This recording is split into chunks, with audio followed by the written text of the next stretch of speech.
Good morning, everybody. Give me 1 second, please, while I send the links out.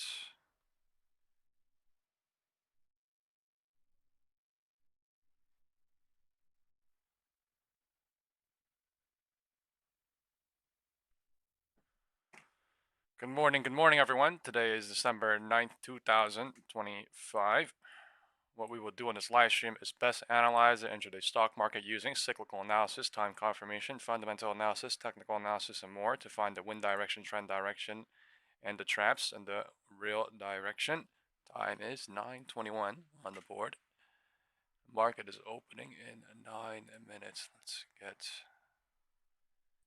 things ready. Good, so let's get to our next guest, Mike Wilson, Morgan Stanley CIO and Chief U.S. Equity Strategist. You've come on and you always have some. Something is, sorry about that. Let me delete that. We have some things coming out about the Fed, Nvidia, and all things related. Nvidia had a crazy pop overnight, after hours too, 190, and it dropped all the way back to the 4 p.m. open. Things that make me scratch my head or interesting, that I wild, haven't thought. right? And one of the things you said not too long ago Opening was that below the 4 p.m. close. The important levels to mark for today is the previous day, 9:30 open, economic slowdown, 4 p.m. close, and the previous kind of day low. Good morning, Vinny. Good morning, Oscar. Good morning, went Iso. to the Good morning, next James. slowdown, and that And could good be morning, in the everybody past, in too. the WhatsApp right. group. So, Good morning, I mean, our call Shakima. for Good morning, quite a while has been Constantine. Good we've morning, been in Donna. a sort Good of morning, rolling Edison. And good recession that the morning, private Kevin. economy has been distorted from post-COVID with every sector Let's kind of see, going through their IWM own individual recession. So instead of pushing having the lower one to market collapse as you open. typically get, it's been this sort of masked Bulls are labor trapped cycle. off for the And what last we've 3 days noticed on in April, we IWM can go at back and look at the data 250s. now, We is are that the rate opening of at change on both 252. payrolls and We're opening at layoffs 250, not peaked too or far away. bottomed, depending on which one you're looking Really at, in important April, how Nvidia right when the opens today, market whether we bottomed. open So, and below this 185 narrative that we've or had for a while open now is above. becoming a bit more popular. Really We like that other people determine are kind of if we adopting hover it today to or some not. degree. Let's see what You guys are happens. looking for a rationale or reason for why the Futures market's done are what it's pushing done. lower And since that Friday, is very important for Monday, next and year today because is a lower. A, it means the Fed has more room to cut Monday's than probably close. people think, They're okay, testing. or they can do things with the balance sheet. And We're secondly, you're going to testing get a basically rotation Monday's now low, yesterday's into low. the parts Tesla of the opening market that have below not the performed bottom of that the well. That's gray our call box for as well. 2026. Why would the labor Good morning, market Desi. not Good morning, being weak Zach. Good morning, give the everybody. Fed more Market opening opportunity? in 5 Well, because minutes. they're going to realize that the data itself is very lagged. IWM And I'm not looking blaming the really Fed. This is bearish tricky. I mean, it's here. hard. Market In real time, the data has pushing not been lower. weak enough to justify cutting more. But when Good they morning, actually look at the everybody. revisions now, and that's what we do, we look at the Nvidia revisions, looks it's bearish pretty to much me. clear. It's Tesla very looks clear bearish that we to had me. a significant labor I I have cycle. no idea what happened to And we've Apple come out of it, anymore, which is but very Meta good. looked And by bearish the way, the earlier. best Google confirmation of looked this bearish is earlier. that the earnings Let's go look growth at now Apple for the real quick. median company in the Apple S&P was is actually bullish and now growing pulling again, back with close the to market. 10%. So That's the best growth all we've seen in things 4 are years. So there's evidence. slightly. But you are counting on all the labor things data are still being lagged bearish, for why the right? Fed will cut Trying rates. They're not to going to pay look. attention to the things you're watching right now. That's right. Watch. Well, Q. I think what they'll notice is that IWM if you all want a following, recovery in the SPY all private following. economy, Let's which see we all what do, happens right? at We don't want market to just open. have this Market bifurcated open in economy. 6 minutes. They'll realize that we do Let's need hit the rate like cuts button for the as we come financial in. Thank you leveraged all part of the very, very economy, whether much. it's housing, consumer goods, the lower end consumer. We need that. And so the risk. I want to see the one about Nvidia real quick. It has 1.7K views from 1 hour ago. If you live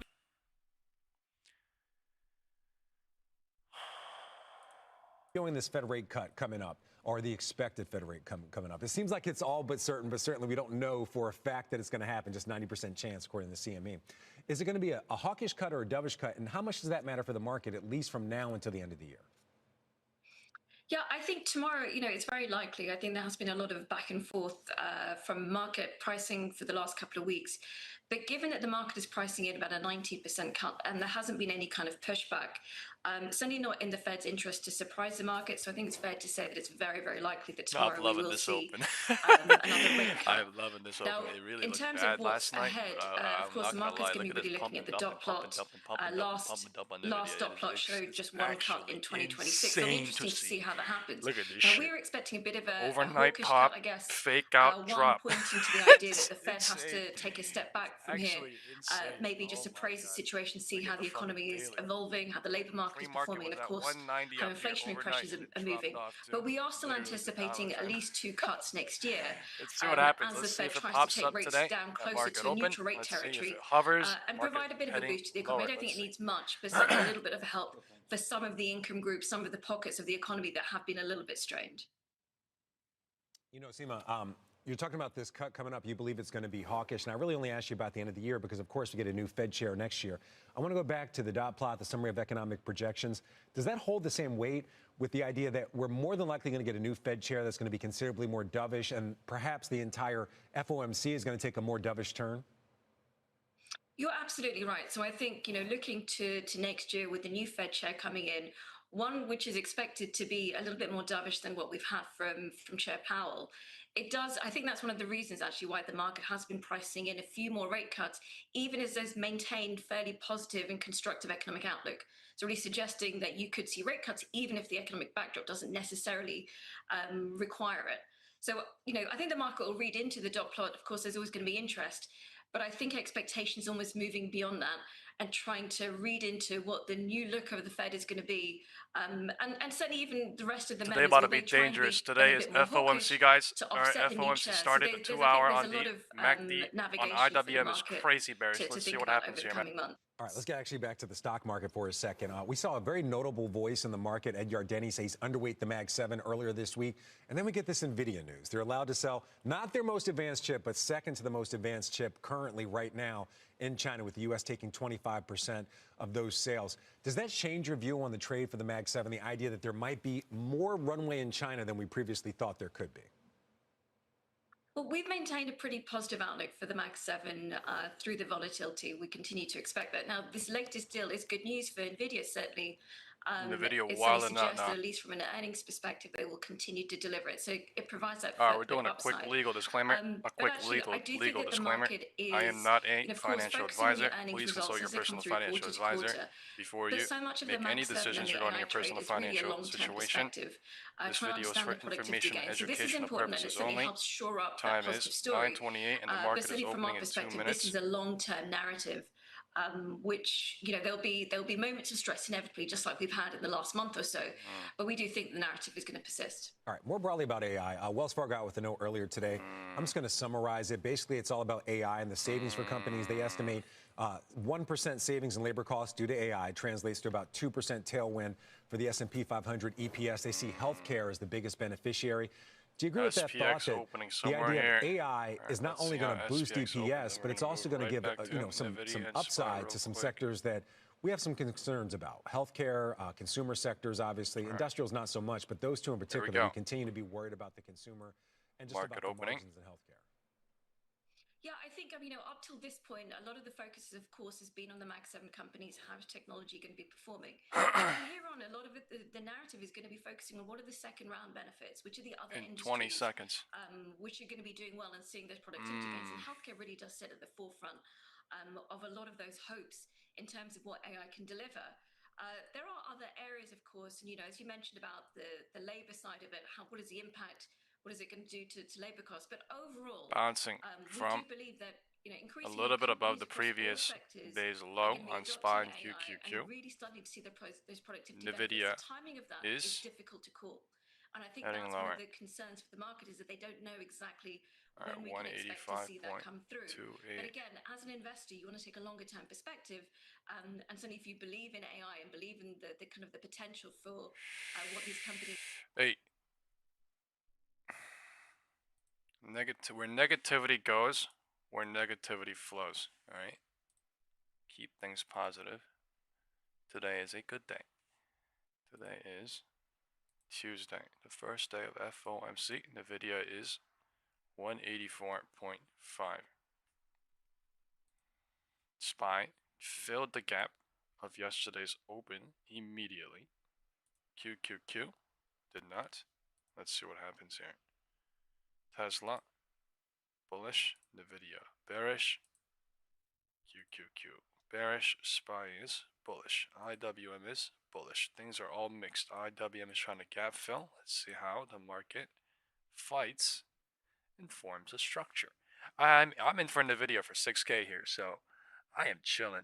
It looked like it was gonna last night when it popped up to 190. It said my projected open was 1.3K, 1.4K. I was scared as fuck. So I'm happy as fuck. I don't give a fuck. I don't give a shit. I'm happy as fuck. All right. Wind direction is south on Nvidia. Wind direction is south on QQQ like crazy. They want to go previous day low test immediately. All right. Nvidia bearish as hell. ES futures gap filled, SPX gap filled, and pushing lower. Wind direction is, I want to say south, purely on the video to be honest, but we'll see. We'll see. All right, we have more news and coming out. I don't care what you think this is, old or whatever. Keep it to yourself. All right. If that's the only message you say, right? You say good morning once or twice, and you say nothing forever, or you know, you just want to say some negative things here and there just because you want to, then there's no point in saying it. Sector That's all I'm likely to saying. be sensitive to tomorrow's Fed decision on rates. Nvidia is 184. Intelligent Alpha SPY. founder and CEO. Good morning to you. Help us understand what you think. Not really that bearish. IWM is bullish. IWM is back in the purple box. It is bear trapping at market open. Going toward a rate cut. QQQ is bull trapping at market open. SPY is mostly irrelevant in the bear and bull medium trapping to at longer market term. open. What the Fed does tomorrow. Nobody knows what's going to happen. Sector, I think it Let's see. continues to Tesla remain on tested the AI top of trade, the gray box. obviously. And I think one of the things going into 2026 that investors are starting to think about good morning, is everybody. Software as a category had a terrible Look 2025. at the If you look at the Holy IGV, the largest 180, software right? ETF, Nvidia it's down about complete 9%, 180. Or sorry, it's up 9% year to date. QQQ On up news, presidential 22%. China So news, software pump, just pump, hasn't pump, and then benefited from now we're AI going yet. I think next year that story straight could into the shift. fucking gunner. One of the names that we own at Intelligent Alpha, Breaking where the we purple use box AI in the to do video our right stock here, picking, super is bearish. Adobe. I think it's a name that I'm in for obviously it's cheap, it's been 182.5. beaten I'm in up for a profit while. crazy. Trades I'm about holding 14 crazy. times next Nvidia, year's oh earnings, my which is god, a going 10-year crazy trough. right now. I think names Oh my like god, that, I got him that literally here at ultimately 184. have durable user bases and could benefit from AI agents using their Nvidia. technology over time. Those are the kinds of Setup. software names you want to investigate. Flipping the horizontal support. Where are you on the Somewhere here. AI bubble question right now? Somewhere fucking here. I think smart Bubble money is a deductor tricky said, question because I think what the oftentimes hell we when doing people overnight? say bubble, And they're they faked implying out that crazy we're and now we nearing are. sort of an end. No, we're not even And I pulling don't think back we're that nearing hard. an end. I think we still probably have Just 2 a to 4 4 hour years is left revisiting. in this AI bull market that we're living in.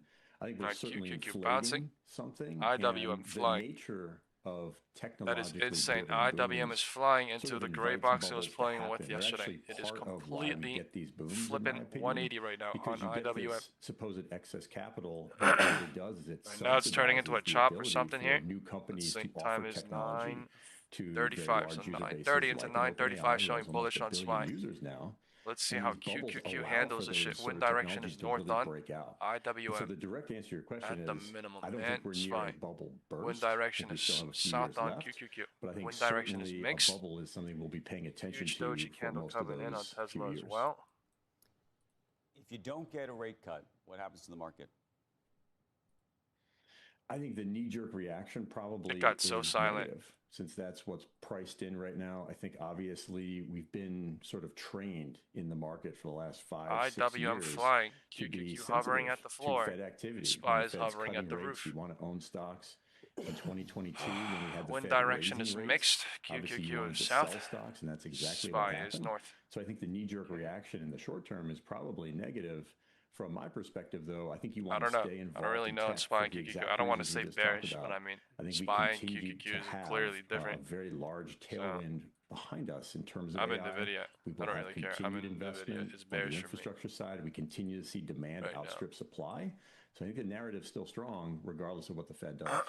He was fired just 3 weeks. I just changed my chart. The size of my chart just changed.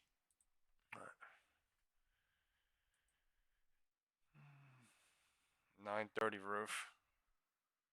935 floor. IWM just flying. Literally doing IWM things. 930 gapped up into 931. There's a huge 1 minute gap down there and they do not care. They are bouncing for now anyway. SPX is now popping above the 4 p.m. close of yesterday. Trying Time is 9:40 here in 50 seconds. Either this is a true reversal pump or this is an abnormal pump squeeze to confuse that morning.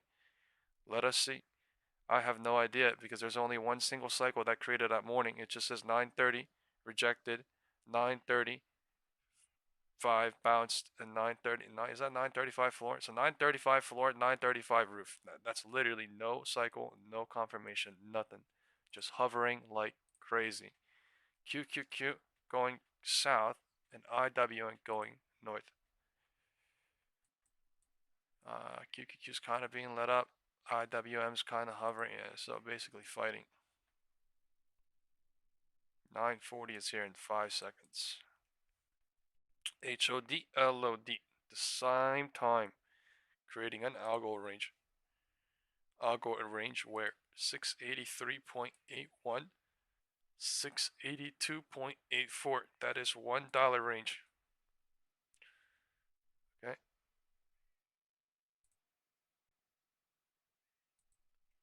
$1 range.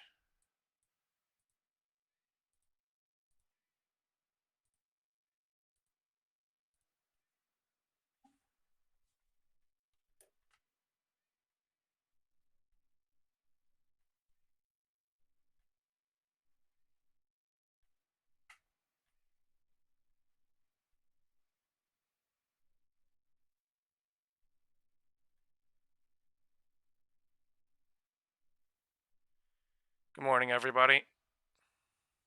I have no care if my view count goes to 20 or 1, dude. I want the fucking trolls out of my chat, so the moment you troll, you fucking gone. I'm telling you, bro, straight up. Dead up. I give no fucking fucks. I literally have no time to waste, right? Over there, they kind of fake love and all that shit to pump up the views, you know, use some bot algos to get some view count ups to fucking get the business going, but I don't really give a fuck, so let us see. Let us see the trolls is what I'm saying. Show the face. I don't want two-face shit. I want straight up face at the minimum. But I appreciate it. 9:40.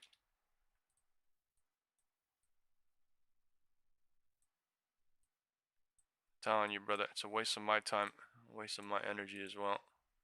And I'm really fucking busy in my life, so I'd rather just get it over with. Not even deal with them. Worry about no type of weird shit going on. Alright, wind direction is now north on SPY.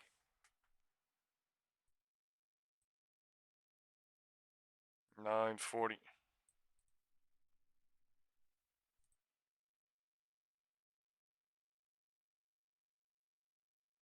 Just maybe an algo range at 9:30. I don't know, but it's running into 9:40. Let's see. There's not a lot of cycles in the morning, so I'm gonna let it be.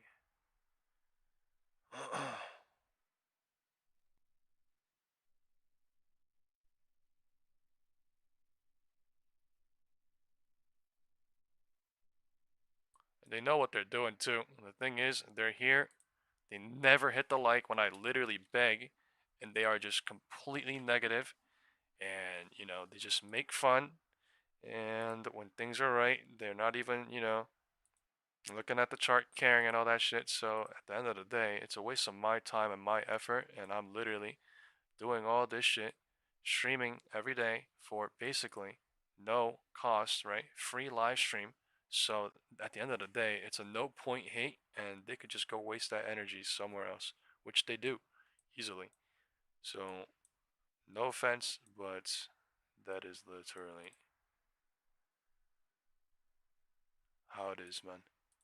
Just because they're in the WhatsApp group does not mean their life is completely changed and it's GG's over. Like, you know what I mean? No, it's literally none of that. So clearly, there's different things going on in different people's lives, and that's okay.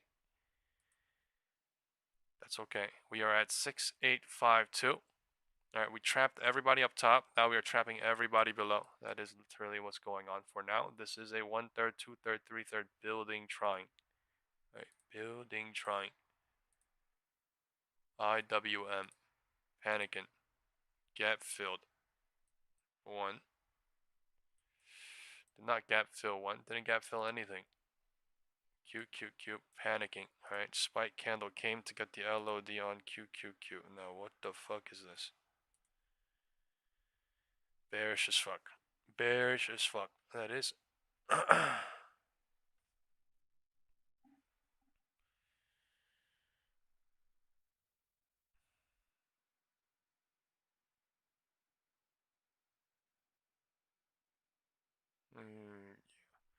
There's just some people that just say, you know, certain things, or just some people just say, hey, good morning, and then they never talk even too. Like, you know, that's okay too, but I mean, at the end of the day, that doesn't make you active to join the WhatsApp group, and the WhatsApp group does not mean, you know, life changes, so it's okay. But I mean, at the end of the day, folks, I'm too goddamn focused for none of that, right? People want to spend time, they can, but I mean, I really can just.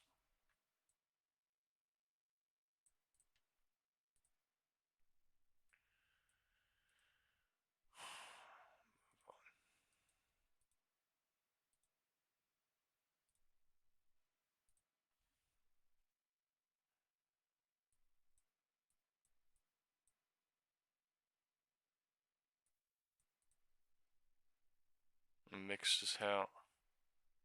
Can't really call this south, just a big ass candle, so I guess we're playing in a huge box here somewhere. What was that candle on at 940? That must have been something.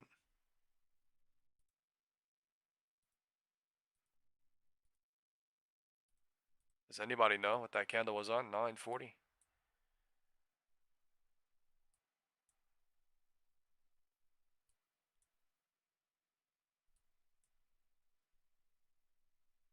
Apple dump. Okay. I want to go look at Apple real quick. Apple. Damn.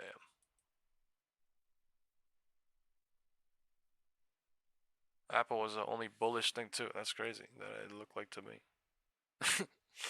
It was bullish as fuck off of market open, I guess, and then pulled back. It's not really a dump, it's just like a pullback, but yeah. It was bullish as hell off of market open, you can't lie. 930. In the pre-market in the WhatsApp group, I was like, yo, Apple kind of looks bullish because it kind of was the only thing that was kind of getting some sort of stacking ability, but yeah. Nvidia looked bearish as hell. Meta looked bearish as hell. Google looked bearish as hell. IWM looked bearish as hell. Apple was the only thing. uh,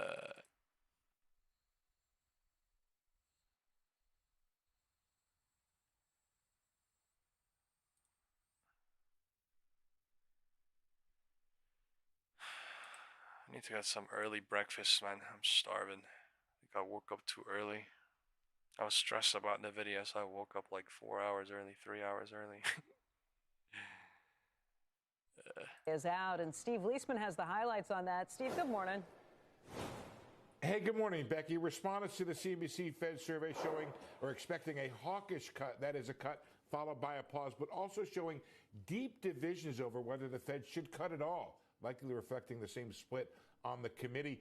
Take a look. 87% think the Fed will cut this week, but only 45% think the Fed should cut. That's a kind of historic differential there for our survey. 2 dissents are expected. That's the median. And only 35% are expecting a rate cut come January. Scott Wren of Wells Fargo Investment Institute writes in, the Fed will cut in December, even though you can make a very rational argument that they should not do anything. The biggest risks out there to the economy, well, continued high inflation sort of surging to the top. It had been number 4. The AI bubble bursting, that's been there, or that's a new entrant there. The concern about Fed independence, the fiscal deficit, and administrative policy uncertainty rounding out the top 5 risks to the economy. Meanwhile, the growth outlook has been ticking up, running at 2% this year and higher next year, while inflation forecasts to remain above the 2% target. So that's part of the problem there. Diane Swonk, chief economist, KPMG, says most are underappreciating the likely stimulus due to record tax refunds in the first half of 2026. That means we're also likely understating the risk that inflation could stick. And not much downside here seen in the job market, with the unemployment rate rising only a few tenths, or forecast to do so next year, and declining a bit in 2027. Still, several respondents are saying the Fed needs to cut here because of potential weakness in the job market. Alan Sinai of Decision Economics writes in, the Federal Reserve is behind the curve again Holy this time fight. on the widespread weakening of I'm the in labor some market. A SPX here. preemptive 50 basis 1 point cut in minute the ago. federal funds Holy rate fight. is the right thing to do. And that maybe explains what motivates the cut at this meeting. The greater risk, or the belief on the Fed that the greater risk is that when all this data finally come out, and that is next week, it's going to show a weak labor market more than the risk that it's going to show higher inflation. Becky? Becky? Jen Ives joins us in person in studio, a global head of tech research at Wedbush. 2 more years. I think it was going to say 2 days. I'm talking about no long term right now. Wind direction is north on SPY. QQQ is flying inside this purple box, up and down.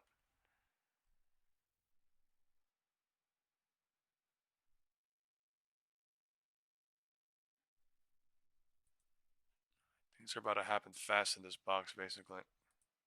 Up or down. This shit about to fly up, test the top, or come down, and then something, or it's about to fly up and break out, or it's about to reject and go test the bottom and then come back up, and then, well, I don't know, but it's about to do something super fast. IWM at the bottom of the purple box we were playing with the entirety of yesterday too. This is where they want to be.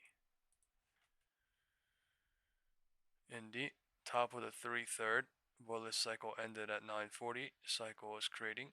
We are roof testing.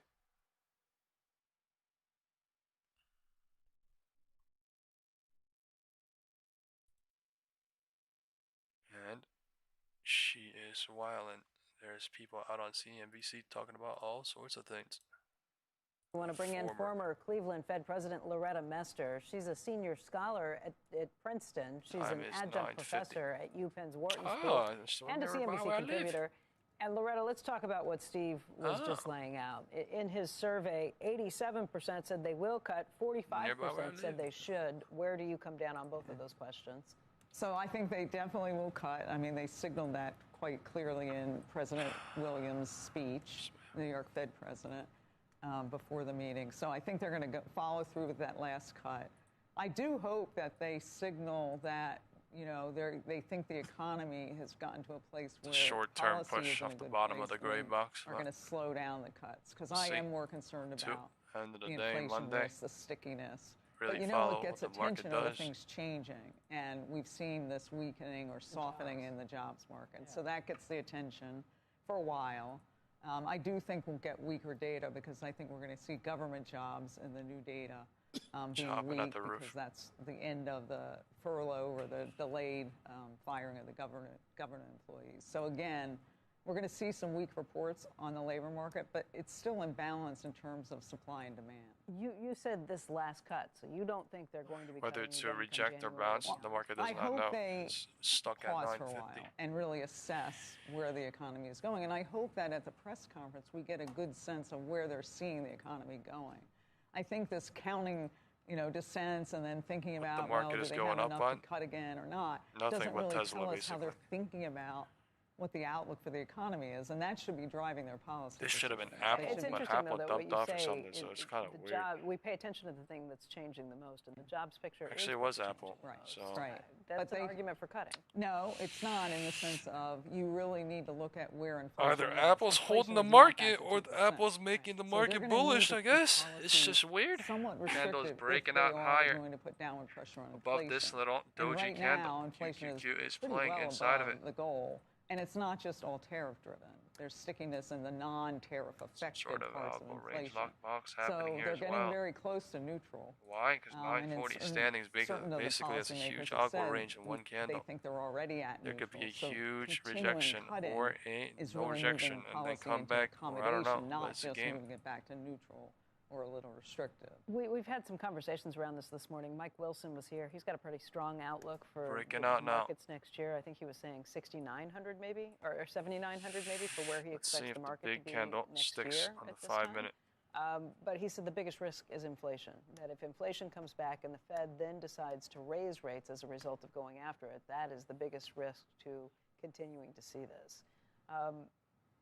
Do you think more than pause, the Fed should actually raise rates at some point to attack this inflationary problem? So not at this point, because they have to balance both parts of the mandate. So we have seen the softening in the labor market, and they've taken out some insurance cuts. They'll do it again this week. SPY is going into 950. And I think that's appropriate, but they cannot continue to do that and move policy into a Tesla and accommodative Apple stance, like blow through neutral. And then we will have an inflation problem because we won't have restrictive policy putting down. So I think they're doing a good job of trying to balance those risks.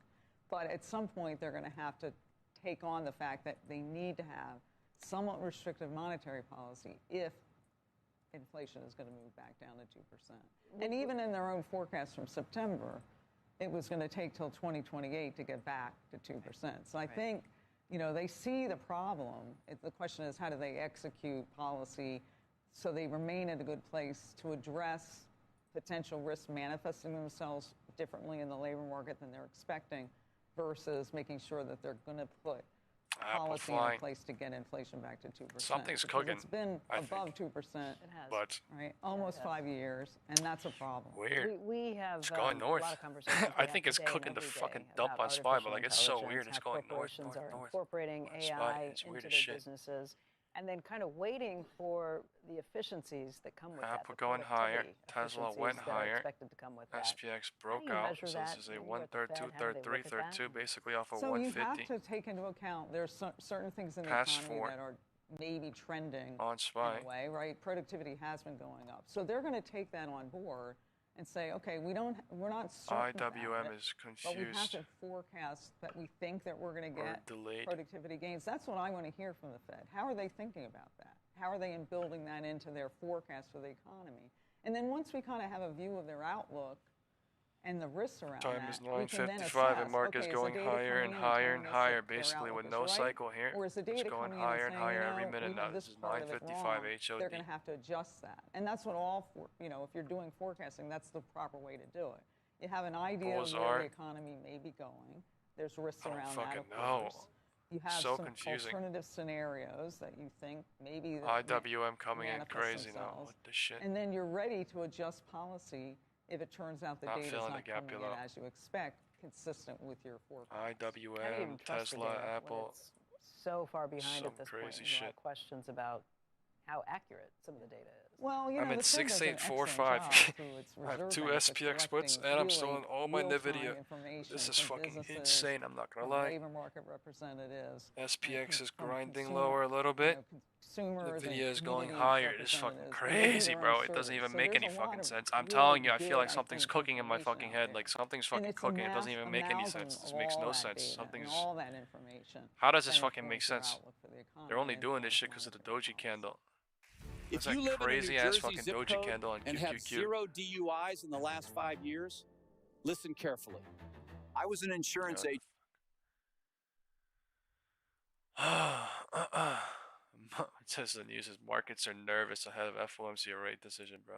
Kevin Hanks, live at the CBOE, is with us. He has the pre-bell playbook. Nvidia's next moves. Happy Tuesday. We'll talk about it after. Oh, God. Good morning, Nicole. Yeah, as the Fed meeting starts, the markets are jittery, right? The markets are worried about Jerome Powell's comments. The markets are worried about what they don't know, which is this going to be a hawkish cut like it was at the last Fed meeting? Or is Jerome Powell going to acknowledge the weakness in the labor market? SPY looks insane bullish, or IWM looks crazy. I don't know, either or. Inflation, the fact that inflation is not accelerating to the upside, but there is worries about the labor market. Let's try the HOD and the LOD now. The last meeting, Jerome Powell did not say that. This does not mean he acknowledged inflation, and he did not focus on the labor market. So, and the market, if you remember, sold off. I think that's why we're a little jittery and nervous going into the Fed meeting. It starts today. The announcement will be tomorrow. Jerome Powell's press conference. We're also going to get a summary of economic projections. So we're going to get a bunch of data and answers about the overall outlook for interest rates. I think that's what the market is waiting for and frankly nervous about, Nicole. Yeah, without a doubt. I mean, and, you know, a lot of this cut may be priced in, and, you know, whether or not it'll be a hawkish cut, which sort of indicates that this would be a one cut and then no more cuts. Wow. So the market Shares definitely will not like every that. candle, if they start but like to this shit imply has that, to be. probably we'll get the Fed talk. What the fuck is we'll this? see. We'll be data dependent. We This haven't is had so data. weird. I don't want to wait until 10, but like, yeah, this is going. But I mean, we know that Stephen Myron is the 50 basis point guy. You know, not even going and up. others that have been dissenters wondering whether or not there should be cuts at all. But most of the information lately has shown a bit of a slowdown when it comes to labor. So they certainly can justify this cut, which is at basically a 90% likelihood. I'll turn your attention over to what's going on with Nvidia, and the semis all in focus here as President Trump and the administration noted some good news. People were happy as they started to hear that H200 chip can be sold to China. 25% of those revenue sales go back to the U.S. government. Some of your thoughts on what's going on here? 5 seconds. So it was late in the day yesterday where the announcement came out, and it was a change in policy where the U.S. is going to allow Nvidia to sell their H200 artificial intelligence chips to China.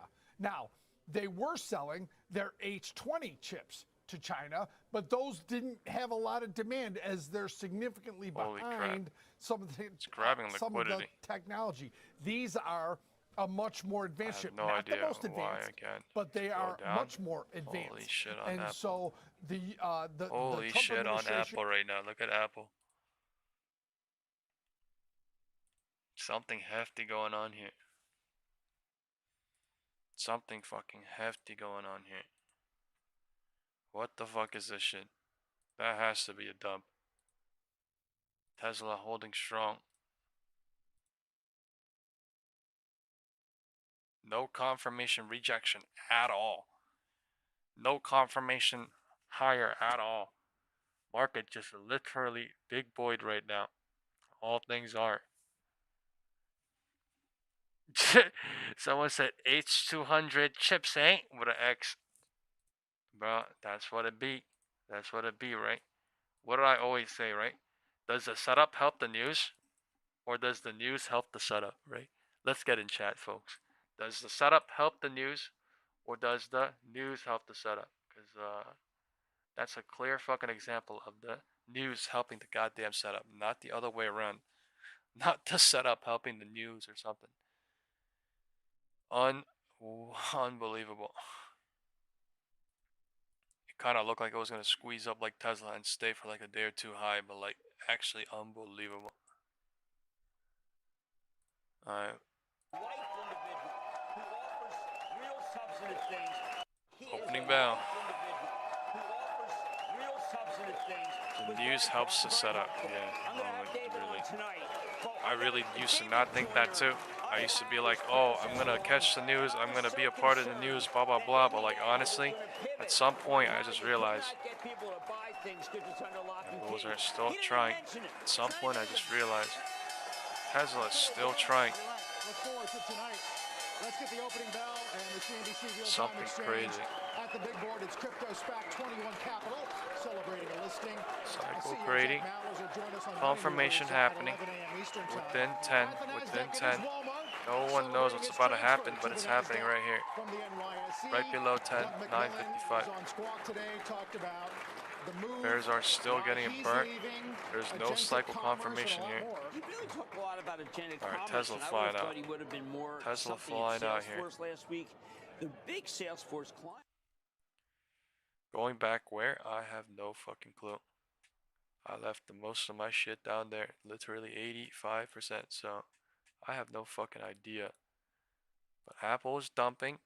Tesla's pumping. So it's, you know, Tim Cook, Mr. Musk, Mr. Jensen Huang, Mr. IWM wilding out. So let's see what the hell happens here. IWM, Apple moving at the same time or something. I don't know. I don't even know. Look at IWM coming in disgusting. I have no idea. We just gotta wait a little bit here. Market is deciding. Today, Bitcoin. Squeezing or something? What is this? Oh my God, what is this? What even is doing this shit to Apple SPY right now? 10 a.m. Making it go higher like this, creating doji candles, rejecting and squeezing up.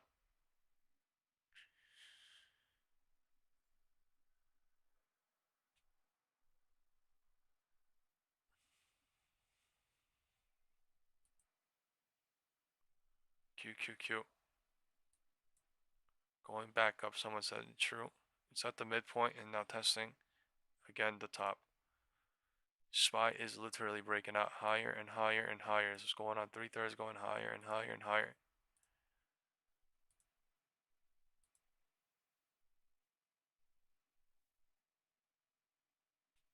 Why? What's pushing SPY up right now? Someone tell me.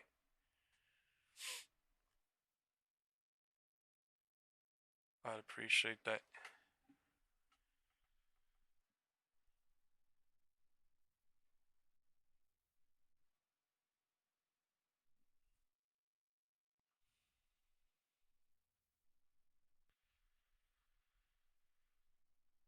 Go watch the end of this video here. I want to.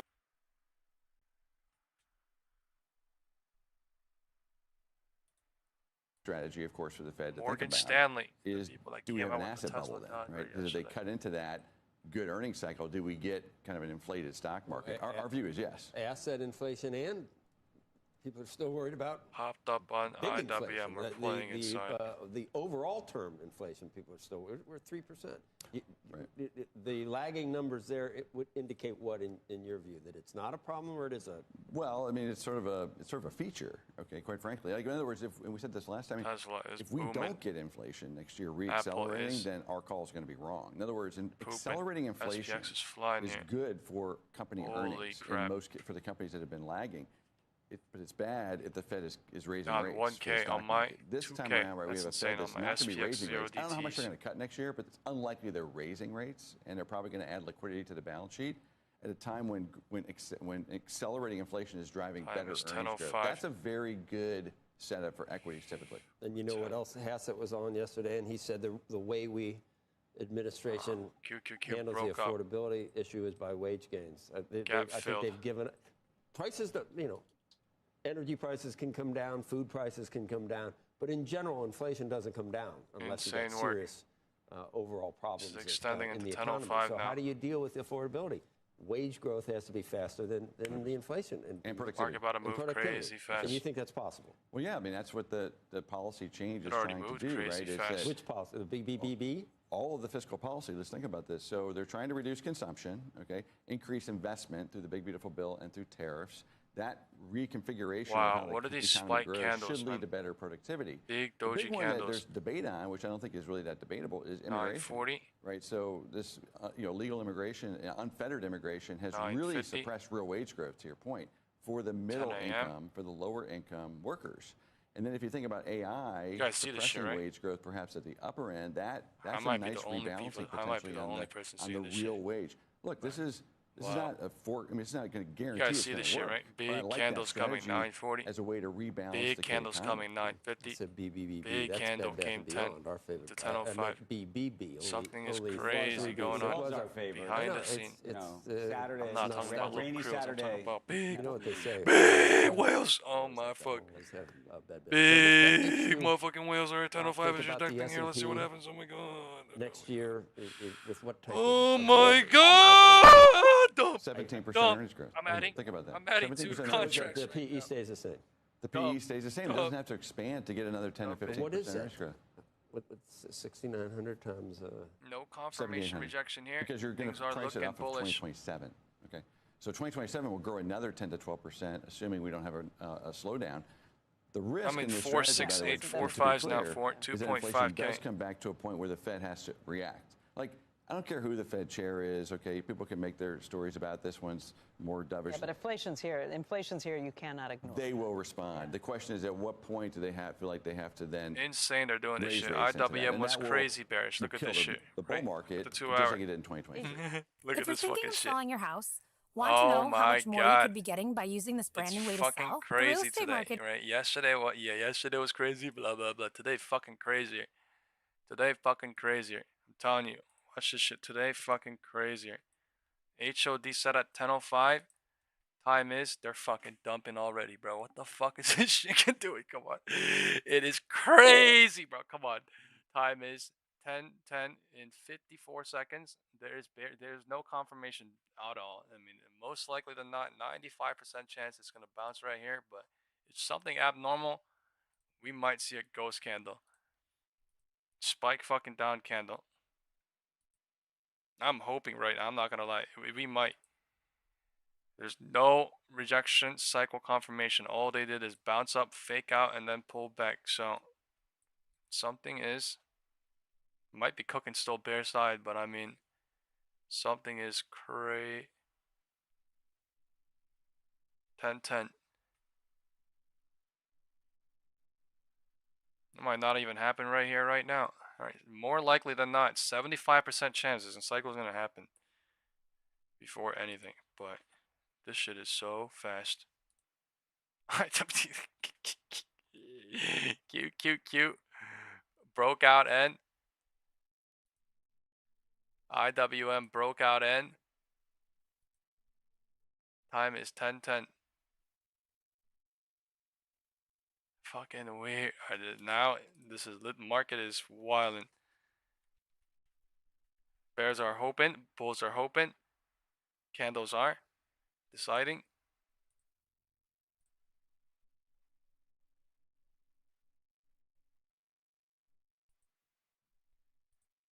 Man, what the fuck? What the fuck? And now SPY's trying to look lower and Nvidia's trying to look higher. Like, bro, it is so fucking hard to manage, but what the fuck? A real direction will determine, but wow. Cute. Curling up. Nvidia curling. Look at this shit. Time is 10:10.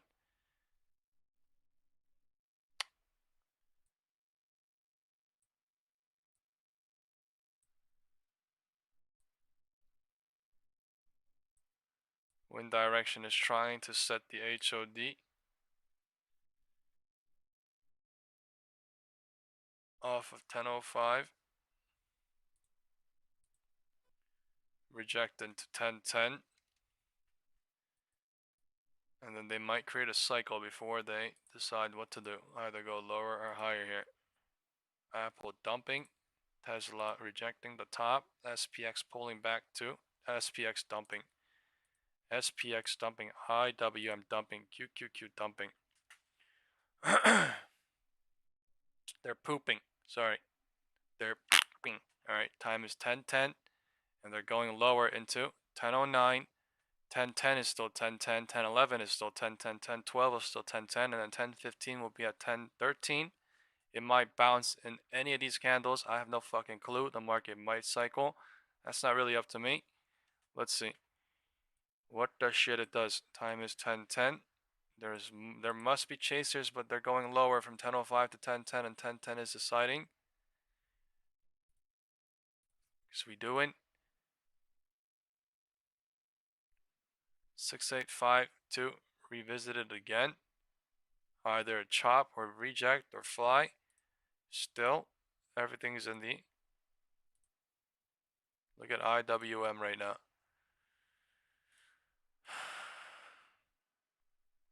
They're gapping down and push lower on IWM. Market is going higher.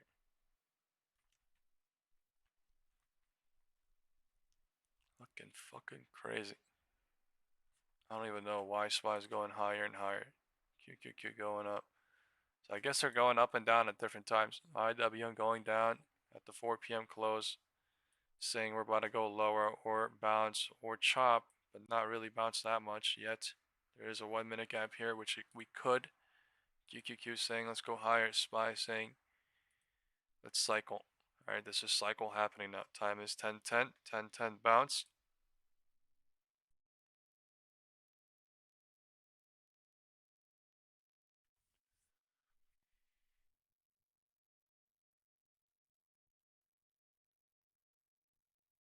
I'm hoping on lower, so I don't know where this shit going.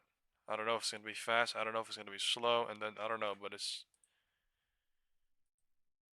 for sure bear trap trying. It is for sure. Cycle is happening. That's why it looks like it.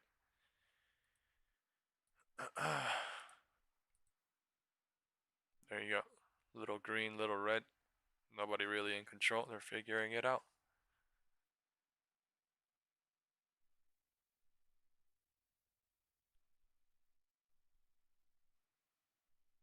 Man, they always come out wild during important days, dude.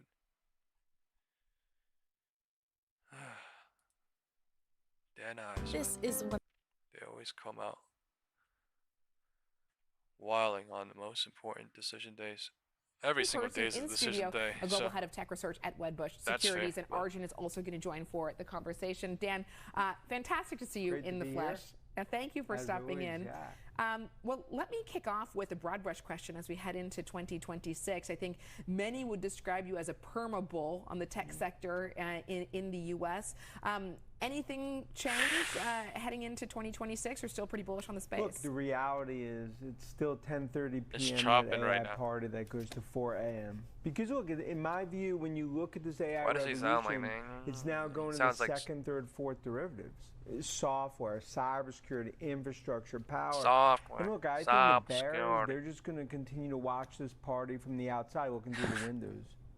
Is it the hyperscalers that are going to continue to lead the AI trade, or are we going to see more diversification into other layers? Cycle is happening. It looks more bearish than that. It all starts with Godfather of AI, Jensen and setting an Nvidia, HOD and at now back 10:05. into China. That's Why? just another IWM 2 hours bearish right now. So. But then you look at hyperscalers, you look at Microsoft, you look at everything that happened after Google. I mean, that's really been a massive turnaround story, right? I mean, I'd say the cab driver here in London was bearish on Google going into Doji candle, I guess, chopping everybody. Now, it's not even. I mean, you're seeing it because, and I think you're just starting to see that in Amazon as well. But look, it's now going to spread use cases. That's why Messier, Palantir, in terms of what we're seeing there, MongoDB, Snowflake. I think that's going to be the trend here as the derivative beneficiaries of AI spread. Dan, given that thesis on the derivatives, how much longer do you think this tech bull run has to go?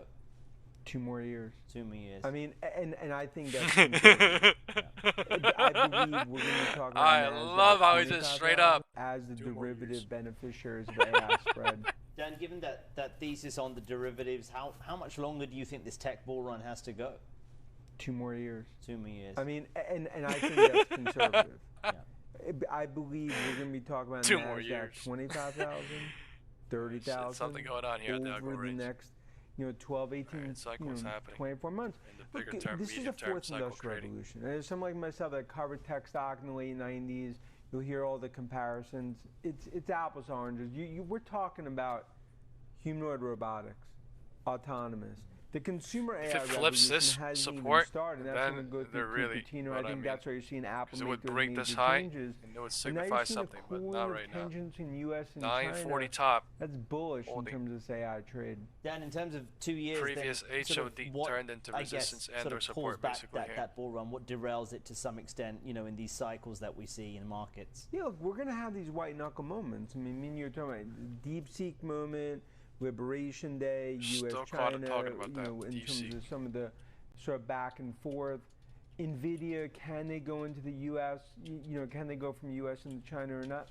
But look, those white knuckle moments. People that's been watching my stream understand what's going on here. Opportunities to own the winners in AI, and that continues to be ideal. Call it perma bullish. We haven't done this in a long time, so. I think investors are underestimating the scale drawing it out. We're chopping. Of what this tech trade looks like. We're deciding whether to use all these bears to go higher. We're deciding whether to use all these bulls to go lower. Stocks here. I know you love Apple. Because you say 2026 is going to be going the lower. Year when Bears it are comes here. To the AI bearish, bearish, bearish. If it flips 683.83 here, it's a confirmation lower. Confirmation rejection. Candles wise. Candles want to flip it south. MACD going south. IWM. While in the fuck out, nobody knows. Nvidia going lower. The top, which SPX is at right? I think that's been part of the frustration. Apple dumping. The last event Tesla holding. Apple Park, I felt like Michael J. Fox in Back to the Future. What the shit is he talking about? Not going anywhere now. What he's saying, but what the shit he's talking about? Look at the purple box being perfectly played out right now on QQQ as well. Probably a paid subscription service as they launch into the spring. And you have the biggest installation. Fuck, I would have loved that candle to flip, but it's not flipping. Key for Apple. The consumer AI revolution candle flip runs 683. At the minimum, that first line. Right. So if how not, much we're upside is chopping there in at the the stock? minimum. Currently, it's sitting at 277. On the What's 5 your price or target? 15-minute candle, the bigger 350, time but frame. look, I think if they get this right, you can have a 4 in front of it. I think that's sounds like Woody Allen. We see Apple heading as this all is that plays what it out is? because Woody Allen? When you start to put the monetization of AI and you put numbers that together, IWM flipping I up. think it's that is why IWM per is share that AI adds to Apple. And look, it goes got back out. to Google, right? QQQ spies faking out. They're about to use this bears to go higher, or they're about to use this bulls to go lower, basically. But they're chopping here to make everyone think basically and I think everything. It just speaks to how quickly this tide could turn.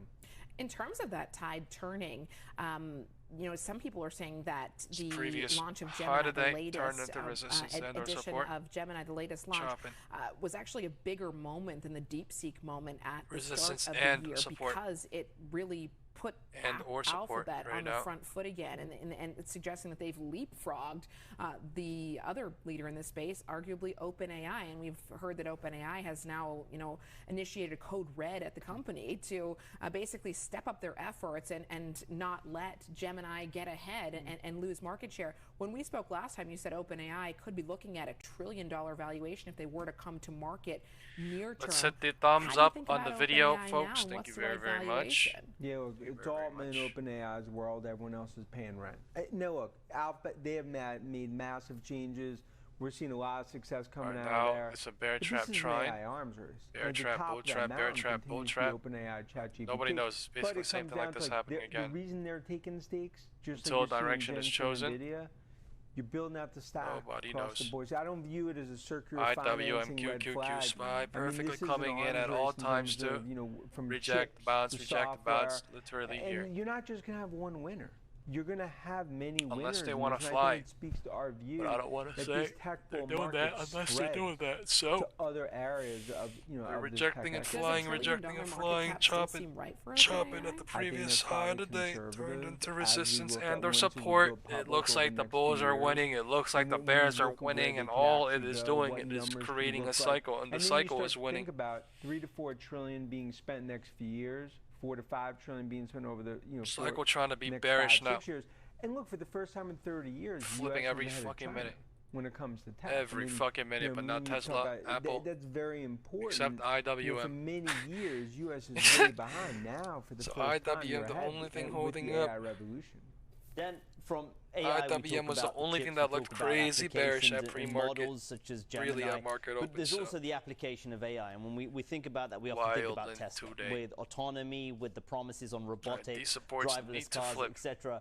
A lot of investors any sort of Tesla, even thinking about going below VWAP. Can't even think about going below VWAP until these break. But when they break, it'll be too fast. And then if they want to break up here, they would have to break 684.44. But they haven't yet, and it looked like it would have blown up 2 minutes ago. So competitive factors. I think it's going to be a magical year. All fucking over the place. Because in my view, it all leads now, and especially must be a wartime CEO with the pay package, really autonomous and robotics. That's the this shit could turn into a dome, or it hovers. The Tesla story. It actually be bullish. Is there competition? Clearly, you've seen it in China, but the reality is globally, I don't think anyone can match what Tesla's going to do, especially with the robotaxi build out and where I see them, especially when it comes to Optimus and humanoid robots.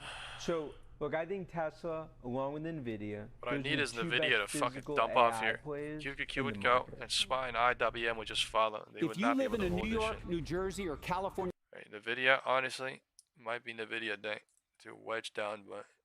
Dan, let me ask you about Microsoft. I know this is one of your top picks. Tesla to have a magical year. Someone to take a screenshot of that. I mean, on the enterprise, they continue to be the core beneficiary.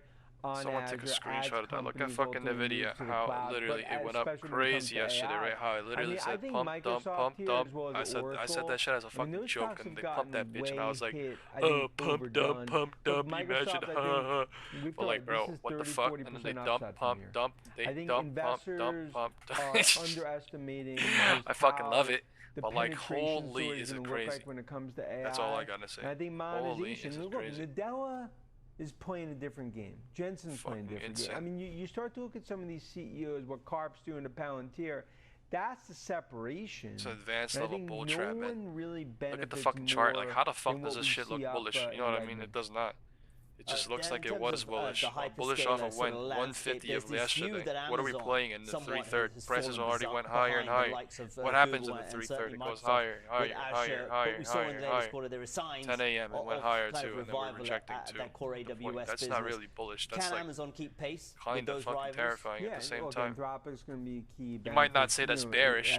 I might agree with you with that. You know what I mean? I might be like, that's fair too. It's not bearish yet, but you know, that's not bullish yet either. When he took over, what would be bullish is this. Clearly had a lot. This is what would be bullish. I think a lot of issues from cost cutting, and they definitely breaking structural out problems. Here, now that would be bullish, right? That would not be being biased at all. Right? If you look at the higher time frame, just like we talked about with the bearish as fuck. If you look at the higher time frame, bearish as fuck. Why? Because of the IWM 2 hour. So if that's going on, and if that's the bigger picture, you cannot view it like it's done. You have to view it like only 3% of companies in the U.S. have gone down the AI path. God willing. 0 in Europe, ex-China and Asia, very small. Sovereigns. Look at the live stream today, Nvidia Day. I think Dr. Burry's fucking back. I mean, this is Dr. Burry. This is early days in this AI revolution. All right, today Let me take you to this week. We've got a Burry Nvidia Day. Big Burry Nvidia Day. From Oracle after the close Michael Burry tomorrow. Nvidia Day. And Oracle has emerged as a way for investors, it seems, Burry to play Nvidia out Day. The bear thesis on tech. If you're worried about the tech trade, then you might look to CDS. You might look to Oracle bonds here. To what extent do you think that Oracle could prove a risk event for the tech trade and for wider markets this week? Look, and the bears, they'll pull any mathematical gymnastics, right? And yell fire in a crowd theater. Oracle, I think getting myself fired up, relative to where I see that stock today. And you look, relative to OpenAI, look at this it's pulling like, in the purple box right now. Good is bad because you're associated with them. See, I disagree. I'd rather, like, could you have too much Peter Luger stake? Like, the point is, like, I view it that is a beneficiary for them to actually be with OpenAI. And I think Oracle, when it comes to the stack, they're as well positioned as anyone, and I would not bet against Ellison. Okay. Dan, thank you so much for all the time this morning. Thanks for being here. Great. Dan Ives, Global Head of Tech Research, Wedbush Security. If you live in a New Jersey zip code and have 0 DUIs in the last 5 years, listen carefully. Keeps freaking bringing it up.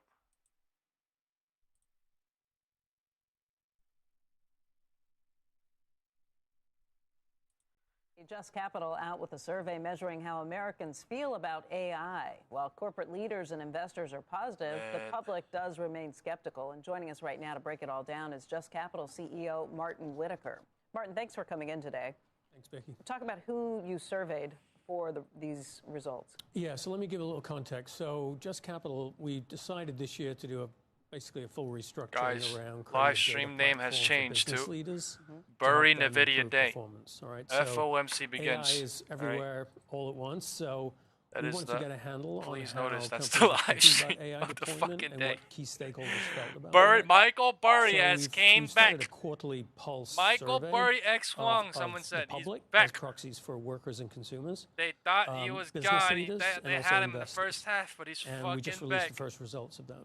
And what you found is that business leaders are looking at AI pretty differently. It's either hovering or they're going today. So. Well, I think there's areas of agreement and disagreement. Okay. I think that's why I said it's very important to see if we open above or below this 4 p.m. close. But honestly, I thought we should have pushed lower on this 4 p.m. close being lower than this shit. I thought if we were higher than this, we could have chopped today with the market being bullish. But it's literally doing the exact fucking opposite of what I'm thinking, what I thought. So what could I do? What could I do? I just gotta watch and let it be. What I hear all the time is what's I have no fucking clue anymore because it's literally doing the exact opposite of my deduction. When things changed from my original deduction. Do I sit there and cry? No, I just try to alternate around it and then just work around it. But there's obviously different games going on live, which I appreciate. Around sort of consumer there's issues, games going on live. a lot of agreement. And I would say the biggest there's an algo range at 10-20, 10-20. 10-25 is deciding what to do inside of it. Yeah, you're really seeing agreement around a need to invest in the American worker. Crazy. Upskilling, training, and Walmart. It's a big day for Walmart in the markets. You know, no one's done a better job than Walmart of doing that. There was a recent Deutsche Bank survey that showed nearly 1 in 5 Gen Z workers are afraid of losing their jobs. It's actually sick on the video. Look at this shit on the video. How did that play out? It's making me think it's going to bounce too, but look at this shit sick bounce. Definitely concerns about getting work and losing work and the impact. Literally played with 1, 2, 3, 4, 5. That AI will cause in the workplace. Most of those are white-collar younger workers. I'm a father of they play with it until they don't, and then they set up, and then they don't, and then so I do think that's real. On the other hand, using AI itself kind of tends to allay some of those fears. The video bouncing and SPY is fucking at that. Is that a call for training? Exactly. So 40 to 50% of American workers right now just literally does the exact AI, opposite mostly sometimes. White collar. Of those, you know, the sort of the belief that AI is going to help me in my job. They never go together. They just confuse and mix and confuse and mix in the real direction for a little bit and then mix and confuse. So that's sort of interesting finding, but also the need for companies to invest in more formal ways in AI. The SPY push, SPY dump, bearish, VWAP flip, bearish, pretty big divide on what that means. Yeah, I mean, that's kind of third cycle in the bearish, country, isn't it? Right. This is starting. I think what we found was that over 80% of business leaders expect some kind of government role. VWAP flipped. I think the balance is, how do you create guardrails VWAP flipped. For responsible AI deployment or AI deployment in a way that benefits as many Americans as possible? Look at this fucking crazy ass purple box being played on QQQ. Come on, not LOD crazy, but if they visit the bottom from the top, that would be from the HOD top confirmation rejection to the bottom. How you think about companies today? That'd be fucking insane. So long. It'd be fucking insane. I would argue that VWAP flipped in 2 minutes. Because of the numbers that you were hovering and hovering, they were waiting and waiting and waiting and confusing. That information in the way polls cycle. We're looking and trying to do what they thought were the right thing in the context of society. I'm at 3.3K. Without necessarily being told what to do by government. It feels like today everything is through the prism of Washington.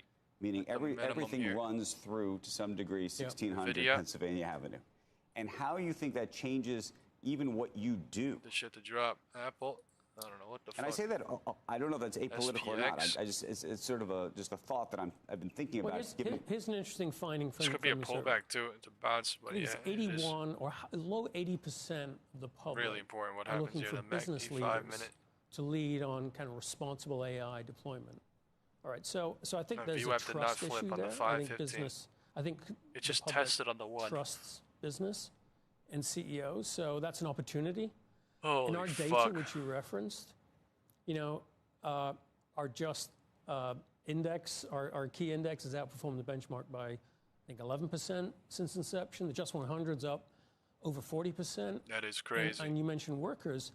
Companies that do well. Look at that 1 minute gap up candle. The top decile has outperformed the bottom decile by about 120% since 2018. So there's a benefit to investing in stakeholders. And I think for AI, obviously it cuts across all of those issues.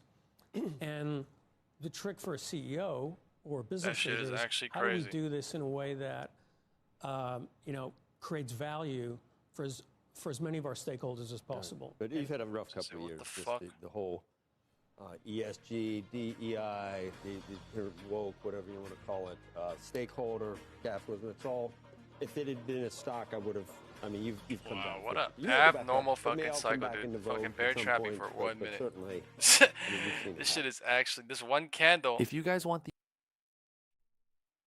He's doing like $600 fucking on 0 DTs.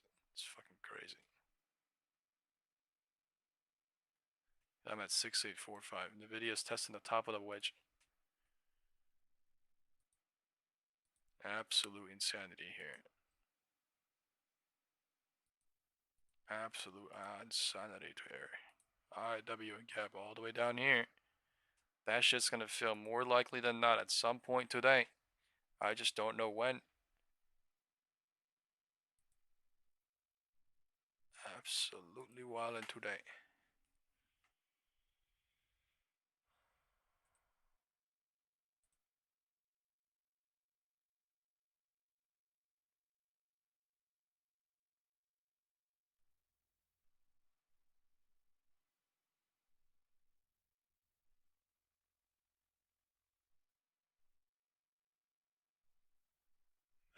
The fuck is this abnormal fucking bounce cycle, man?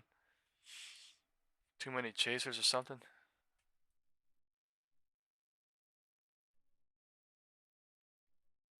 Going bullish in the fucking push-up candle since 10:28. It's fucking wild.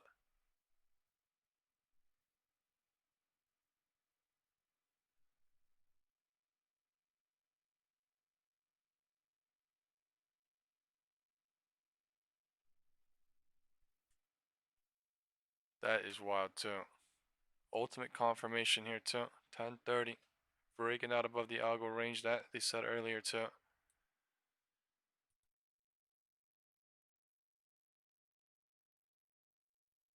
And this is literally because of candle traders, man. They're doing this shit because candle traders are the 80% of this market. But this shit is wild, man. Look at the fucking candles coming in right now. Up and down and up and down and up and down and spike and fucking down and bump up and fucking bump up and not gap fill one and gap fill this and bump up others. Like, oh, it's literally chopping. That's all it's doing. Previous HOD turned into resistance and their support, and it's getting every single bear, every single bull riled up, and they're gonna go fucking dump it off. And then the 15, 20 people that left the Discord or that left the live stream, please don't ever come back, because that's who I'm talking about, the candle traders. And that's what the market's gonna do, because that's what it does every day. I know this because that's how I live. This is literally how it is every fucking day. And nothing ever fucking changes no matter what I say, no matter what I do. So I don't give a fuck anymore. That literally is what it is. I'm telling you right now. That's literally how it is. Their setups 7,670,000. That's not a bad number. The reason why is amateurs will never be able to see setups. That's why they don't have the confidence and they don't have the belief in themselves to be able to see the things they do. So that is literally what it is. But it will always be like that, no matter what I continuously say, no matter what I fucking bitch about, and you're like, oh, this guy fucking blah blah blah, da da da da. It is always gonna be like that. So. Well, going back to nothing will change no matter how much you tell me to turn the fucking CNBC down, no matter what you fucking tell me. Nothing will ever change. So the expectation all I'm saying is, bro, around 7.1 million. Do good for yourself, hopefully, wherever. We're also getting leading economic indicators, which have been leading us in a negative zone lately. This is September read coming in exactly at his matching expectations at down 0.3%. Last month upgraded from minus 0.5% to minus 0.3%. And believe it or not, minus 0.3 is actually the I love it. Back to July when it was up 1/10. Boy, because we really have been mostly negative. We've had one non-negative reading all year, and that was up 1/10 in July. We also had a 0 reading. So this is the 7th negative reading of 2025. Interest rates have been going up, not only here, but around the globe, Japan, UK, Europe, and indeed, we're now hovering at 4.17. If you recall, yesterday's high yield was right around 4.19. We want to pay very close attention to that. Maybe the biggest feature of all today, outside of the fact that interest rates are going up, we do have a 10-year auction at 1 Eastern for $39 billion. But the notion of we have a Fed ease and all interest rates are doing is moving a bit higher in the curve, still snuggling up on 2s, 10s towards 60 basis points. Sarah, back to you. If you're thinking about buying or selling a house anywhere in or around the middle section, I really do need YouTube Pro. Looks like 10:30 bounce to 10:30. 10:35 is playing within the 10:30 algo range. This is bearish. Why? Because it's been doing this. So they haven't used this to go higher. They faked out the bulls. What is the only other possible way other than going higher? like what Nvidia is doing. That bitch ain't going higher. It's actually going lower. It's just fucking channeling. Candle traders up. Yeah, literally what it is. But hey, Rebel Box is not breaking out on the 5-minute. Right, SPX did not flip the VWAP on the 5 or 15-minute. We will need to see what happens on the higher time frame. Higher time frame. Tesla is running. Apple dumping. SPX mixed. Nvidia confused.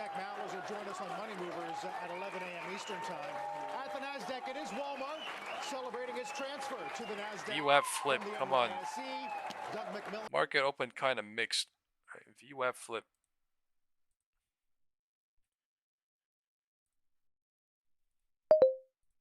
Oops.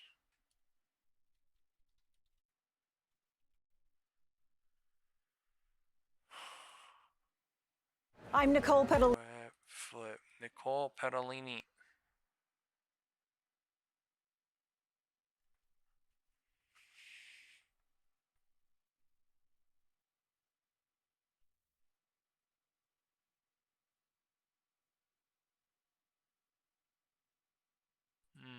Let's bring in Kevin Green, senior markets correspondent, to help set up the action today. All right, KG, we started out this week a touch softer, and today it feels like we're in a wait-and-see mode. Yeah, they're talking about Jolts opening too, jobs. Yeah, I would agree with you. I mean, yesterday we did see weakness pretty much across the board outside of the technology sector, and that was really driven by the semiconductor space, as we will probably talk about the Nvidia news here in a second. But you did not see this rotation trade, this weakness in one sector, that money moving over to another sector just did not come to fruition yesterday. And from a technical standpoint, you do actually question the S&P 500 at these particular levels. On Thursday of last week, we had kind of a indecision or a reversal candle potentially setting up here. On Friday, we had the same, and then yesterday we did see a little bit of a follow-through to the downside here. And I think the market is waiting for the FOMC meeting, but we're also waiting for another narrative to kind of come into the space. Even the Nvidia news yesterday, close to the close yesterday, obviously did fuel a little bit of a rally in some parts of the market, but we did not see everything in that AI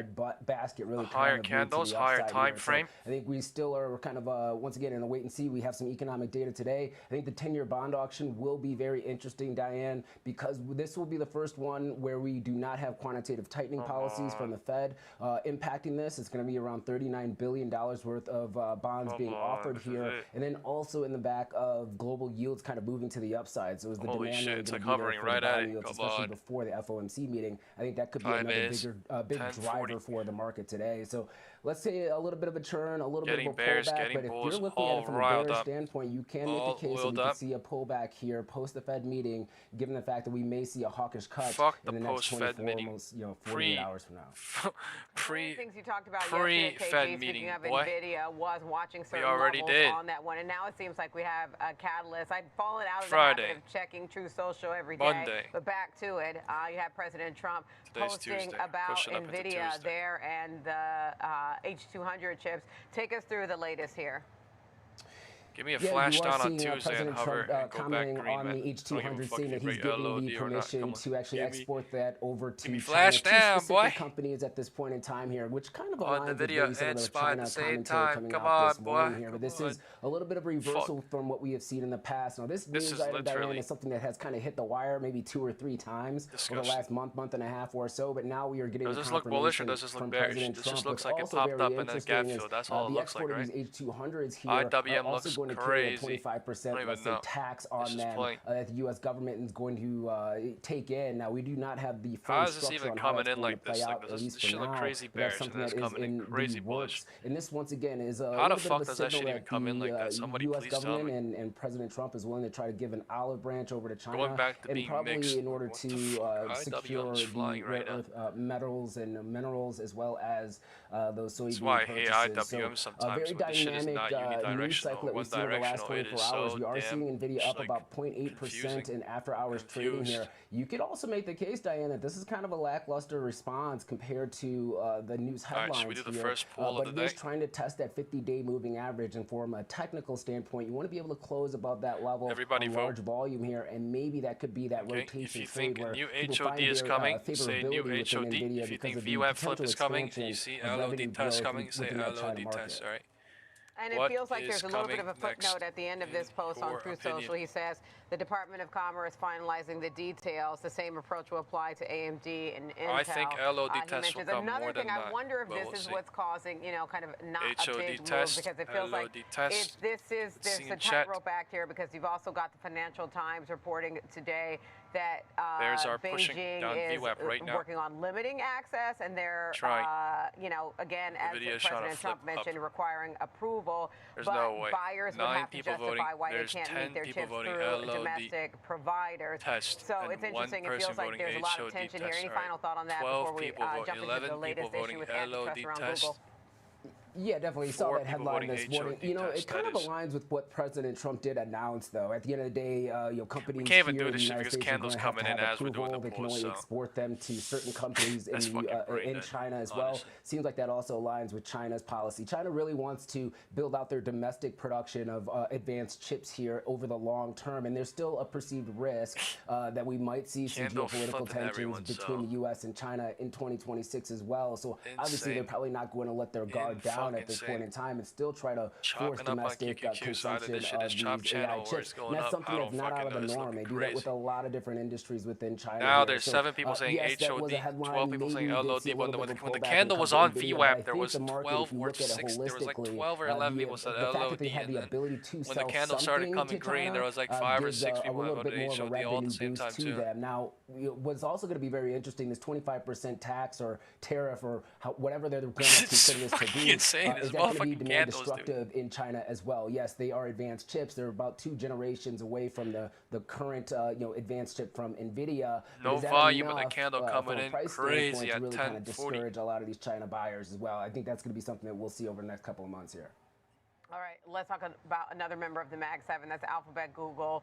You've got fresh antitrust concerns. It's not really denting things too much, but what's your take here? It's creating a cycle in between 10:30 Another week, and another investigation from the EU, Diane. That's pretty much how this all works. So we are seeing Alphabet, Google being investigated for leveraging some of the web publisher content as well as YouTube content in order to train their AI models. And they are looking at this from 2 ways. One, not compensating those content providers, and then 2, not providing an opportunity for those content providers to opt out of this training. Now, this has been a headwind within the AI space or for large language models since pretty much inception with OpenAI, but it seems like the EU is once again looking into this matter, and we'll see how this is going to be remedied. Usually, when it comes to the EU, we see an investigation over a year and a half.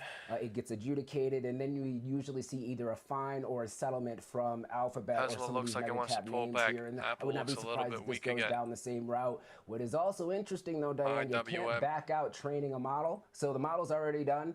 So they're going to have to find some type of a resolution. And Google, Alphabet is going to continue to move forward because they already have the training weights within these LLMs within their possession. So you really can't back it out. You can't really delete it. So they're going to have to find some form of compensation, most likely, moving forward here. So very unique situation. But this is something that we have seen in the past with other companies. I'm sure Google, Alphabet is looking into this matter and trying to see what the resolution is going to be over the long term, not only just for the EU, but you might also see situations like this coming up in the United States, as well as we have seen Anthropic and some of these other companies be disputed with some content creators that they have leveraged their content without their permission in order to train these models. Okay, so no way to control delete the training. Once it's trained, you're trained. Let's get into lower the volume. I think Charles Schwab network might be loud as fuck. My bad. Oh, man.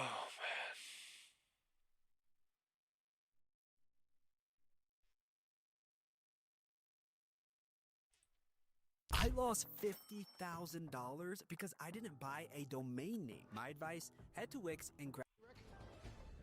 Hi, indeed, Carl. This is October read for Jolts. 7,670,000. That's not a bad number. 7,670 actually would be the strongest number going back to Well, going back I'm still to May, in SPX and Nvidia. 7.7 million and change, so that's pretty decent. And considering that the expectation was for a number around 7.1 million, so it's definitely better than terrifying, expected. man. We're Algo also ranging, leading economic breaking out of the wedge, which have been leading us in a negativeville lately. Burning all these bears since exactly 10-10. Matching expectations at down 0.3%. Last month upgraded from minus 0.5% to minus 0.3, and believe it or not, minus 0.3 is actually the best number going back to July when it was up 0.1, because we really have been mostly negative. We've had one non-negative reading all year, and that was the up 0.1 in July. We also had a 0 reading. So this is the 7th negative reading of 2025. Interest rates have been going up, not only here, but around the globe, Japan, UK, Europe, and indeed, we're now hovering at 4.17. If you recall, yesterday's high yield was right around 4.19. Some individual names are like that, making the market crazy dangerous right now, man. There could be a lot of fakes down. There could be a lot of fakes up. 10-year auction at 1 Eastern for $39 billion. Things like Nvidia are dumping and pumping and dumping and pumping and dumping and pumping. It's pumping and dumping and pumping and dumping and pumping and dumping. Like, it's nasty work.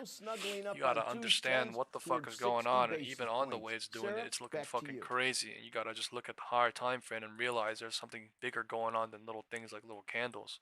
It's absolutely fucking nuts.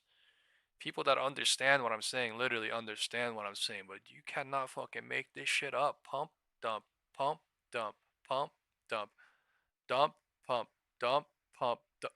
It's fucking so fucking crazy. It's insane. Tesla, literally probably same fucking shit too, I'm not gonna lie.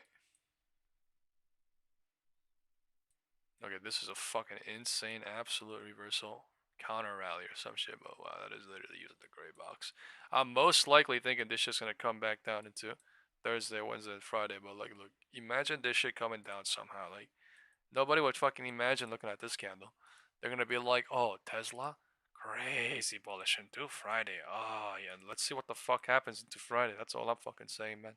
Let's see what the fuck happens into Friday, because a lot of fucking candle eaters, a lot of candle chasers, that's how they get fucking got. And I'm not even talking about, oh, today. I'm talking about every fucking day. So it's literally how it is. It's just how this bitch is designed. So look at that fucking dump. You cannot even make this shit up. I love it. God bless today. I love today. I'm gonna stream whatever fucking video I want. I'm gonna scream whenever the fuck I want. I'm gonna do whatever the fuck I want. So God did. God bless. Candle chasers are all fucking dead. GG's. Alright, bulls are fucked. This is bull trap. Alright, bull trap.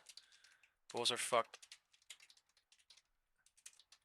Bulls are fucked here. Why am I saying this shit? Because, yeah, we're back into the purple box, right? This is extreme territories. Now we're fucking trapping crazy up there. SPX, confirmation rejection. You cannot make this shit up. What the fuck did I say? If it breaks 1025, it's going to trap everybody up here, and it's going to be the 3/3, right? They're going to roll down. Most likely, or it's not going to stay up there. It's going to stay down there. I don't give a fuck. I'm at 3.3K right now. It's literally what's most likely happening. I literally said if VWAP flips down, it's going to happen so goddamn fast, right?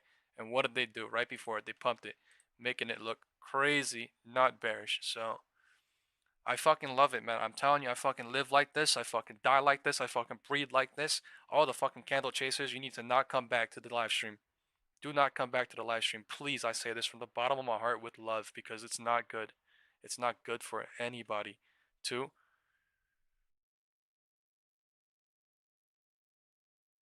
learn that candles are it. Right? Candles are not it, and that's not what I do here. Right? Chart deductions are literally anything but candles, so it's actually more than.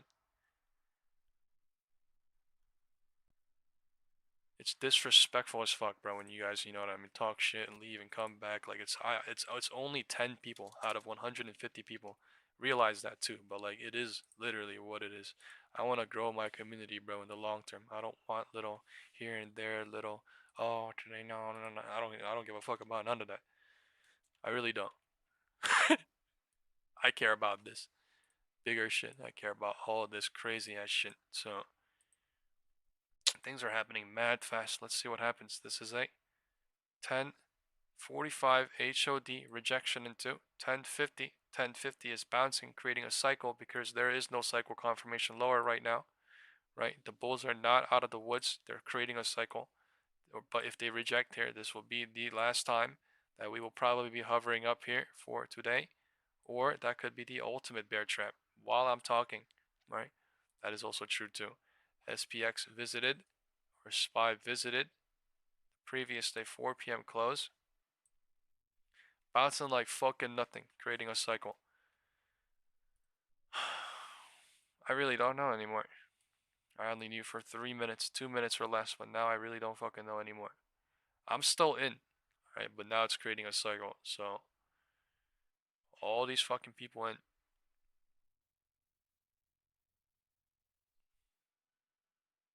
I was in not that much profit because of theta, but this cycle is going crazy, bro. Nvidia popping crazy into the last 10 seconds, 5 seconds. Someone said IWM gap filled. What are you talking about? Gap is down here. 250. IWM did not gap fill. Holy fuck. This shit is 0 DT destroying, 0 DT burning. What the fuck? Insane spike.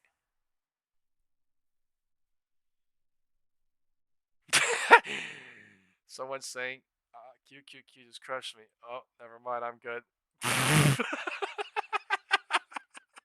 What the fuck? Bro, within 5 minutes. 1, 2, 3, 4, 5 minutes. 6 minutes. That is fucking crazy. Comedy, but like, what the shit?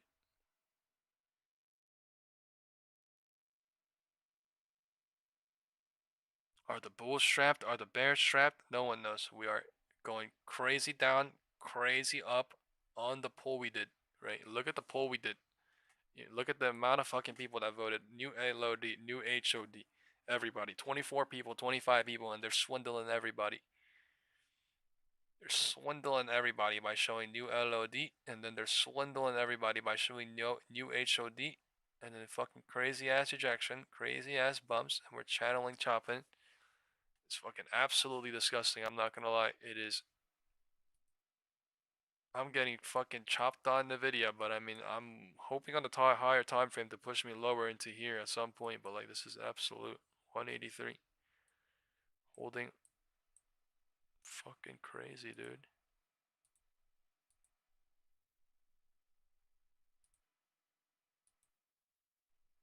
What is this shit?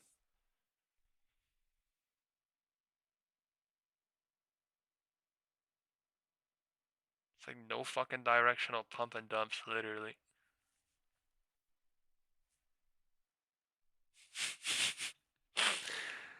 Oh my god, it's insane. Oh my god, it's insane.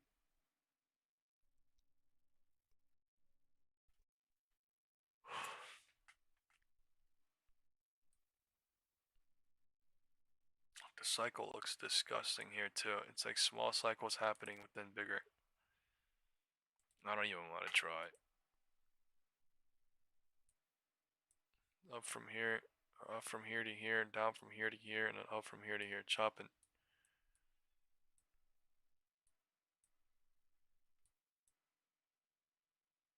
$6.852, the line we drew literally last week on Tuesday, Monday, and then we played into Wednesday, and then all this bullshit is playing right now. Market is hovering and chopping and playing here with the emotions and feelings. This is the only thing this makes sense. Every single bull above it is dead. Every single bear above it is dead. Or every single bear below it is dead for now at 6.852 until a directional moment comes.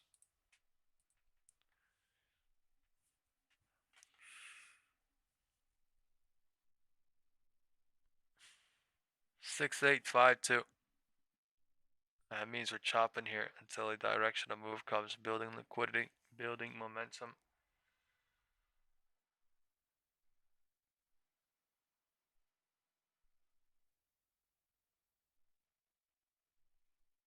God damn.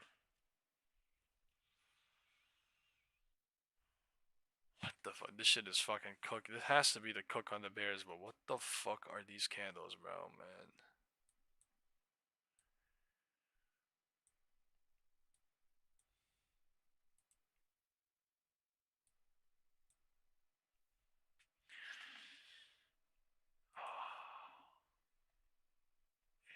Insane.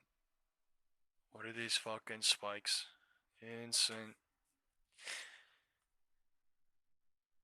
What are these spikes to then drop, man? Insane.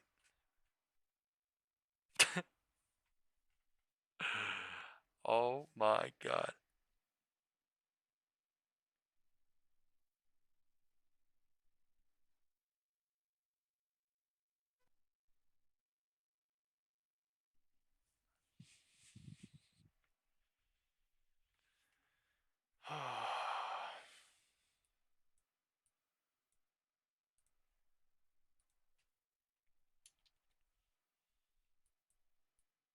There's no way Nvidia goes into the 190s again, right? Nah, I'm fucking kidding. Oh my lord, folks. Today, right, a lot of people are gonna get caught off guard, man. Candle day. Like all days, but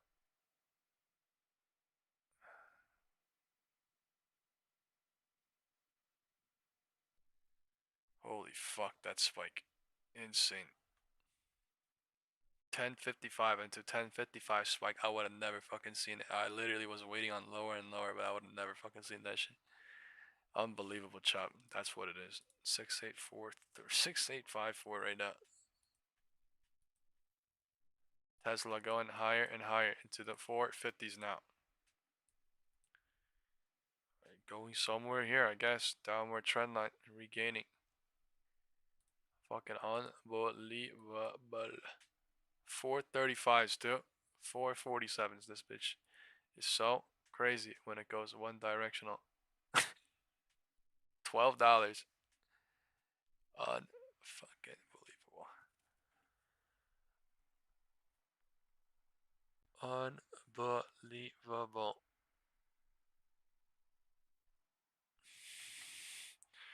But I left my 450s and 445s yesterday, so lol. That is fucking crazy. My 427s were fucked, but yeah, they got fucked. A little in them, but they fucked.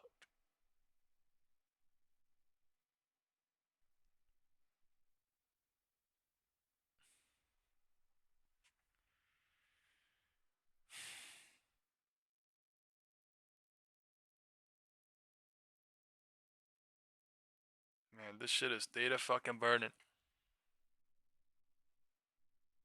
Things are looking like it wants to hover here unless something crazy happens, but wow.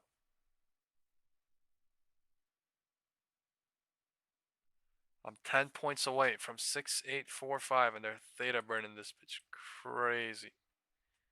We just went from 6845 to 6855, 10 points, so.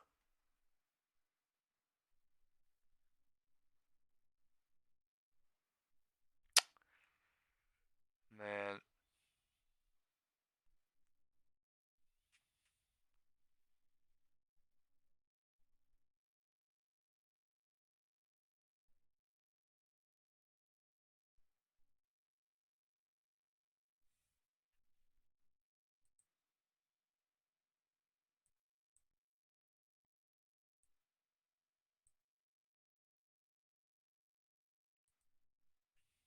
QQQ broke right above the purple box.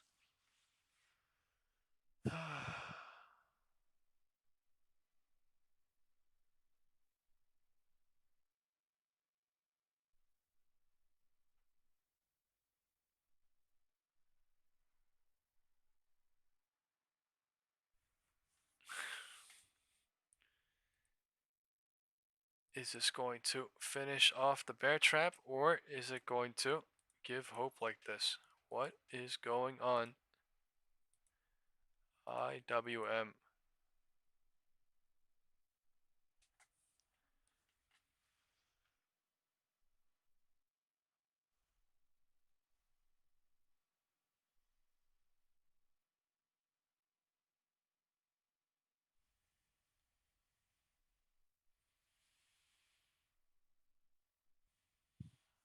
candle trying to nuke.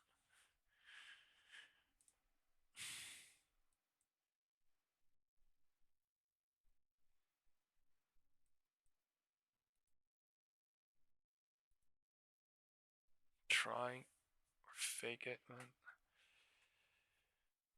Wow, fuck.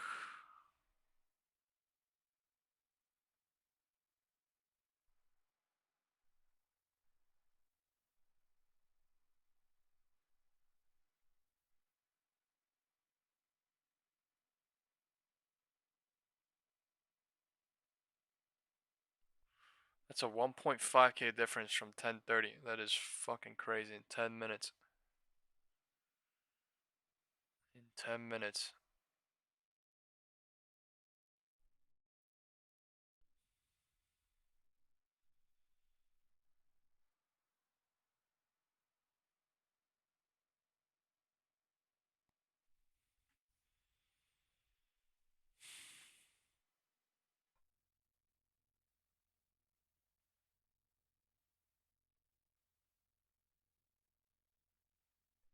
Man, the market just fucking going up and down like fucking nothing, man. This shit is absolutely.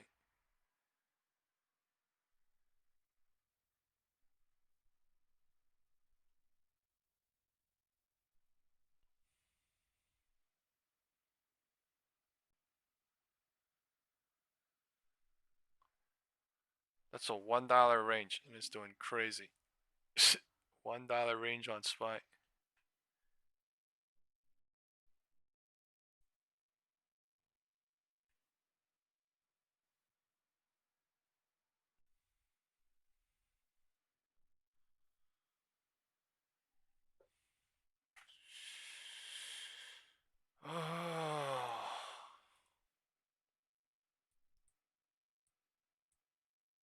It's the most insane shit. IWM.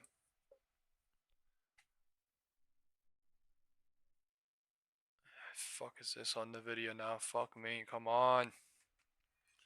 4 p.m. gap. 4 p.m. gap.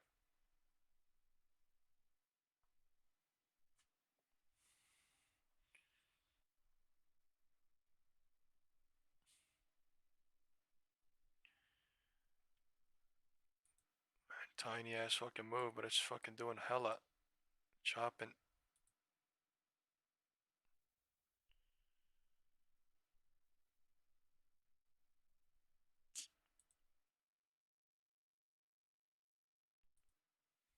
Man, going up and down like fucking nothing today. Like, what the shit?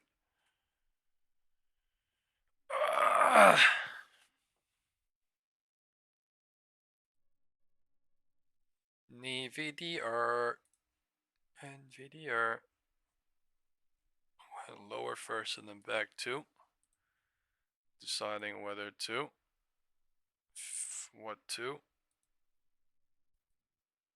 Apple said fuck that. QQQ said fuck that. SPY said okay. Fuck that.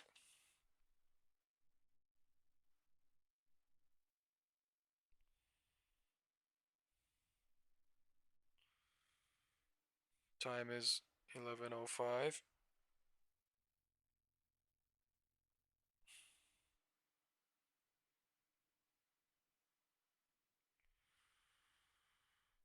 Man, what the fuck? That flash at 10:50, like.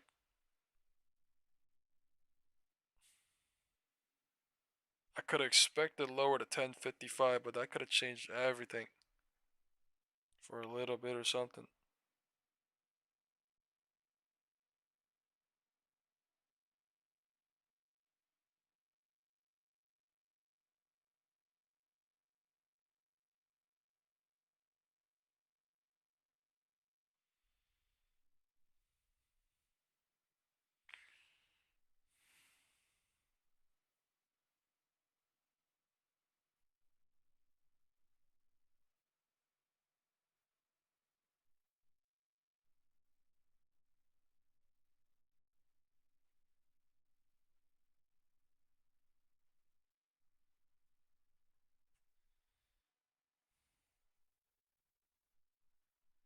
Oh my fucking god.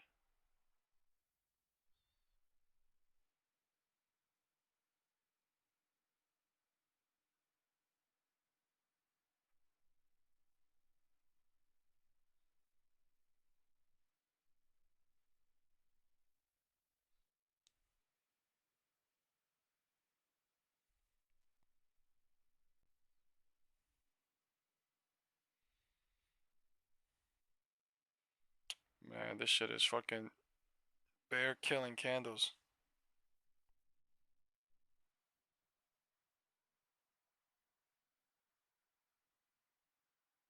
Happened so fucking fast at 10:50.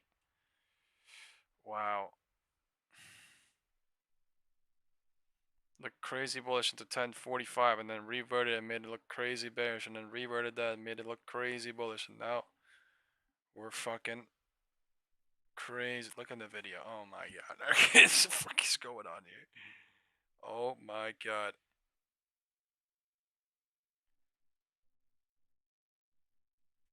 Market flipping crazy fast.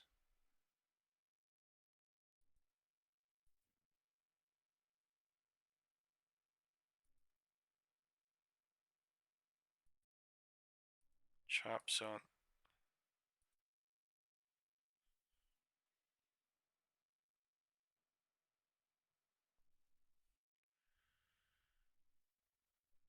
I'm about to just take fucking break even if it comes on SPX now. I'm scared. I don't want to fucking wait for a lower now. This shit is at the minimum chopping.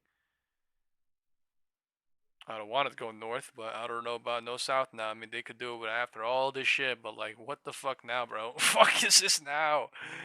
Oh my god. This is crazy cycling. Different than I expected to at 10:50 exactly. I thought 10:50 and lower to 10:55 and maybe LOD hope test and then come back up to VWAP or something, but look at this shit. It's so different. Now it's the exact opposite way. We're at the roof now. Oh my lord.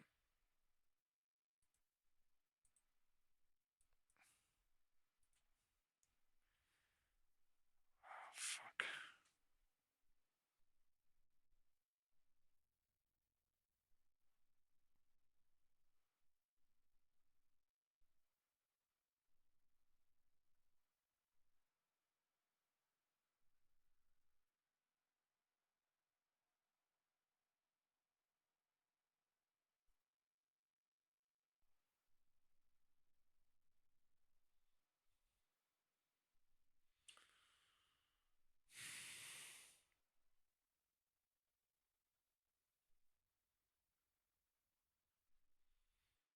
I'm giving it like 1 hour. I'm gonna give it 1 hour on SPX SPY. I mean on Nvidia. I think I'm gonna hold if the shit does not hit lower today, but I'm giving SPX 1 hour to come back down, or I'm fucking gone at 12. I don't give a shit where it goes. Nvidia is wild in here. It's been wild all night, so this isn't really that much of a wild, but it's pretty wild to see how it pumps and dumps every single cycle.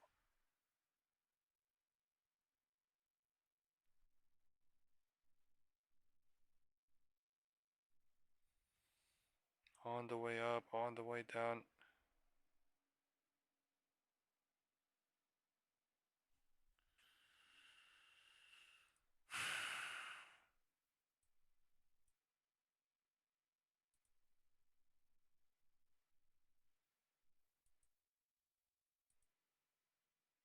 IWM grinding higher.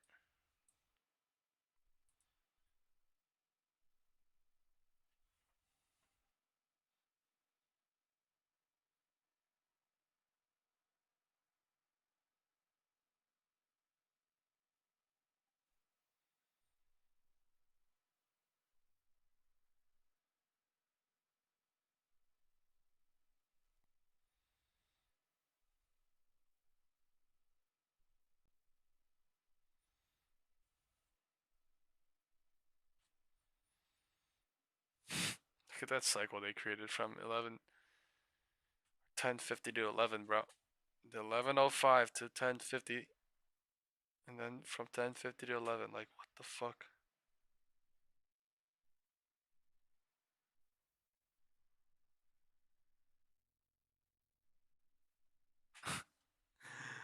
Oh my god, these cycles are super tight in here, but that's literally what just happened. Holy fuck.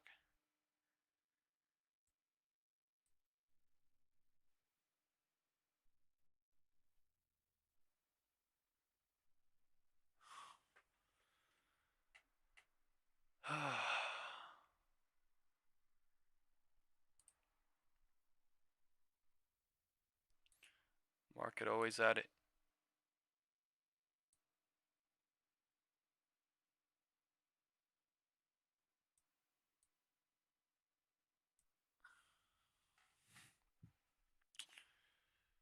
Wow. Market always at it. Trying to spike.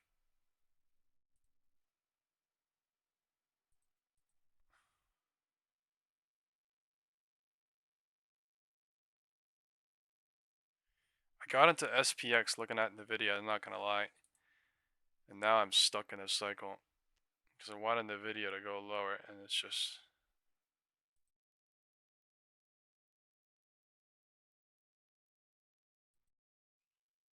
I'm inside a huge fucking cycle.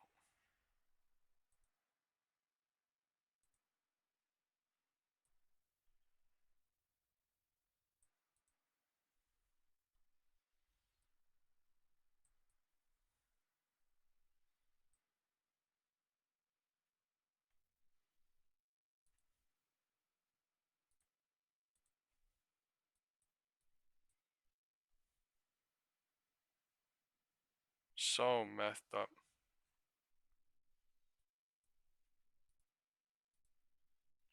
IWM bear trap and all. That is crazy. IWM is the one that looked bearish at pre-market, but what the fuck? Spike up, down, spike up, down, down, up.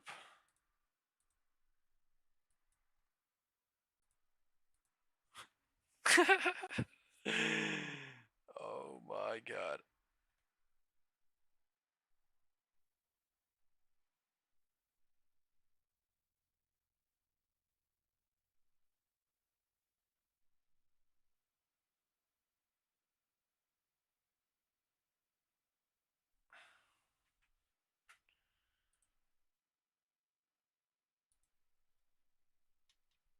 Created a range at the top.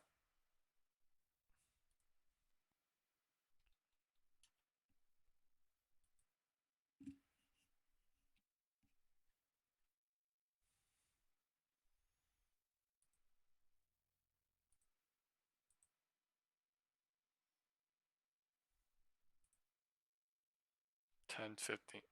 That is so fucking mean. Look at the IWM bullshit though. This shit happened like 2 days ago. Like 3-minute dump and like a crazy fucking pump for like 40 fucking minutes. Jeez.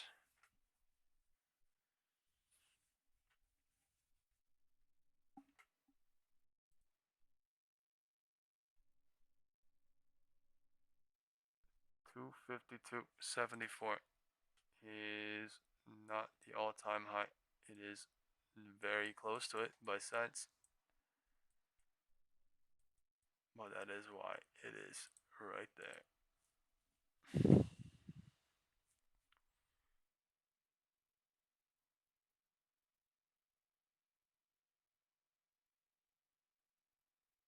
Every time this does is 684, we're back out on SPY every time.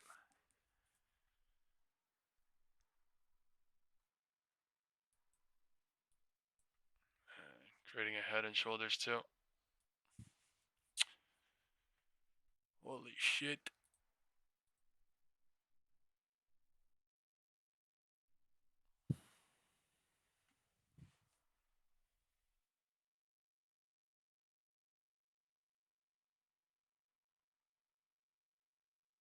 Oh shit, cycle pump.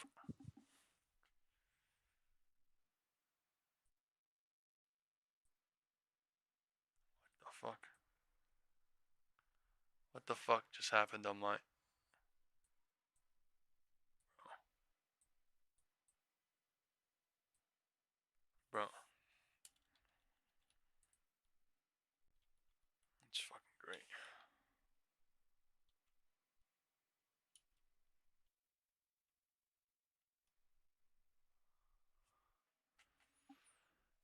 HOD.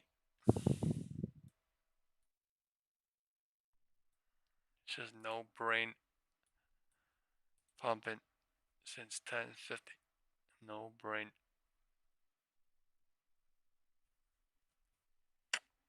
45 minutes. Holy shit. No brain pumping. HOD broke. One direction is north. No brain pumping.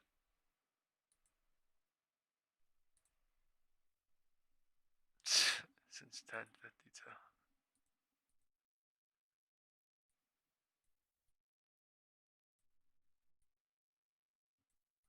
Holy fuck. Wow. Holy fuck. It's turned into an actual burn now. Holy fuck.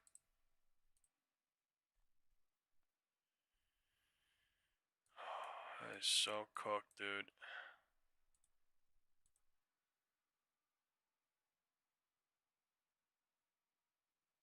Six, 8, 6, 5. 20 points away on SPX. What a fucking cycle.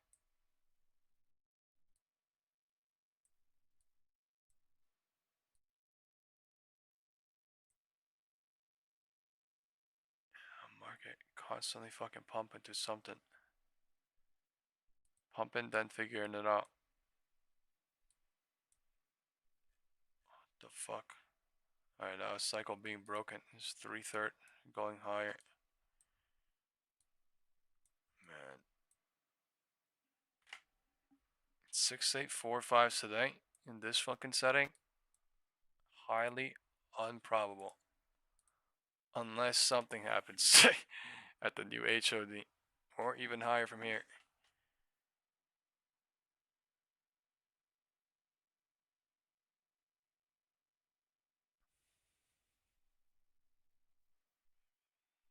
I'm 20 points away on SPX now. Man, that 1050, I was literally in profit by a tiny bit. Maybe I should have cut it because there was no destination. But holy fuck, did that just revert like crazy.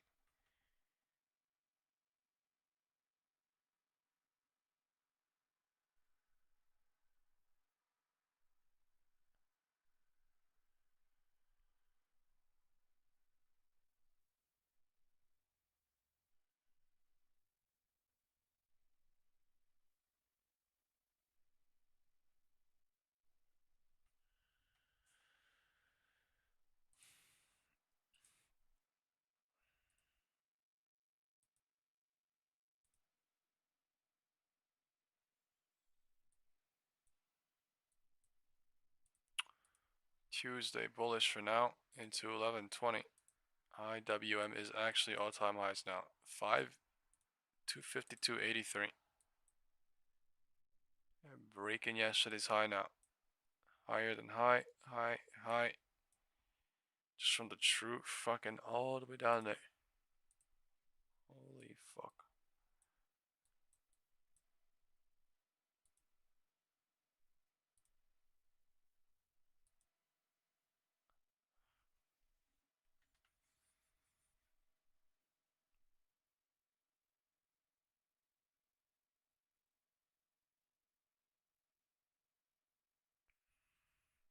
Yo, that is crazy. I won't lie. Using that 1 minute gap down there all day long, but that is insane.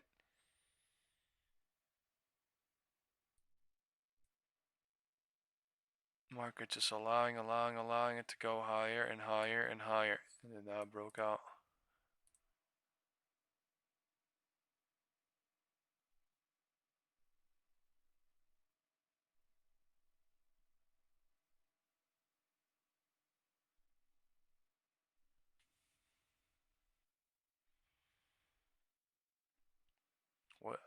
What is pushing the market up? I don't know. Apple and Tesla, maybe, some things. Maybe SPY is catching up. IWM, definitely pushing it up. But not Nvidia. This shit is definitely fucking just no cycle, straight up pumping though. IWM, I think, is definitely it. Market is just saying, after this shit, they're saying, oh, gap fill, oh, fuck that, gap fill, fuck that, push every single minute, and retail every single minute is helping to go higher, I think. I have no fucking clue for what, but it is.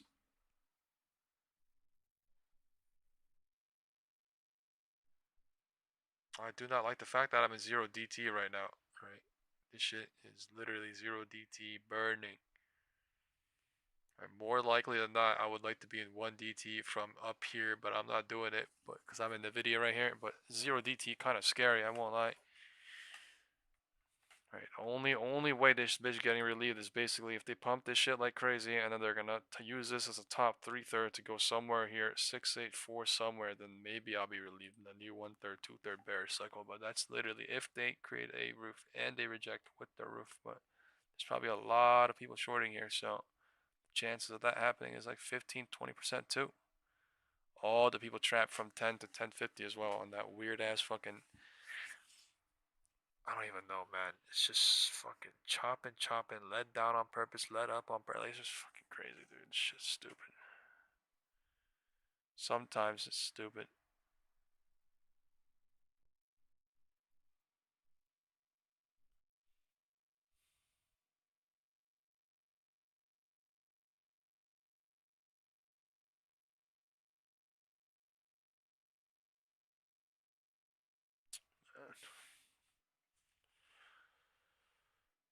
How long?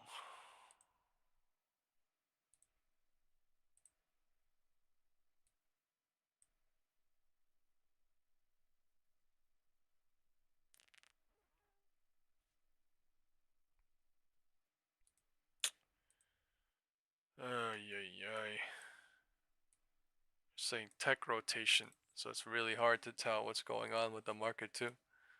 Tech and SPY doesn't lie. IWM is flying. I know everyone's like, oh. And man, candle day. Discuss this morning, Goldman Sachs head of investment grade credit. Nvidia day too, but it's also is candle back day. At Post 9. JF, it's great to see you again. Thanks for coming in. Great to be on. Thanks for having me. What you're thinking right now on what they will do, should do? So I think they will cut. I think they should cut. I think they will be hawkish in terms of the rhetoric following that cut in the press conference. And this bearish cycle was used to go I think higher. they should be I literally said this patient chop and could be allow used to for go the official higher or data to lower, come and they through literally went to lower, see and then for lay 5 bare minutes, and they exactly fucking what's boomed it going up. on in the labor So market. used to go My higher. strong suspicion Majority is that could the labor not market leave. is Like, weaker than it looks under the surface. oh we'll my get a lot of this god. information over the course of the first few weeks and couple months of 2026. And I do think that the Fed will ultimately embark on a deeper easing cycle than the market currently has. So you see unemployment, the rate rising dramatically? IWM all-time highs. Yep, Ochoa says IWM all-time highs, question mark. It is now. So this becomes the A1 focus of the Fed. I think inflation will continue to migrate towards target probably by mid-late of next year, but I think the labor market is going to come into view much more sharply, and I think the Fed will be very, very keen to counteract negative pressures there very quickly, and we'll move into a more easing posture. Bears are pushing with the MACD candles. Agree with everything you just said, but then we get a job openings report like this, which was very strong in terms of the amount of openings, or the weekly unemployment claims number, which is historically low and bodes pretty well, or job growth, which is still happening, even though we don't have the last few months of data. So it's kind of mixed messages. Yeah, there's noise in the alternative data, there's noise in some of the official data, and none of this is going to be in a straight line because it never is. But I do strongly suspect that as we move into next year, some of the productivity gains that we'll see as a function of technology and AI adoption will really be felt. And as a result, that labor market weakness and labor market rebalancing that will need to take place will need to be assisted by meaningfully easier monetary policy. Even if it means stubbornly high inflation? I don't think inflation will be stubbornly high. You think it's going to come down? I think those productivity gains will allow cost of goods sold to go down. I think that will be a net win for the consumer. I think it'll be a net win for margins. And so overall, to be clear, I'm actually really bullish growth in 2026. Why? So I think that the ongoing movement of the economic growth going in one direction, but the labor market going in another direction, I don't even think we've gotten started on how that move is going to develop. High GDP, high unemployment, requirement to move interest rates sharply lower than they are today. And I think it's going to be driven by the adoption of AI and other technological advances in the corporate sector. We're at the very early innings of it. But I'm more in the Elon Musk camp of this being a huge unlock of productivity, a huge benefit to the overall consumer and to the real economy. And by the way, like all of these things together, great growth, lower interest rates, terrific for the US government as we think about the fiscal balance as well. Why is it coming in structured like this? Why?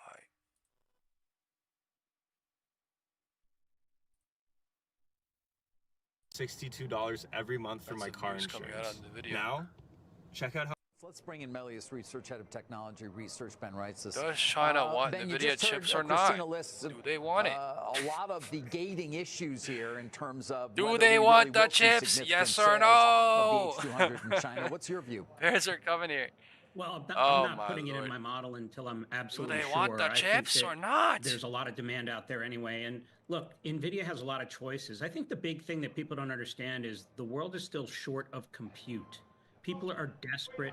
These companies are desperate to get their hands on chips. So Nvidia has a whole world to look at and say, do I want to put a low margin chip in China, or should I sell a higher margin chip somewhere else? So I think that they need to thread a needle here and potentially might not ship as much as the demand even is to China if the margin's that much lower and it's such a hassle. So we'll have to see. I'm not putting it in my model right now. All right. When would you put it in your model?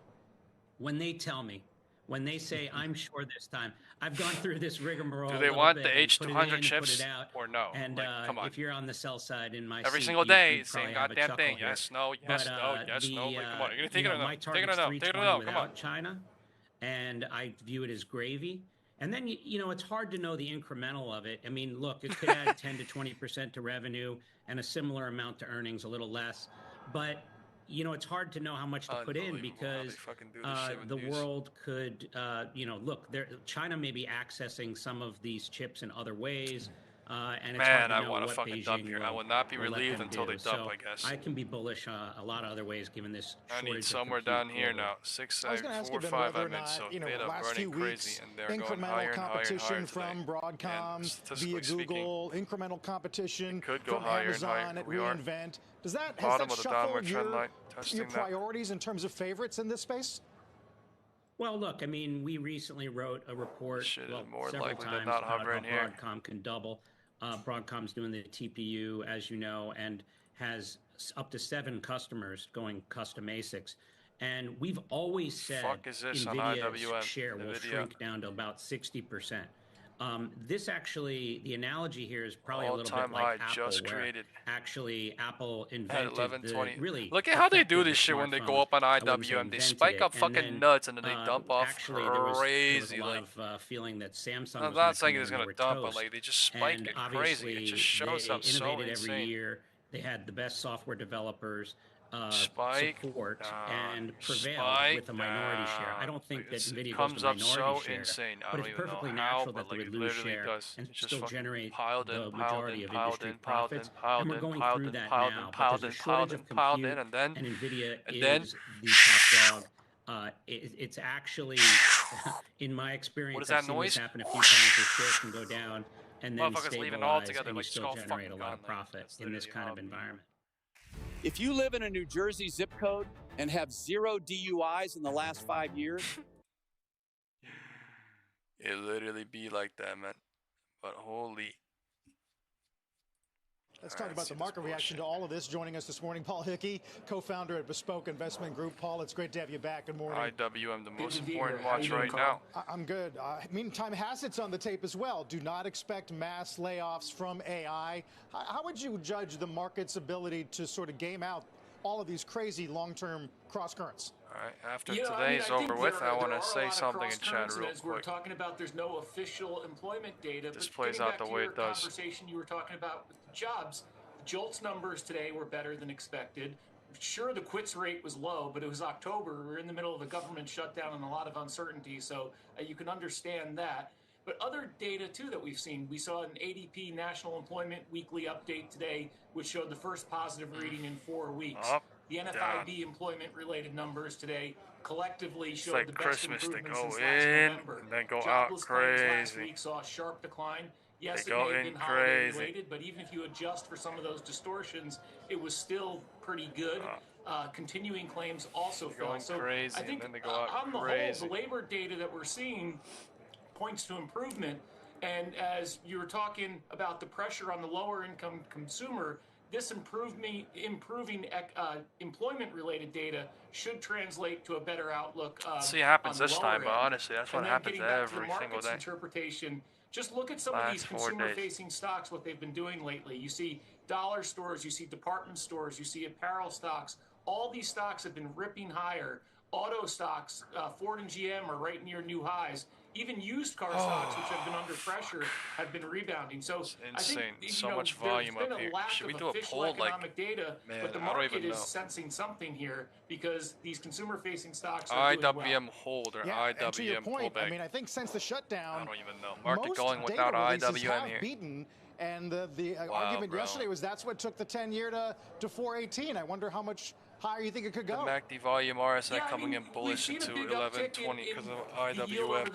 No volume rally. SPY same almost too. Being bought up and then now volume coming in to go lower. It hasn't been anything Look at the volume, like the more bearish rates that we saw last year when they were hiking, when they were cutting. Excuse me. Yeah. So what I want to really see is how these candles forming in the next 3 minutes, basically. MACD volume coming in more and more bearish than bullish. That's weird as fuck. So in that respect, you look at the 10-year yield on the 1-year range, it's still much closer to the low end of its 1-year range than the high end of its 1-year range. But by the time today's over with, I want to say something at the end.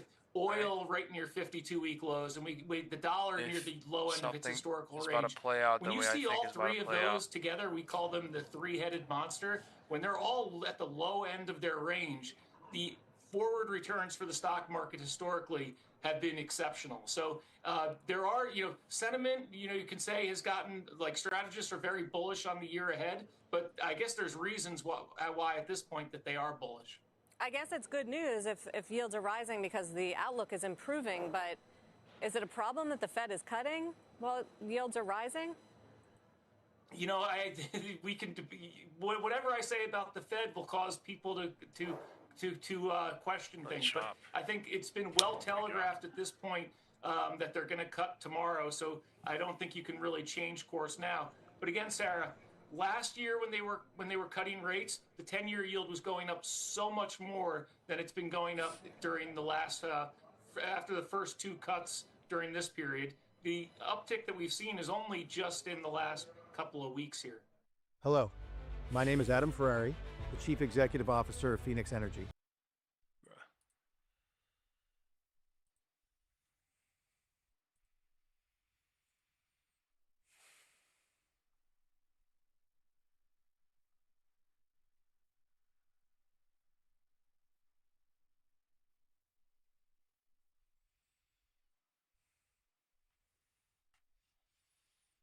They're squeezing. This time might be different. They might be using that shit to squeeze this time. MACD is continuously bullish this time, so.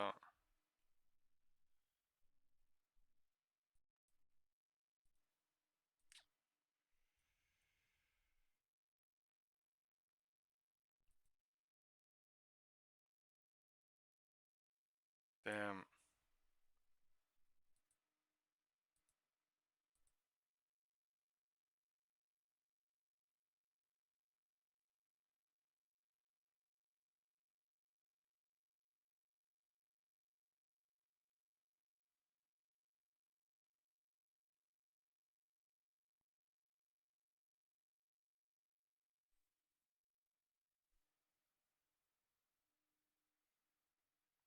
And that shit is burning.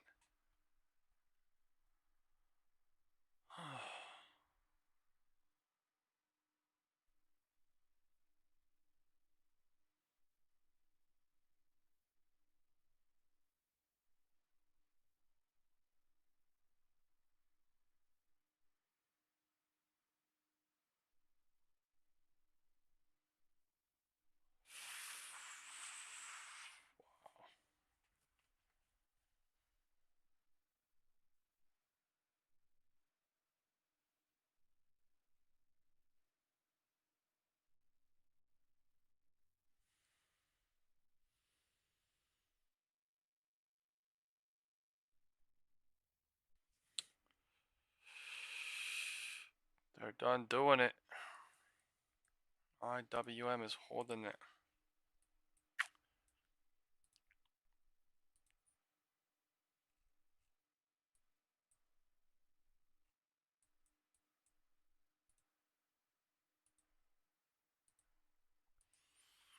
Oh my god.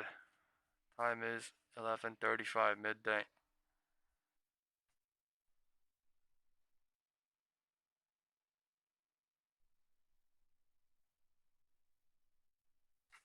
New high today.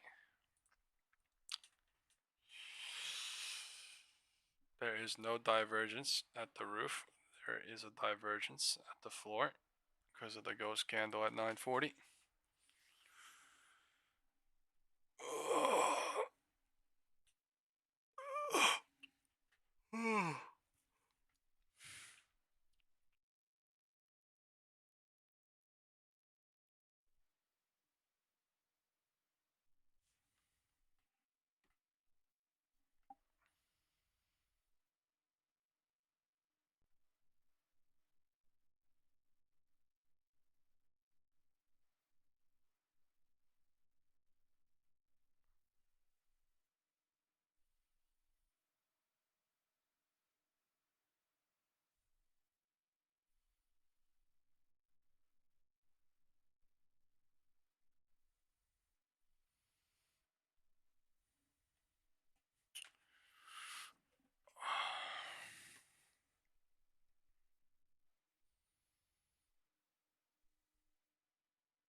I'm in for 6,685 1 DT puts here.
I'm still in my SPX0 DTs and Nvidia.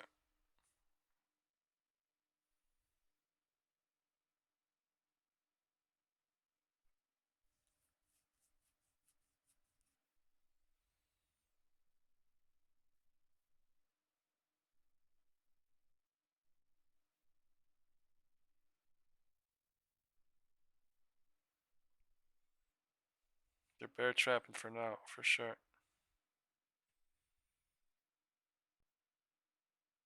Just not feeling this ride up right now. I think something is cooketh, and today is cooketh day. Cooking day. Pre-cooking day.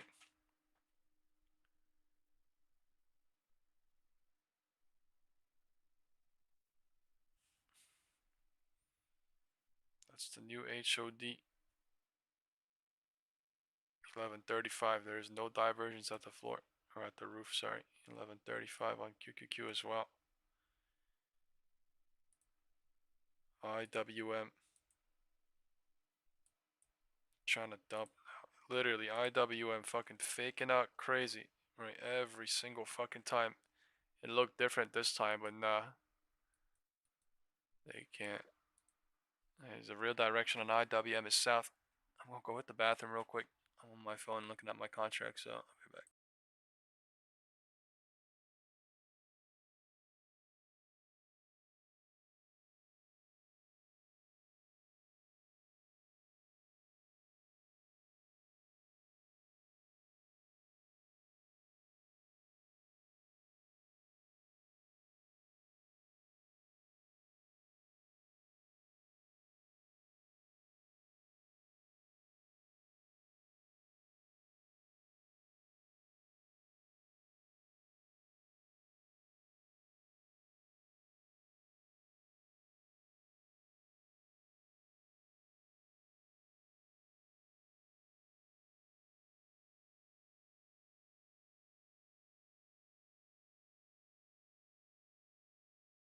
Alright. Time is 11:40.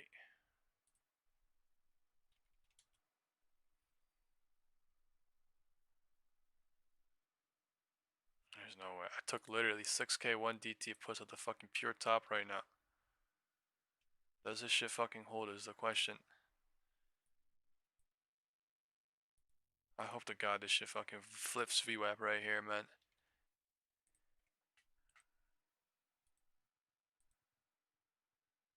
Insane fucking work.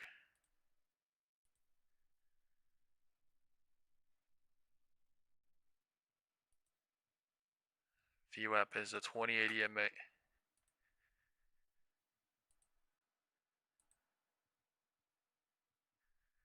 QQQ and Nvidia going. IWM is bouncing. One of them's faking. Lower. Bears are in control, pushing the VWAP. Let's see if they flip the VWAP here.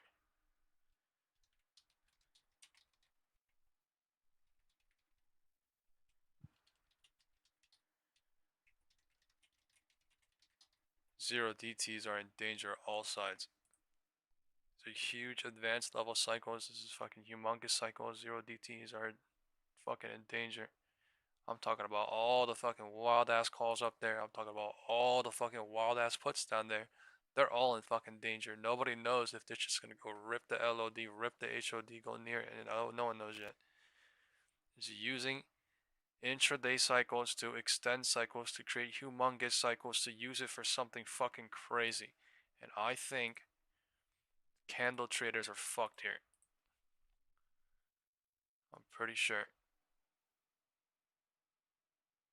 This is insane though. If they break this low today, they're gonna go break and they're gonna go gap fill IWM some fucking way, because this literally means they extended the cycle, made it bullish, no direction since 1050, so they made it bullish, extended it the 3/3, and they're trapping fucking everybody up here since 1050 up here in the 3/3, and they're gonna get fucking cooked. I'm telling you, they're gonna get fucking cooked down to the bottom. I don't know where, but if it rejects and breaks this low at some point, they're fucked at 1050. Let's see if 1050 holds. Alright, if 1050 holds, the bulls are fucked. I'm gonna say that completely with my heart. And then LOD's gonna break, and then you heard my John. This is literally what I meant by we'll see at the end of the day what the fuck happens, because 20 minutes ago there was 15, 20 people that left the live stream, and I swear to God, this is literally what I mean. By the end of the day, we're gonna see what the fuck happens, because it is fucking crazy, and it's going to. It might even destroy all sides, zero DTs, but I'll tell you right now, one side is gonna get completely fucked here, zero DTs. So whether that's all the calls up here, whether that's all the puts down here, guess we're about to find out with no volume, because candles are literally saying bullish and bearish based on IWM. Alright, bounce trying like 11:30 to 11:35. It could come in however strong or however weak, that's up to them. 11:45 is here, bouncing trying.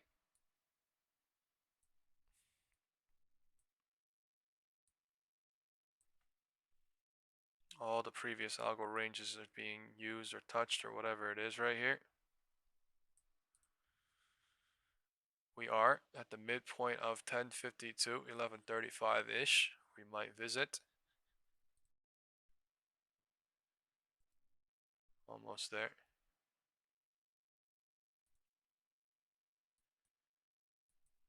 QQQ is making people think it's going to reject, making people think it's going to hover. No one knows yet. Doing something like this. No one knows yet. About to find out.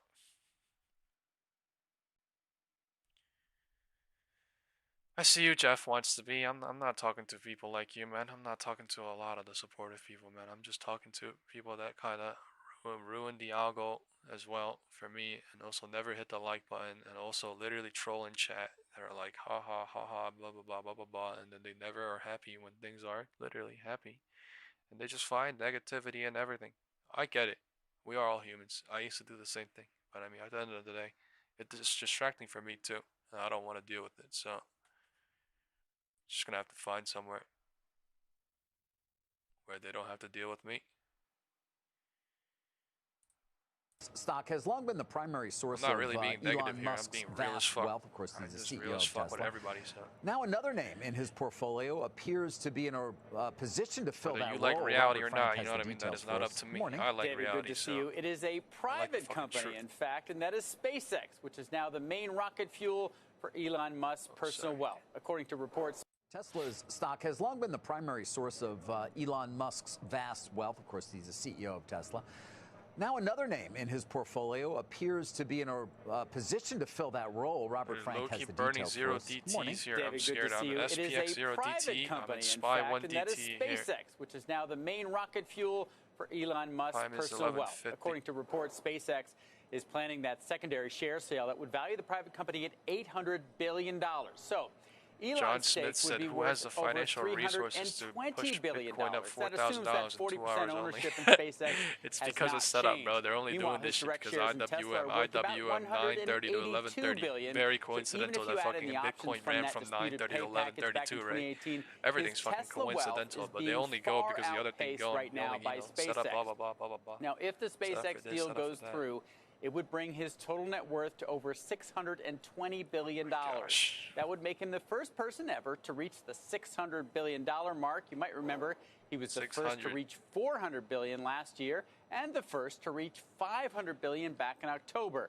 The rising values of those private companies, including XAI, they were cited by the Tesla board as a concern and reasons for awarding Musk that pay package that could potentially be worth $1 trillion.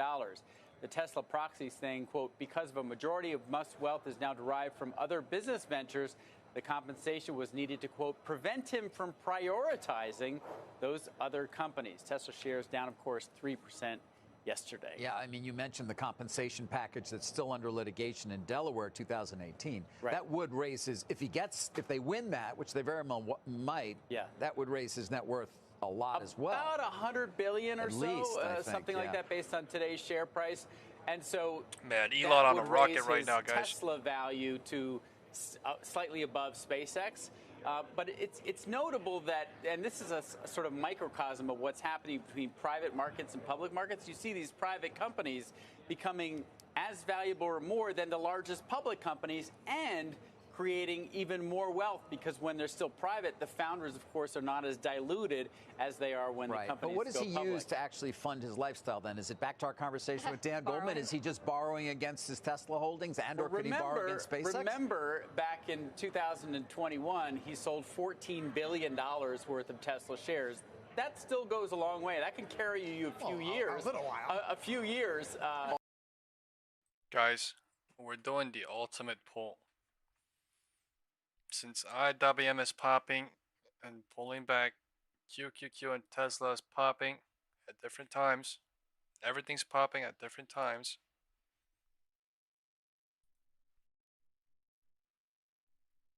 Man, I think I should get the fuck out of 0DT. Who thinks this fucking pump is real? This one right here. Who thinks this is a fake pump? This shit is literally pushing off of 1 minute Tesla right now. QQQ flying.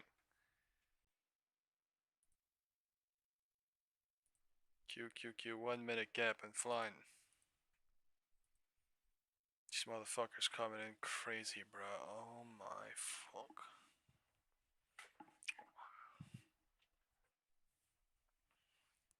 Real. Knock knock. Is the boom coming? Question mark. So real.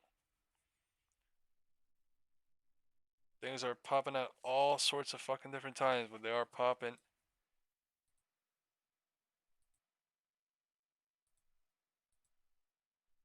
Chomping puts.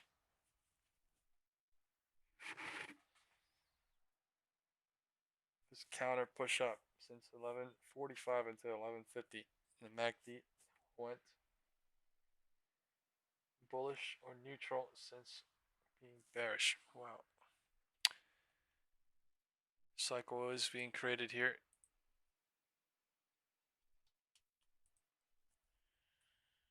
Smaller one inside a bigger one, inside an even bigger one.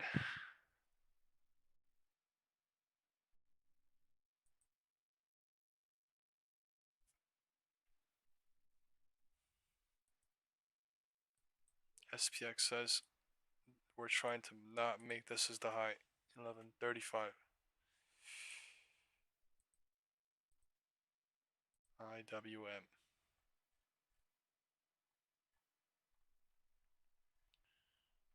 Wild. MACD bearish. Let's see what happens. QQQ bullish.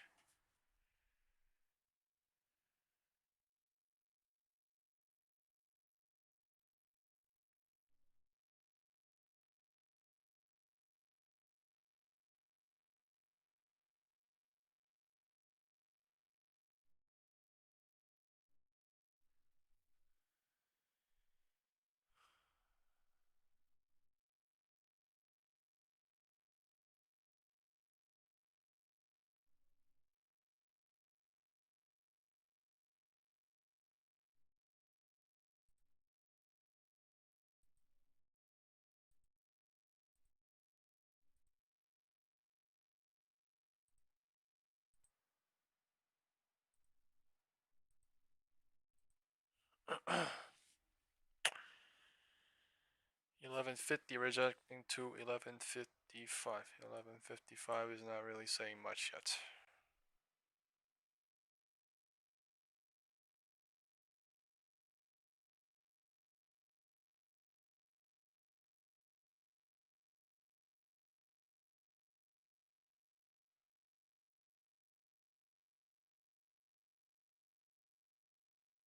Damn, it's already fucking 12.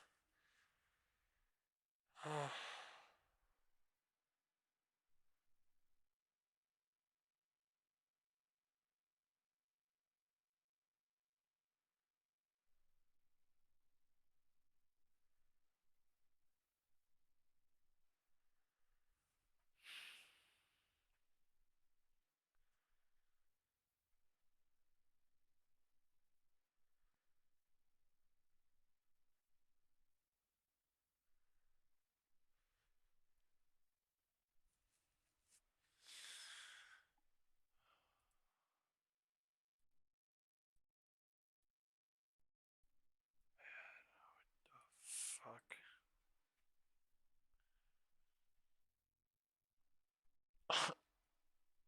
All the fucking algo ranges from yesterday, like we didn't use yesterday and we're using it now. Like what the fuck?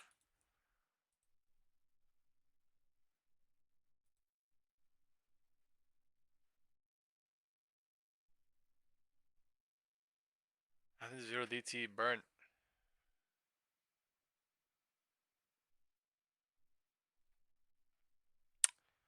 Even if a rejection happens here, it has to be like a miracle. 1 out of 5, 1 out of 10 below VWAP. But wow, what the fuck? Cycles are absolutely. It looks like it's fucking pumping and pulling back and pumping and pulling back, honestly, but.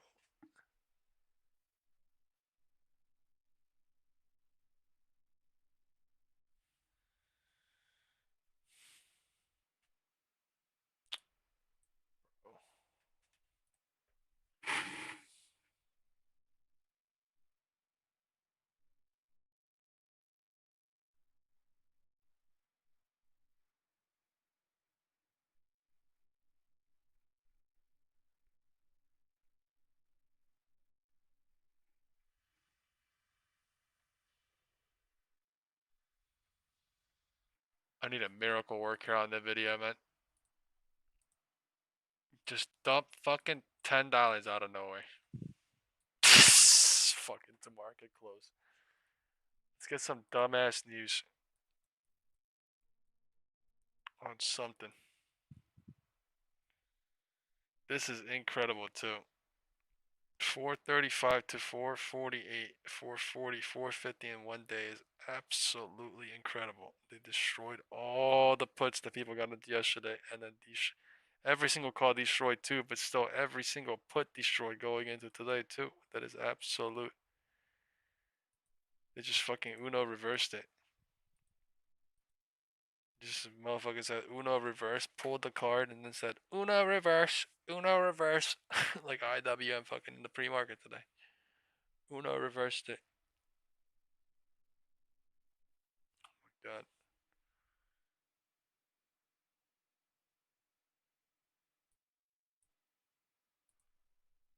It's like a fucking heartbeat monitor. Especially Nvidia. Look at this shit. Look at this fucking heartbeat monitor. Doot doot doot doot doot doot. Doot doot doot doot doot doot doot. Like, bro, you cannot make this shit up, bro. This is not a joke on Nvidia, man.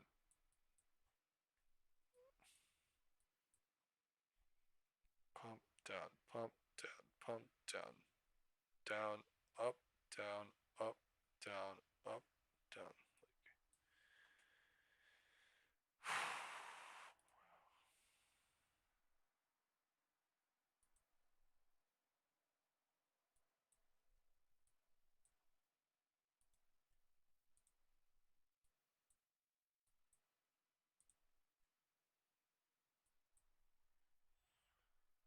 We're pulling in the chop.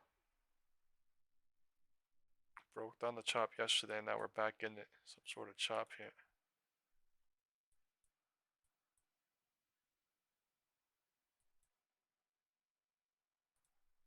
Damn.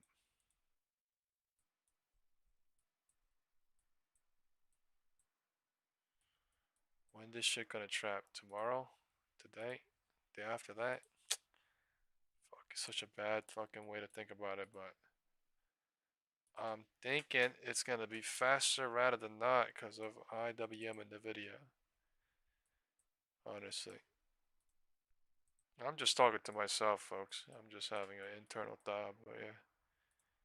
Man. QQQ. Straight up fucking bullish today.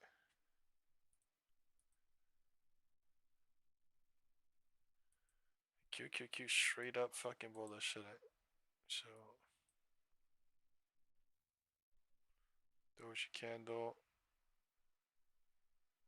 Broke out above one. The fuck is this non-directional bullshit? $2 up from market open, so it's up, but like not really. QQQ is up, one direction on QQQ. IWM mega pullback. IWM mega fucking pullback. I literally said, right, every single time this bitch spikes up, it can't hold it. Up, down, up, down, up, down, and it is up, downing. It is up, downing, up, oh shit. Up, down, up, down. The MACD can't hold it. They just let that thing go up crazy. You know, the crazy part is literally IWM did not even look bearish here.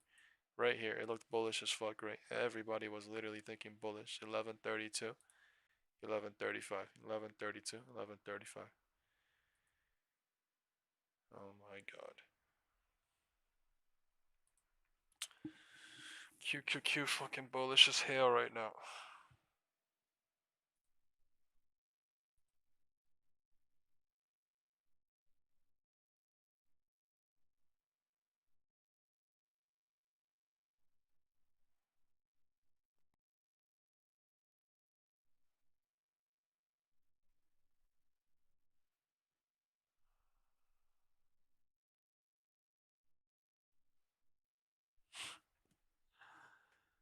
Look at SPY holding, dude.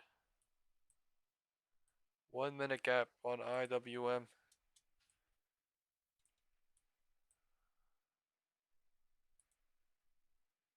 Look at SPY not holding now. Holy crap. They're just doing it so fucking sneakily. Look at how they delayed that shit. And IWM leading the charge. Tesla holding. I don't know.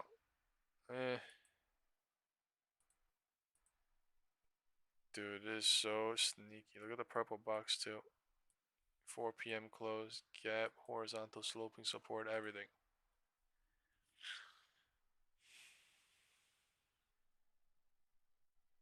Time is 12.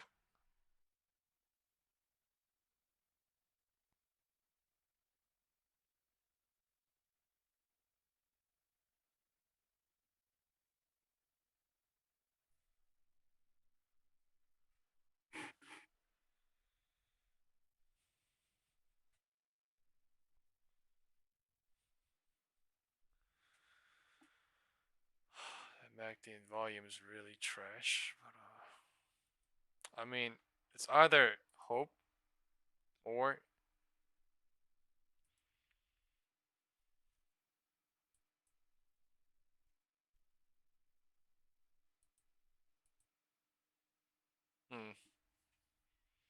high chances say hope, but I mean either that or it's something sneaky as fuck because everything is saying not lower.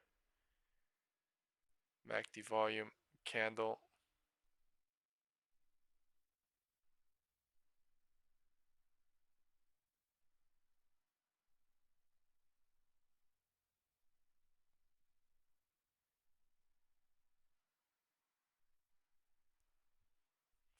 I can't even fucking get a little bit out of it now. Fuck, it's like, come on.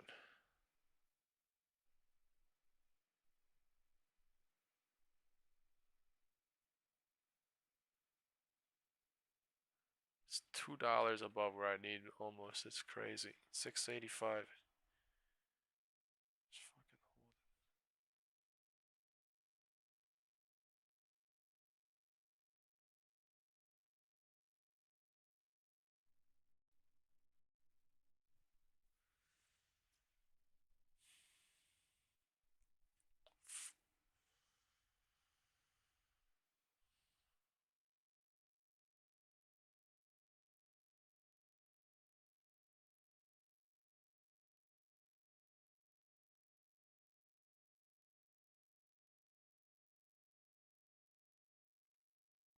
Fucking data burn, bro. Oh my god.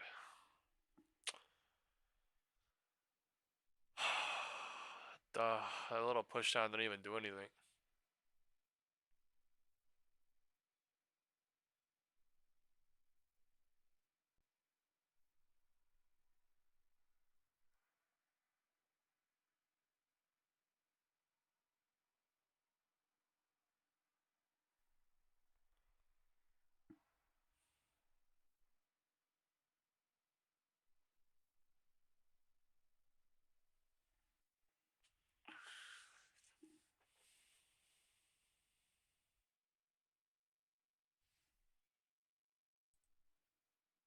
The moment I leave, IW about to drop too, so.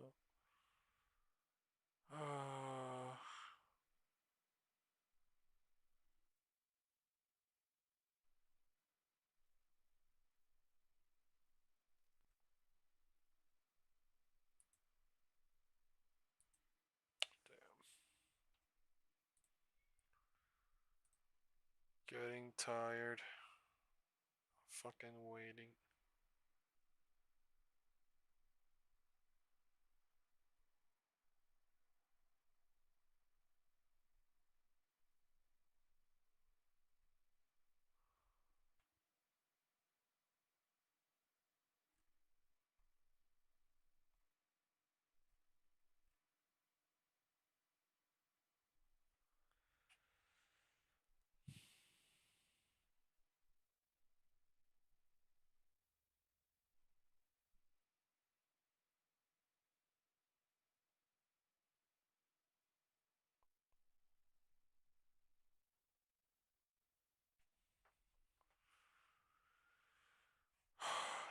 This has to be a theta burn.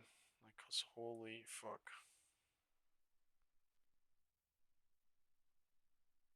That one moment at 10:50, literally turning into.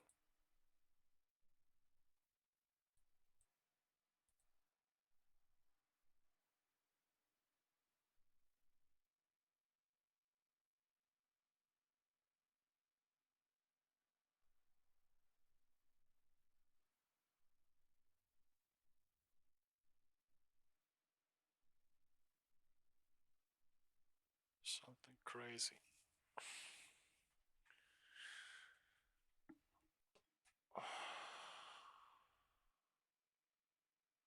It's just the worst way to burn.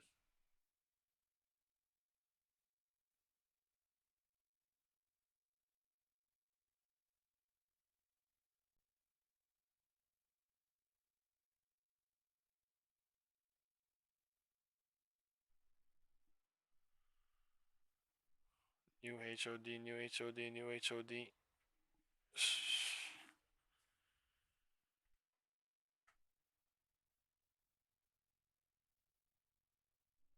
New roof, new roof, new roof.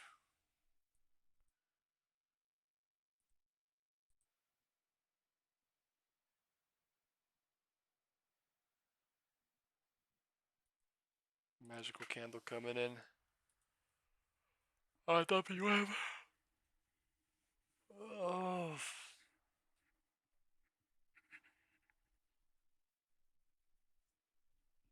Holy f.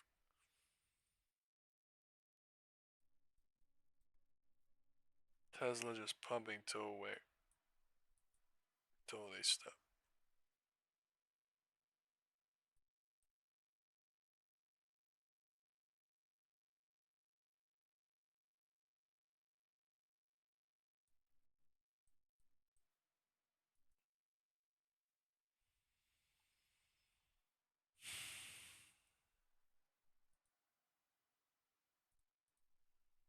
Sure, some fears there. 0 DT, yes.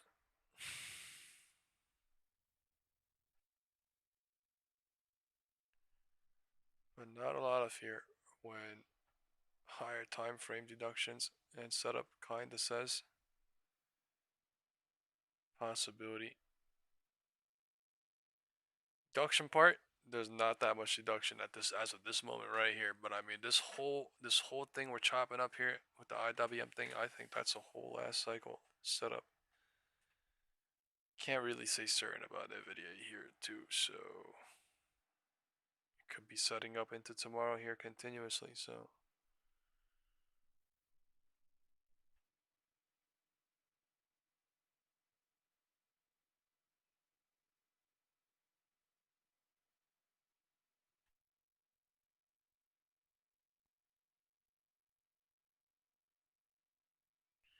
It's getting so damn close. Two. Closer and closer to mark. So close. We're hovering near the HOD here. Like, I'm literally hoping on VWAP flip, but it needs to happen for it to go. But if it doesn't go, it's fucked. And it's... yeah.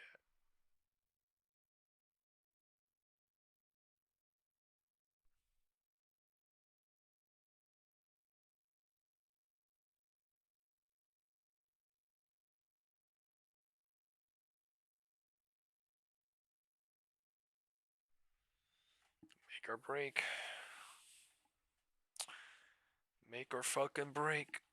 I mean, I'm in SPX, so I guess I have until 4 p.m. instead of 3:45, but I am still scared until... like, I get scared the closer and closer it gets to 4. I mean, data fucking walling, so... unless they true direction this bitch and really bull trap it, and then they fucking 3/3 end it, and then 1/3, 2/3 dump it, then there's no fucking chance the 0 DT even coming back on SPX. But I mean, there is a small possibility because of the 1150. It's bullish right now, but I'm talking about could be the setup into later, using this later. So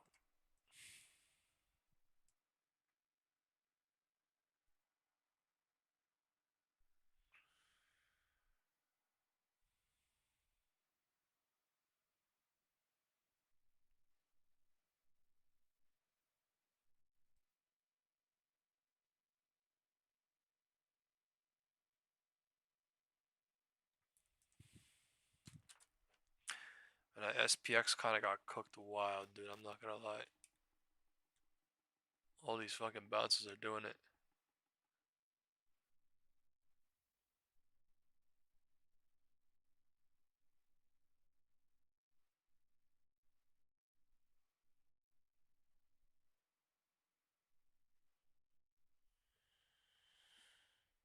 I only have a little bit in fucking 0DT too. Yeah, it's just wild, dude.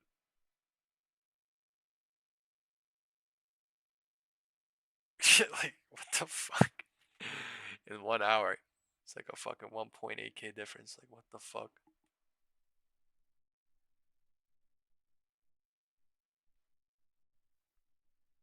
SPX when it's out of the money and they rip it against, like, it's nasty fucking working, nasty working.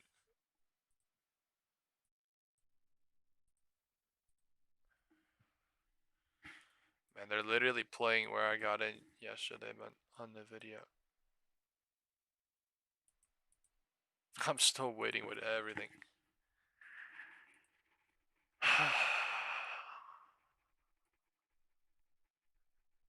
We did not break the HOD. 11:35. 11:35. We did not break the HOD. Let's see if a 1/3, 2/3, 3/3 happens off of here. All right. We are horizontal sloping support the bottom trend line that we were in last week.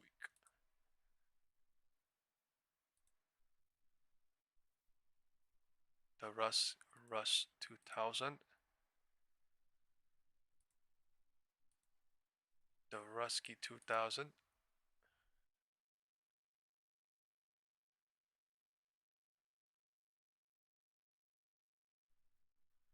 VWAP flip, come on. The Rusky 2K. It's a drop.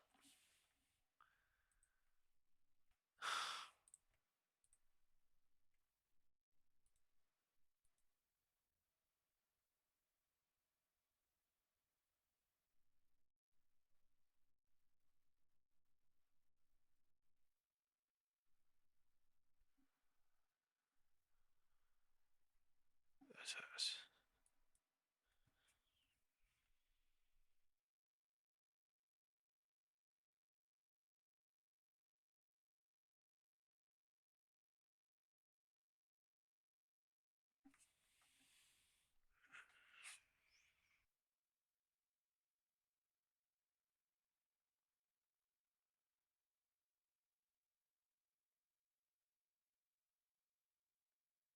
I mean, every candle make or break at this point. We're right next to VWAP, so. Oh, I forgot. This is on. Sorry about it.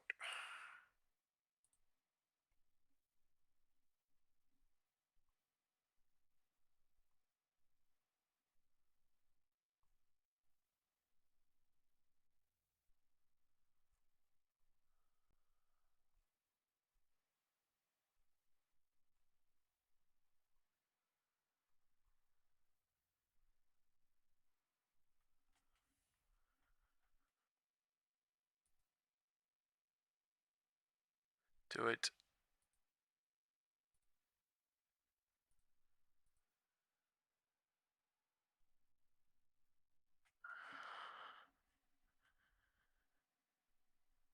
Come on. Fucking flip the VWAP and go to LOD in 20 minutes. Come on.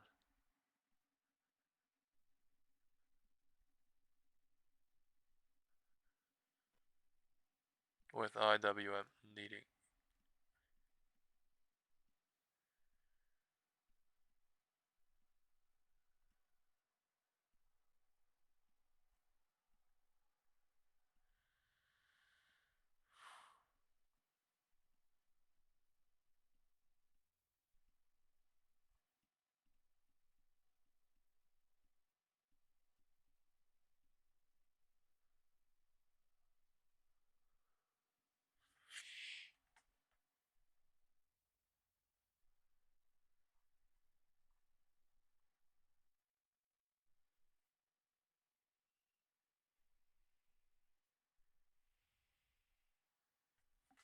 slow. Slowly moving.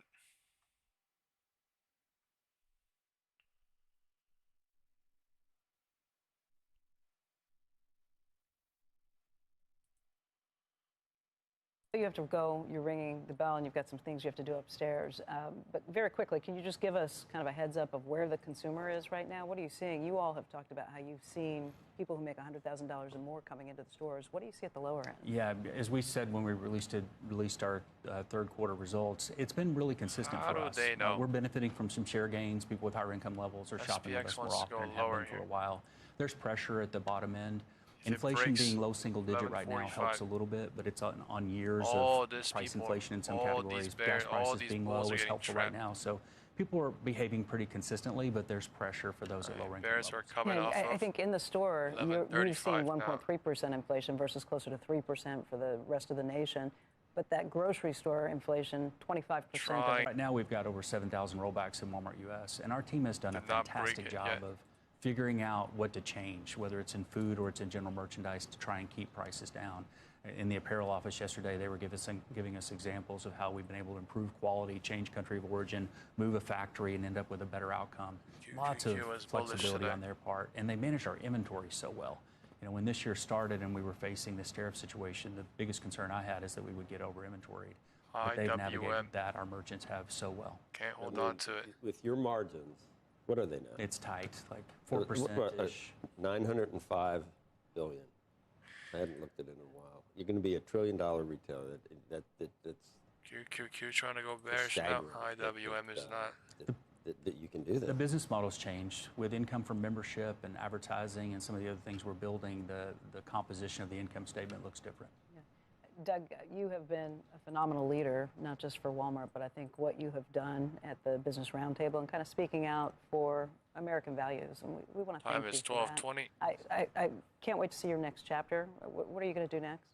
I don't know. I'm going to ask Shelley what I'm supposed to do. We think it's going to be big. You don't mean CNBC. I'm in 6K on Nvidia. I mean, I know you're 6K I don't want to say that kind of visibility. You don't have that much to say.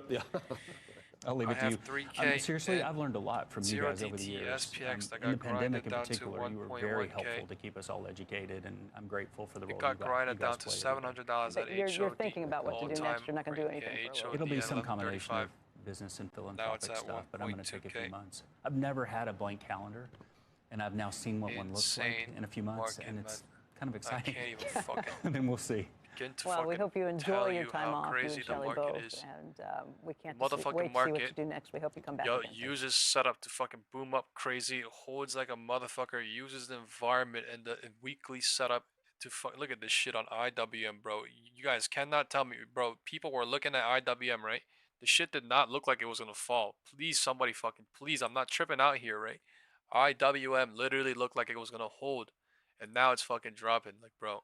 The only way you see this shit is smart money deduction. Can't hold. Up, can't hold. Up, can't hold. What does that mean? They're allowing people, retail, smart money, everybody to stack into the setup and then release the pressure. Release the pressure. It literally looked like it was gonna hold because of the MACD looking crazy different. It looked a little bit different, but I mean, it's doing this shit. It's doing this shit. Look at the fucking IWM pressure right now, waterfalling. IWM pressure waterfalling. QQQ helping. SPY going. VWAP is about to test. Alright, I want VWAP flip here. I'm at 1.4K on 0DT SPX. I got grinded down into all-time high. I mean, not all-time high. All-time high on fucking IWM and HOD on SPY, bro. Can you fucking believe it? Right? I fucking believe it because it literally happened to me. But look at this fucking shit. 11 times 1220. Unfucking believable. I would have fucking cried if I left everything up there and this shit happened too. Like, look at this fucking bullshit. And it's literally half of midday. 1220. It's fucking crazy, man. Oh my god, it's fucking crazy, dude. VWAP. Let's see if VWAP flips or not.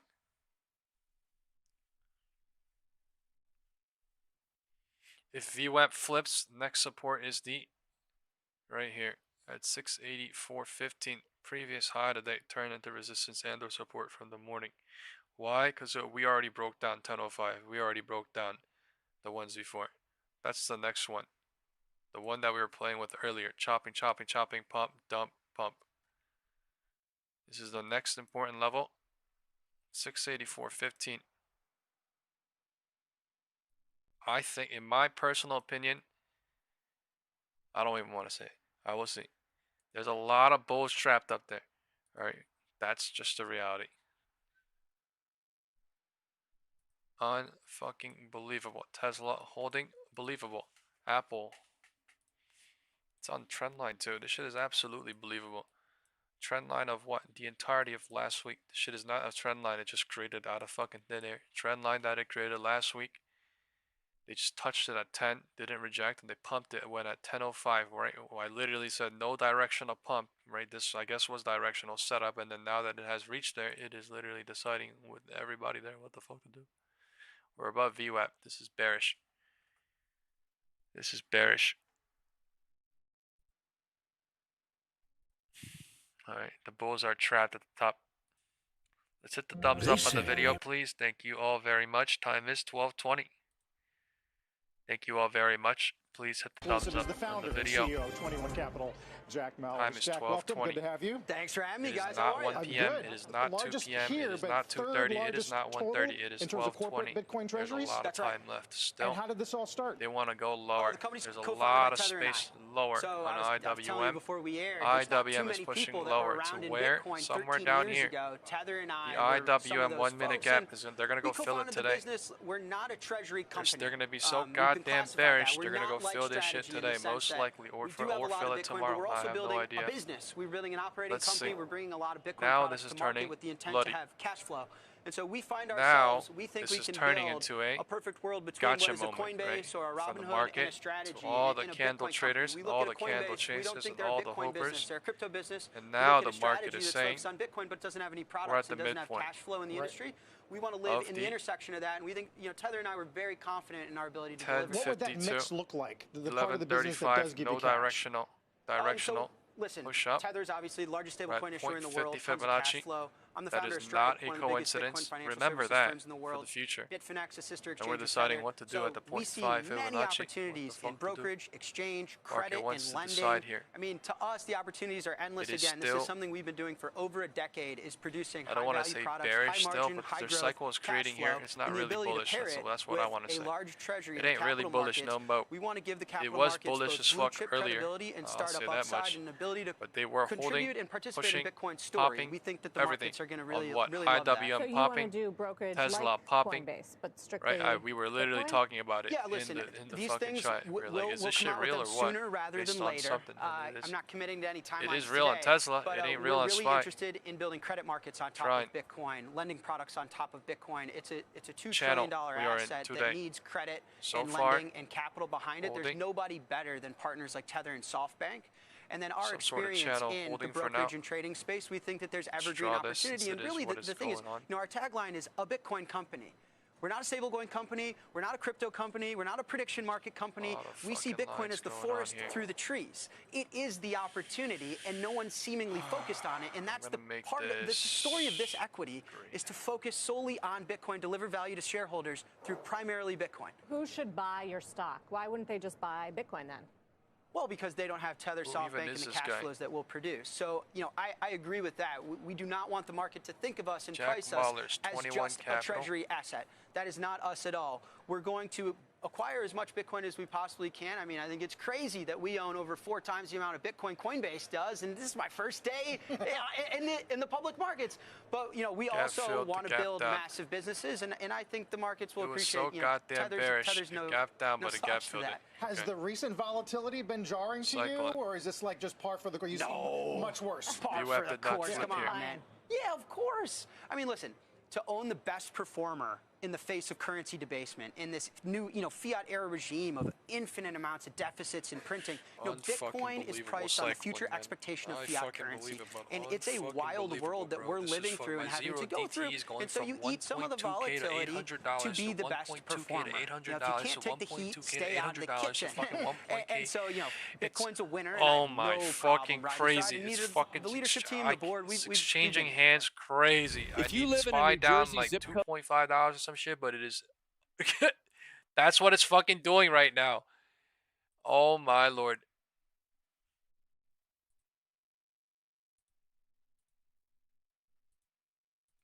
SPY 1 DT is up, but my SPX kind of fucking cooked into this shit.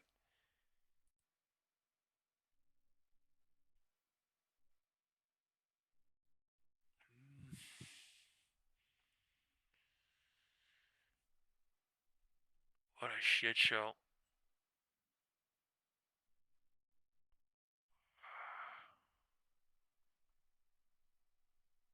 Man, that 1050 was so goddamn fast. I don't even have fucking time to look at the time to literally be like, oh, this.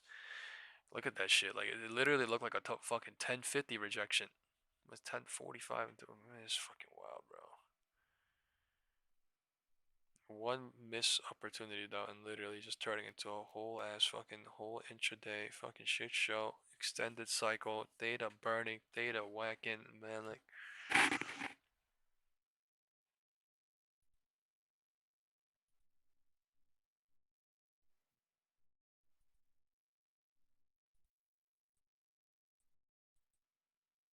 The fuck is this on the video too? Keep spiking in this box like chopping, you're crazy.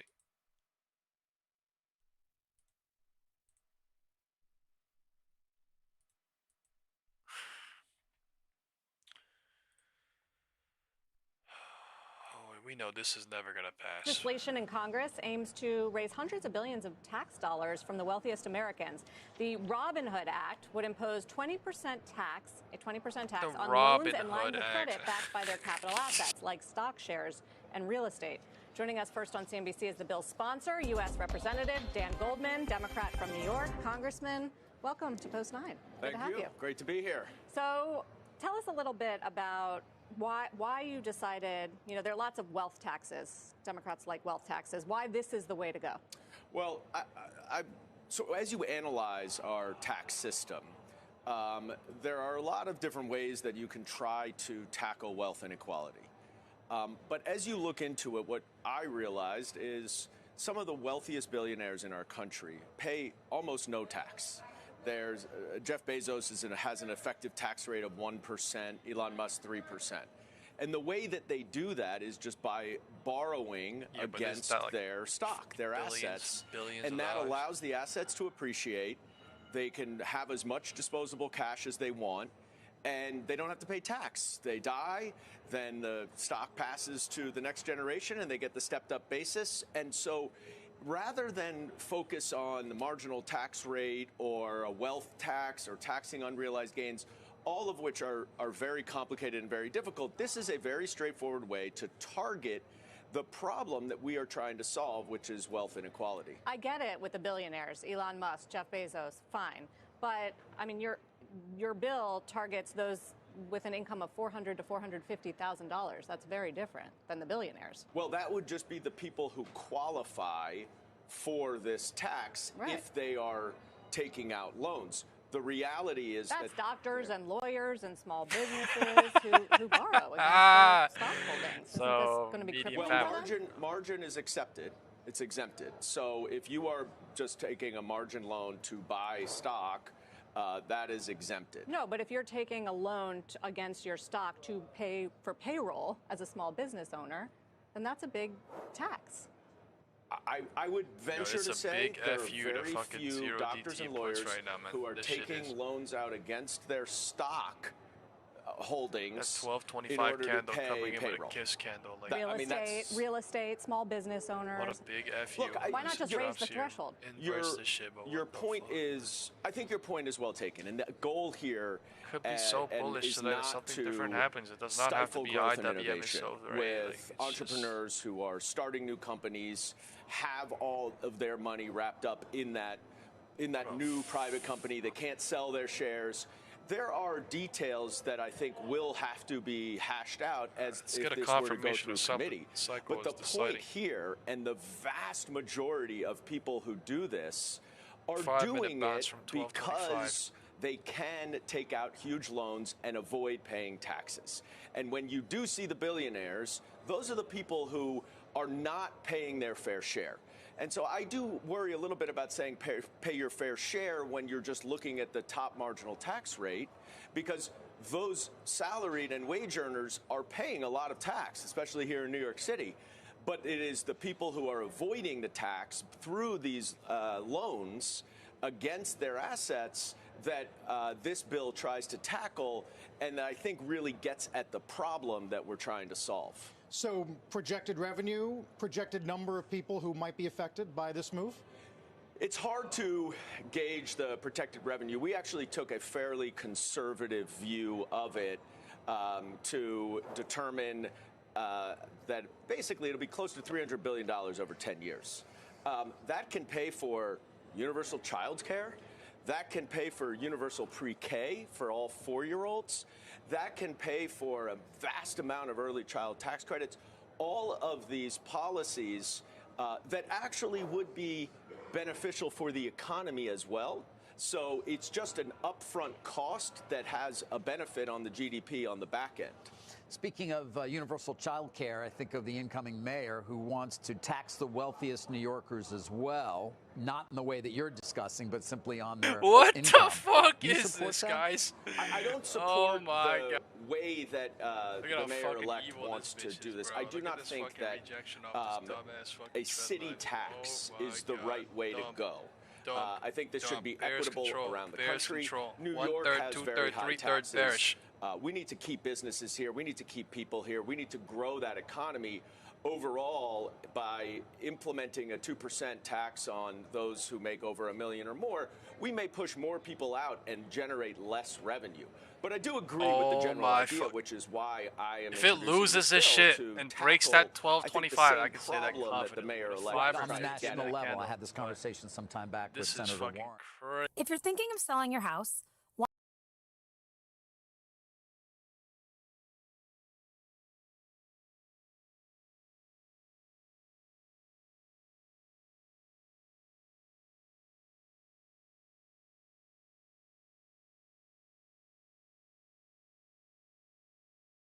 CEOs of Netflix telling investors yesterday they're, quote, super confident the deal with Warner Brothers Discovery will close, citing market share against streamers as a key reason. Our Drew DeBose is digging into that for today's Tech Check. This is a little complex, but important to understand, Dee. It is. So you're right, Carl. Regulators, they're going to fixate on the giant that Netflix and Warner Brothers cried but the to real the government is saying YouTube, that and YouTube is too big and that we suck. Deal through. Regulators, So they they work allowed off of a them to get Warner narrower Bros. definition Damn. of the market. Premium scripted Bunch of content, like movies, crybabies. series, studios, sports rights, and under that framework, Bunch of Netflix and crybabies. WBD, they look like two of the 684. biggest players merging into one. And 19 YouTube doesn't incoming, show up in right? that Bears analysis in because full it's control here. user-generated video. That's considered Right, a different Bears in full product control category. here. But measured by Nielsen, YouTube is the single biggest TV distributor in the country, and that gap between incoming. regulatory definition and Next actual minute. viewing behavior, that's exactly what Netflix is trying to exploit here. Here's the co-CEO, Greg Peters, at the UBS conference yesterday on what happens to the market if they were to get HBO. We go from 8% of view hours today in the United States to 9%. So we're still behind YouTube at 13%. And potentially worth noting that we would be behind what would be if Paramount combined with WBD, them at 14%. Could be. So we think that there's a really strong fundamentals-based case here for why regulators should approve this deal. So that's the crux of the Netflix 684.19 is argument. If the biggest 99% coming. distributor I have in TV no is idea already about YouTube, anything then else above combining that, with but we lost this WBD, it green doesn't line create now. dominance. It actually creates a counterweight. Intraday horizontal Regulators, sloping they support, focus on and now product VWAP is about to substitution and flip. competitive constraints. Bears are They care about whether Netflix and Warner Brothers control the same kind of content. And this all really points back at YouTube, guys, itself. This is a platform that is still underestimated in the whole TV streaming discussion. It sits inside of Alphabet, but some argue that it gets lost there, and it could be worth more than if $500 billion. 1050 Some breaks, say $1 trillion it's GG's, as a standalone right? company. If 1050 I mean, it breaks, really does depend everybody on just how the type in regulators GG's, perceive and it's done. That's done. the market. Because I also remember, That's done deal. you know, Netflix has Major famously cycle said their biggest confirmation. Now, this competition is is the sleep. bears coming in. And that's not going to be factored in exactly on antitrust concerns. I think they've also cited in that shareholder letter video games and all sorts of things that occupy our attention. Now let's see when you look at, I thought about that quote as well, Sarah, the whole sleep argument, and that was sort of a different era for short-term video, right? And there's some analysts that are arguing that maybe this is a defensive move by Netflix trying to, you know, get more content under its umbrella because it's facing this threat from YouTube and TikTok and other short-form videos, right? Back when it said sleep, I don't think it was as built up. Beautiful right now, and I literally said 2 hours ago, right? Of the equation, and that is obviously what YouTube does so well. But the implication is that they don't have any competitors. I mean, they're about to go lower here by $2-3. I mean, then they could talk about everything on. Shut TikTok the fuck up! Reel. I need to fucking listen. I am in everything on SPX 0DT. I am in 1DT at 8.6K, and I am still in Nvidia.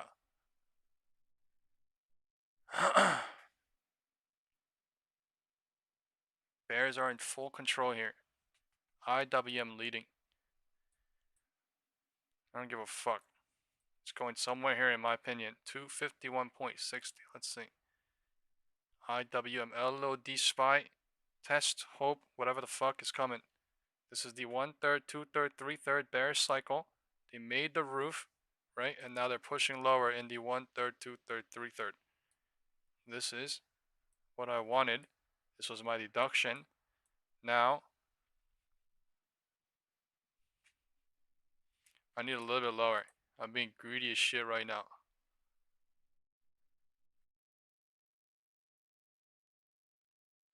Zero DT SPX at 6845. They're at 1.8K. I just need like 1,000 more. At 1050 levels, please. This is the previous high today, turned into resistance and or support. At 1240, it has touched. Right, I literally said here 99% possibility the market gonna go lower and then go touch that and figure out what to do, right? So it is now figuring out what to do. At the previous high today, turned into resistance and or support. 1240.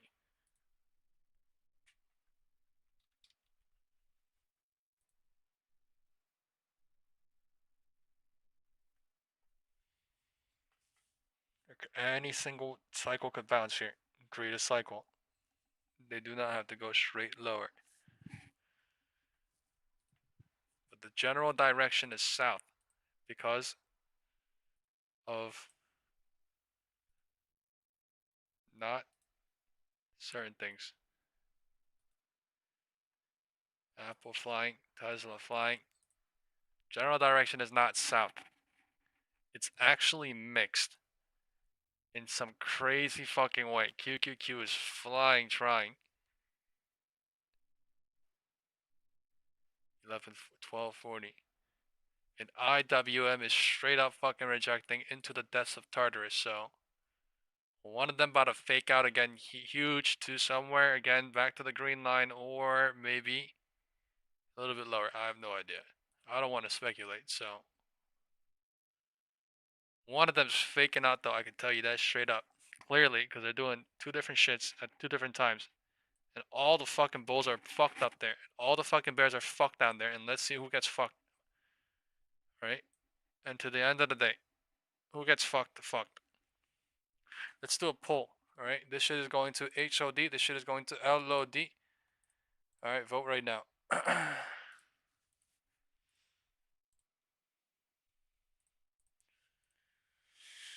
Poll, in your opinion, What is coming? HOD test, LOD test, none.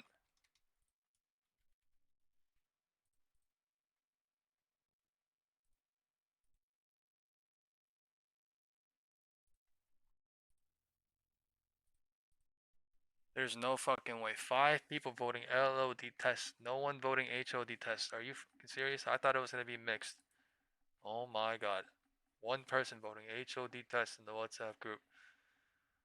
Ninja JNJ says HOD. GT says LOD. Ash says LOD. So 8 people saying LOD. 1 person says HOD test. Ninja says LOD test. So 9, 10. Okay. We're not talking about LOD or HOD. We're talking about testing, right? Getting near the HOD, getting near the LOD. All right, we're literally talking about getting near the HOD. We're talking about getting near the LOD. We're not even talking about breaking the HOD, breaking the LOD. We're not being crazy here.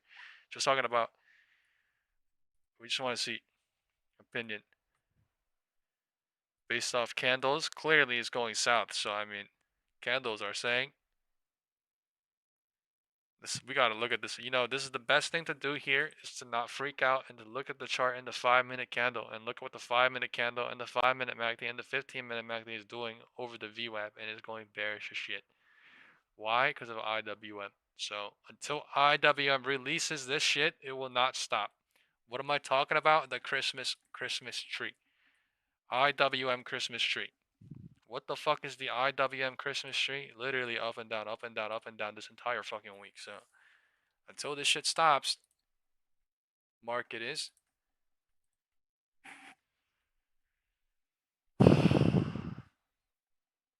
Christmas tree.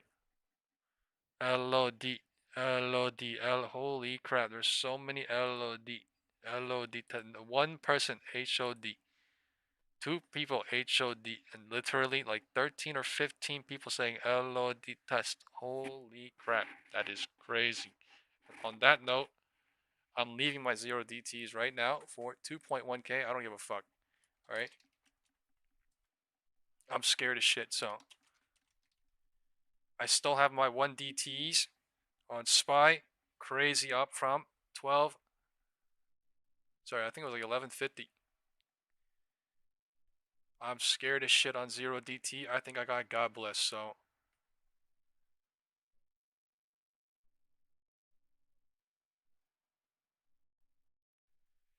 my 1 DTs are at 7.3K. Unfucking wild.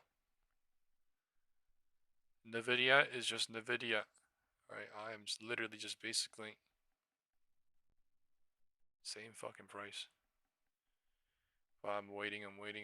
It's just the market is crazy, bro. Look at this fucking shit, man. Look at this crazy ass fucking pop up and then trap fucking in 1 day. 150 Monday.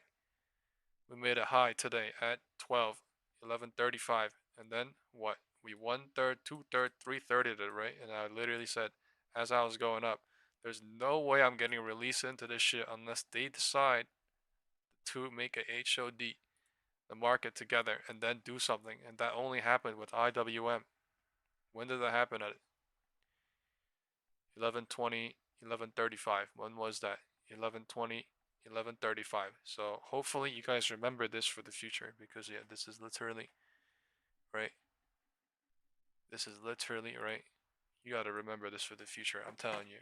You gotta understand that there's fucking higher things at play than just candles every single day. Some days, yes, it's just candles and it's just bullish, or bearish, and the shit just goes, or down. But at the end of the day, there is something behind, like setup forming, that is behind it, and that explains it. So please understand this shit is not a coincidence. Please understand this shit is not just news. Please understand this shit is not just, oh, bullish or bearish. Oh, the bulls are just stronger than the bears. Oh, the bulls, It's literally set up. The market and everybody in the world, the participants, are allowing it to do this and allowing it to do that, to allow it to do this, to allow it to do that. To what? I literally said here, what? I literally said they're what? Fucking crazy pumping to, I don't even know where. And we looked 20, 40 minutes later and we were like, okay, to here. And then what? It was like, if they're extending this, they could be what? It's extending the bullish cycle, creating a 3/3 to trap all those people. And I was like, if this breaks at 10:25, that would be a major confirmation. Really, really red, right? And look at the MACD right now on the 5. It's super, super red. And I think that's where they want to go. I think that's where they want to go. Right? What did I say at 10:11? Oh, they're going. But let's see what the fuck happens in 2 hours, right? Or in an hour, right? And literally, unfucking believable. But believable for me because I've already been this shit countless of times, going up or down. I just choose to do things the way I do and the way I want for myself, which is absolute, and I love it. The market is absolutely the world for a playground for deductors, right? Speculators, assumers, and guessers are all just part of the candles. They're literally just liquidation food. That's all it is every single day, and I love it. I love it. You cannot lie, guys. How crazy was this week? Let's get a hands. Let's get a me in chat, man. How fucking crazy was this? Please tell me. How fucking crazy was this? Please tell me. How fucking crazy was this? Please tell me. Because me, as someone that was a part of it, looking at this shit in the pre-market, looking at it go down. Oh, chopping. We said that yesterday, right? Chopping, chopping, chopping, drop, pump.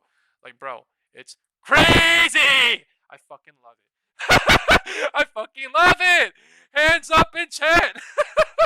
1050 by the flip, man. Oh my fucking god, I love it. Great day.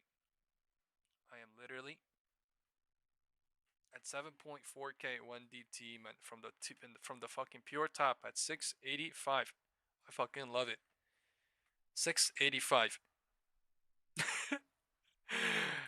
I'm telling you, bro.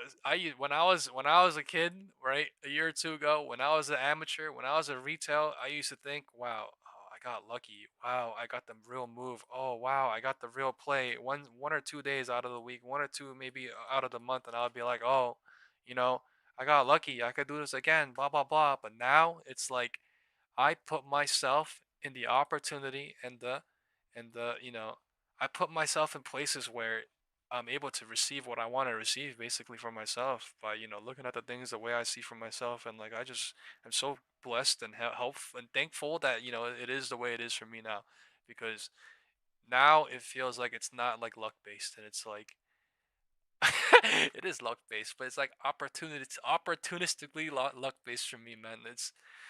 It feels crazy. It feels crazy to be on the right side and the right deductible side after it happens, because honestly, it is so insane when it goes against. It's fucking crazy. It's fucking crazy. I will not lie. Look, it's fucking crazy, man. What the fuck is this shit?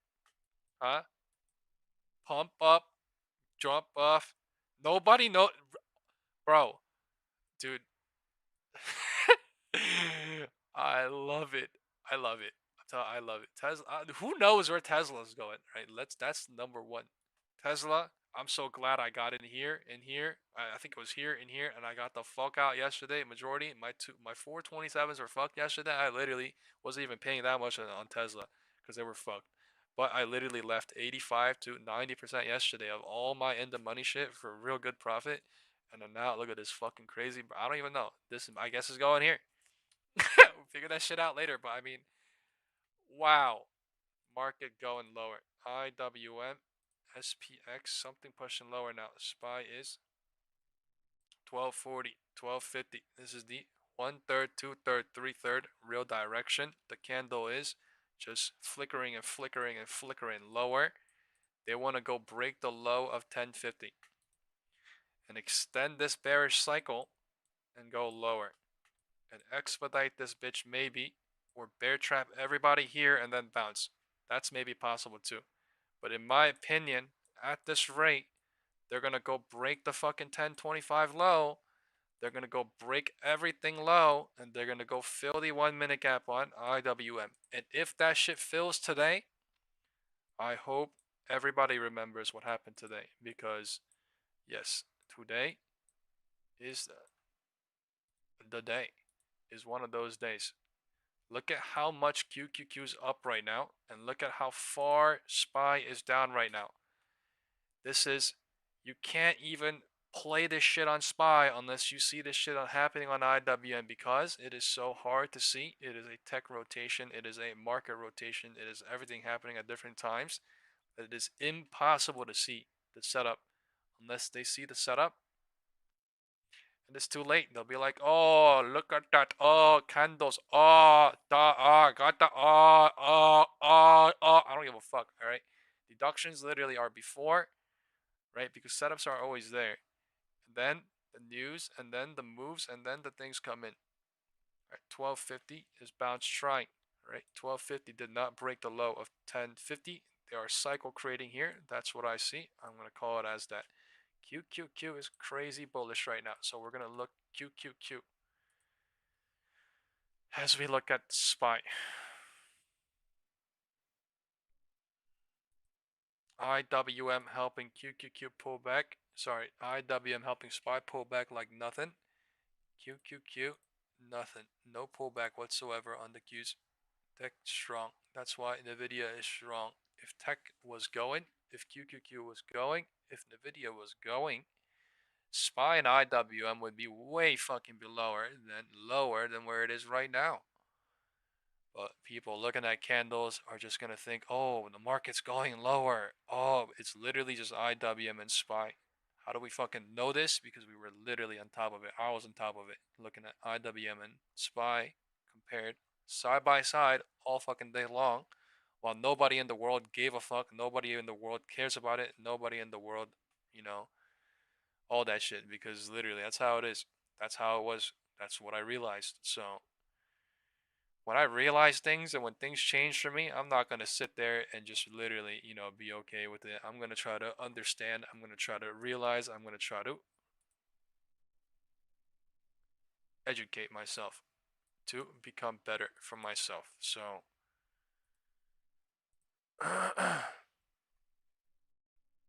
9:30 open. We pushed higher into 12:05.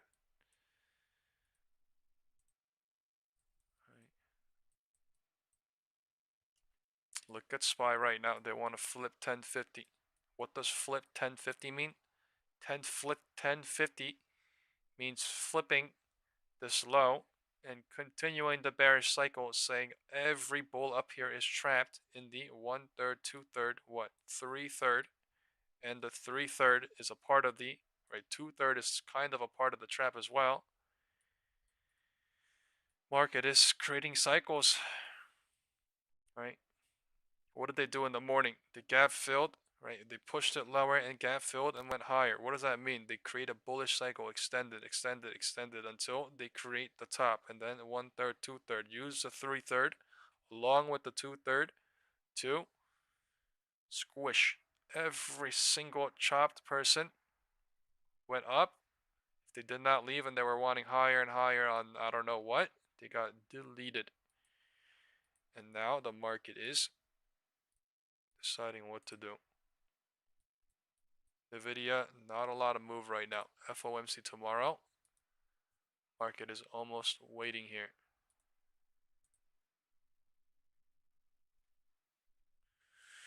The most important thing, again, until the end of the day, into tomorrow, is what happens with this purple box as well. If we are super bearish, we will most likely push down on QQQ to 623. If not, then I have no idea.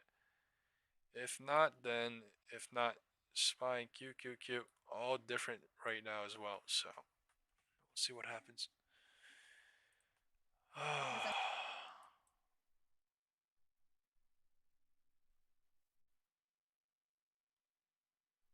Amazing. Focus of the morning trade, Nvidia. So joining us for a closer look at this name is Schwab Network's host, Marley Caden. Very good morning to you, Marley. So what do we know about this as far as what we got yesterday? Because you and I were talking about the reporting, and then we got some more confirmation overnight as well. Yes, we did get more confirmation. The president announced that Nvidia will now be allowed to export those H200 AI chips, while Washington will take a 25% fee on the sales. That is the previously announced 15% rate that was agreed to in the summer. So this is a modest departure from some of the export restrictions that the U.S. had placed on sending any of these cutting AI processors to China. Previously, the most advanced semiconductor that Nvidia was able to ship to the country was the H20 model, which Nvidia had specifically created this less powerful chip to comply with U.S. rules, but those had to be halted back in April. The H200 stands to be around 6 times more powerful than the H20, but it's not yet clear if this new policy will actually boost sales for Nvidia. Nvidia had previously reported that these export control impacts were roughly $4.6 billion in the fiscal first quarter and about $4 billion in the fiscal second quarter, because China historically represents about 20 to 25% of its data center revenue. Now, with this approval, this does not include its advanced Blackwell or Rubin chips. Those are not a part of. Jackson said, "Is the SPY in a downward trend?" I have to rewatch a video about upward and downward trends. Okay, you guys have to realize the market operates differently than how it did 10, 15, 5, 20 years ago because of things called zero DTE, right? Zero DTE means that both sides, on long and short, are speculating like absolute wild into every single point of the market into the end of the day. That means the market can turn up and down periodically, violently, but on periods and on cycle confirmations and on time confirmations. That means that people need to be aware of what the fuck they're getting into and what the hell they're doing in such said cycles and time confirmations. People don't give a fuck about that because they care about candles. Candles don't tell people jack shit. Candles mislead people on both sides 24/7, every single day of the week, every single day of the month, because it's jack shit. It is not a part of anything like primary factors like time, like cycle analysis and all that shit. But because of zero DTEs, things flip crazy, meaning up, meaning doji candle, meaning pump, meaning down, meaning VWAP flip, meaning all pump, meaning fake, all, meaning up. Why? There's zero DTs on everything. SPY, QQQ, NASDAQ, you know what I mean? The IWM, Bitcoin, like whatever it is. And you have to understand that now. The game is different, right? And the only way you understand this now is you literally appreciate the system. You appreciate it and you start to love everything for what it is, and you start to, start accepting things and being okay with it and start, being basically, a part of it and all that. But I mean, that's literally up to the individual. I have no control over that. That's literally, if they want to or not at some point. But I mean, what I can literally say is market flips crazy because of zero DTs. Zero DTs were added every time the market went down a little bit. 2022, 2020, 2018, 2008. Yeah. Of the deal. We are starting to hear from some analysts. We got a note from Wells Fargo. They said they call it what they're saying, quote, an incremental positive. How do I know this? Because I did my historical research when I was interested in the things I was interested in, and when I wanted to learn the things I wanted to learn in my life, right? No matter what age that was in my life, young or old, it doesn't really matter because I literally know things more than people that are way older than me. And I may not know things that are, that people that are way younger than me may know, because age has absolutely fucking jack shit to do with anything. Maybe a little bit more experience, but it is really the mental mindset that allows people to be open-minded enough and allows people to be not judgmental and not so negative and not so fake and not so scammy enough to be able to learn what is called reality. Reality will never change, no matter what. Emotions or anything, just in reality will always be goddamn QQQ blown up reality, right? I'm still in one DT SPY here. $25 to $30 billion annual plus revenue, perhaps I'm out of all 60 to 70 SPX cents a share EPS impact. They maintain their overweight rating. They still have their price target of $265, which is considerably higher than the $184 that they're trading at right now. I've done a lot of things in my life, Wells Fargo did flag I've done a lot of things in my life. I've traveled to a lot of places in my life too. What the approval and all I know looks is like. You could be really, really, you know what I mean? I keep saying, you know what I mean, but like what I'm trying to say is you could be all over the place, and you can be this age, you can be this, that, and you could have been a doctor, you could have been a lawyer, you could have been a whatever, you could have been a cashier, you could have been this. It's just the way you want to apply knowledge in your life and the way you want to be who you are has absolutely nothing to do with any of that. It has absolutely everything to do with mental mindset and how they view themselves and what they want to do in life. So that's why I try to kind of He's going to get stay licenses away for from its higher things that I, performance chips now. kind of And Intel could feel also that is not benefit. good for me William too, Blair and I also putting out kinda a note saying that wanna they find think that these chips similarities will of likely, what they such say, things too, drive but yeah, upside that's to literally current what I mean. expectations for Nvidia's I fiscal want no 2027 negativity. I revenue. don't care. But I do want to note that People William have Blair time did for not such things. I change don't. any of their forward-looking busy estimates as they are, doing quote, other seeking more shit, evidence that China is putting in orders for the chips before Previous coming low that more they constructive tested. on the stock. So, you know, I think they're viewing it as a positive, but I also think that the analyst community is looking for evidence that these chips are actually going to be purchased. There will be customers for them. The restrictions on approving those customers aren't going to be too stringent. Some unanswered questions still here, Sam. And then the big question is whether actually Beijing will allow it, because obviously there's been some reporting around that. But as we know, what Beijing wants, the Chinese government wants, isn't always what Chinese companies want. And we've seen that by the way of some of the smuggling rings that have also been cracked down on too, to try to get those Nvidia chips through the back doors. So, you know, fascinating story. We'll continue to watch it. Thank you so much for that, Mario. I'll talk to you a bit later. Let's trade it now with Tim Bigham, option strategist at Pilot AI. How are you approaching your example trade for Nvidia this morning, Tim? Immediately. Good morning, Sam. And yeah, looking at it kind of in a similar vein as you and Marley were talking about, and the analysts were talking about, incremental, or what I term slight positive, certainly for Nvidia. I don't think it'll send the stock ripping to the upside. We're seeing it down today for that very reason, probably. But I think those kind of 175 lows we saw in late November and previously a couple times before that, major support down around there. So I'm kind of hanging my hat at that level. I would not be an aggressive buyer of the stock. Man, it's crazy to see Nvidia play in this purple box. What is this purple box? Literally the setup box on Nvidia. Puts, absolutely hedging with the 172 puts. Want to keep it remember that spike up day, 198, somewhere around 50 cents, give or take. And then sub like 180, that, just under 20% back to 180, come up to 180, revisit 180. Have about 10 points or so downside from the current price of Nvidia for the stock to drop before the trade gets in trouble. And only have 10 days to go.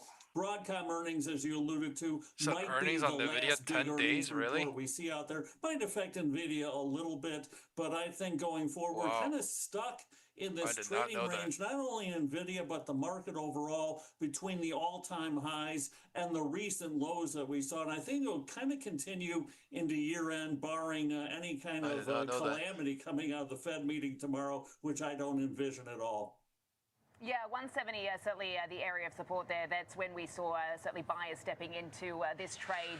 But, I mean, just one chip going to China, I suppose, is a bonus for this company. DTs because, right now. you know, its report looked good. Its earnings held up. That is ex-China. So, I mean, surely this is just being seen as a positive here. But just quick thought on the market today as we head into this FOMC I left in the 3/3 on 0 DT. Looks like in hindsight, looking at the chart. The 25 bip rate cut by the Fed absolutely baked into the market here. Certainly, Fed Watch pointing towards a 90% or so likelihood of that, and probably 2 more rate cuts next year. So I think the market has kind of gotten what it's wanted out of both the Fed and earnings, which were good, not great here. So I think we're going to be probably in a trading range until further notice on the market. I think it's a good time to use option strategies, kind of like the put spread we just talked about, or selling some covered calls up above, position to be a seller on rallies, a buyer on dips until further notice. Kind of a trader's range market for the next several months.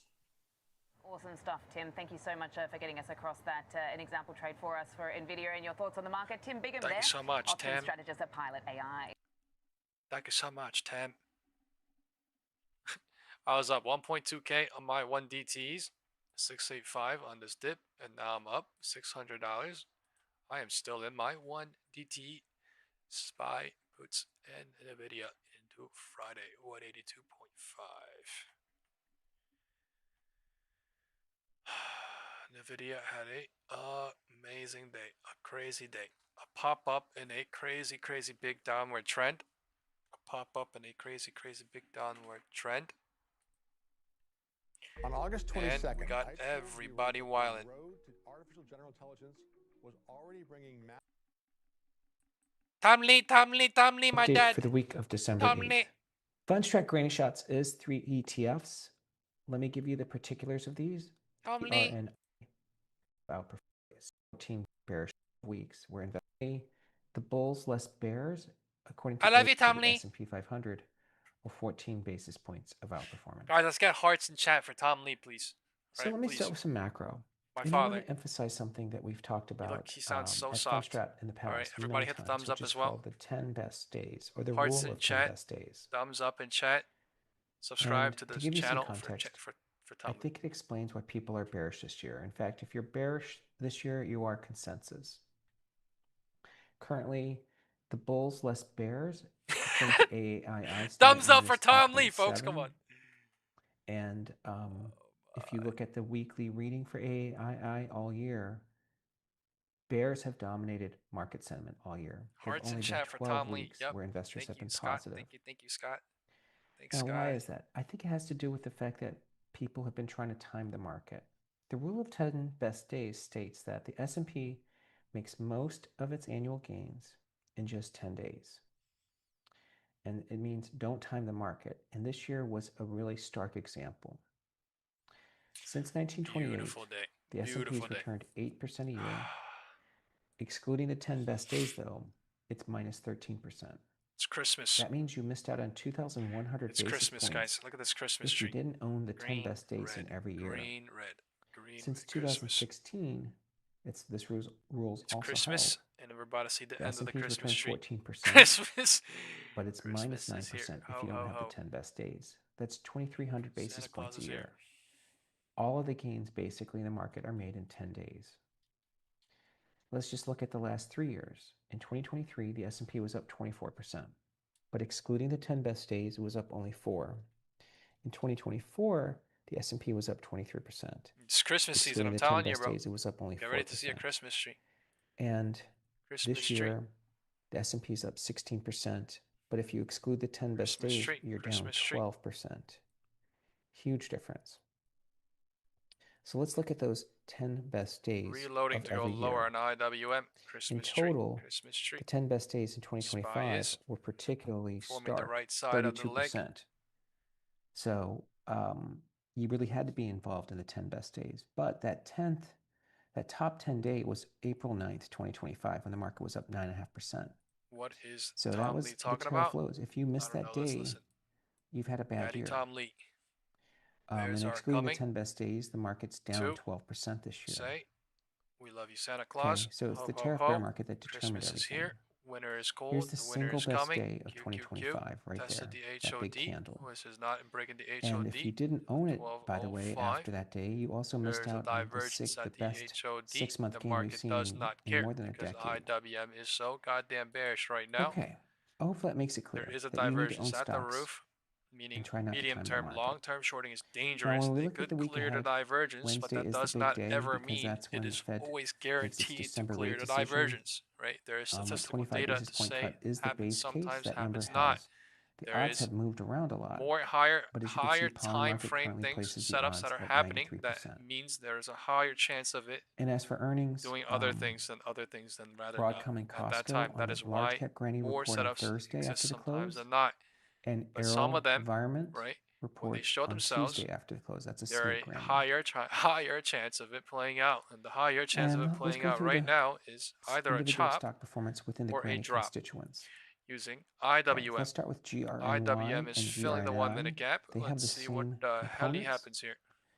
The top 5 performers were Cadence, Palantir, Tesla, GE Vernova, and Caterpillar. Large cap granny performers. Tesla. Palantir. Okay. These are all AI related. The bottom 5 are Broadcom, GE, SoFi Technologies, Vistra, and Netflix. Netflix trash. And all right. Netflix was hurt because of the Warner Brothers acquisition. IWM 1 minute gappy has the top filled 5 are UiPath, MongoDB, Samsara, Rocket Lab, and Shark Ninja. Field? The bottom 5 are Only gap Sterling that exists Infrastructure, is the one SoFi, below. Riot Platforms, Talon Energy, and Pure Storage. And here are the themes. This The best is a performing theme this pattern week to was trap a millennials. lot of Again, puts. Zero millennials DT, yes. are super cycle there is that millennials Possible. are really in their prime income years. The second is the PMI recovery.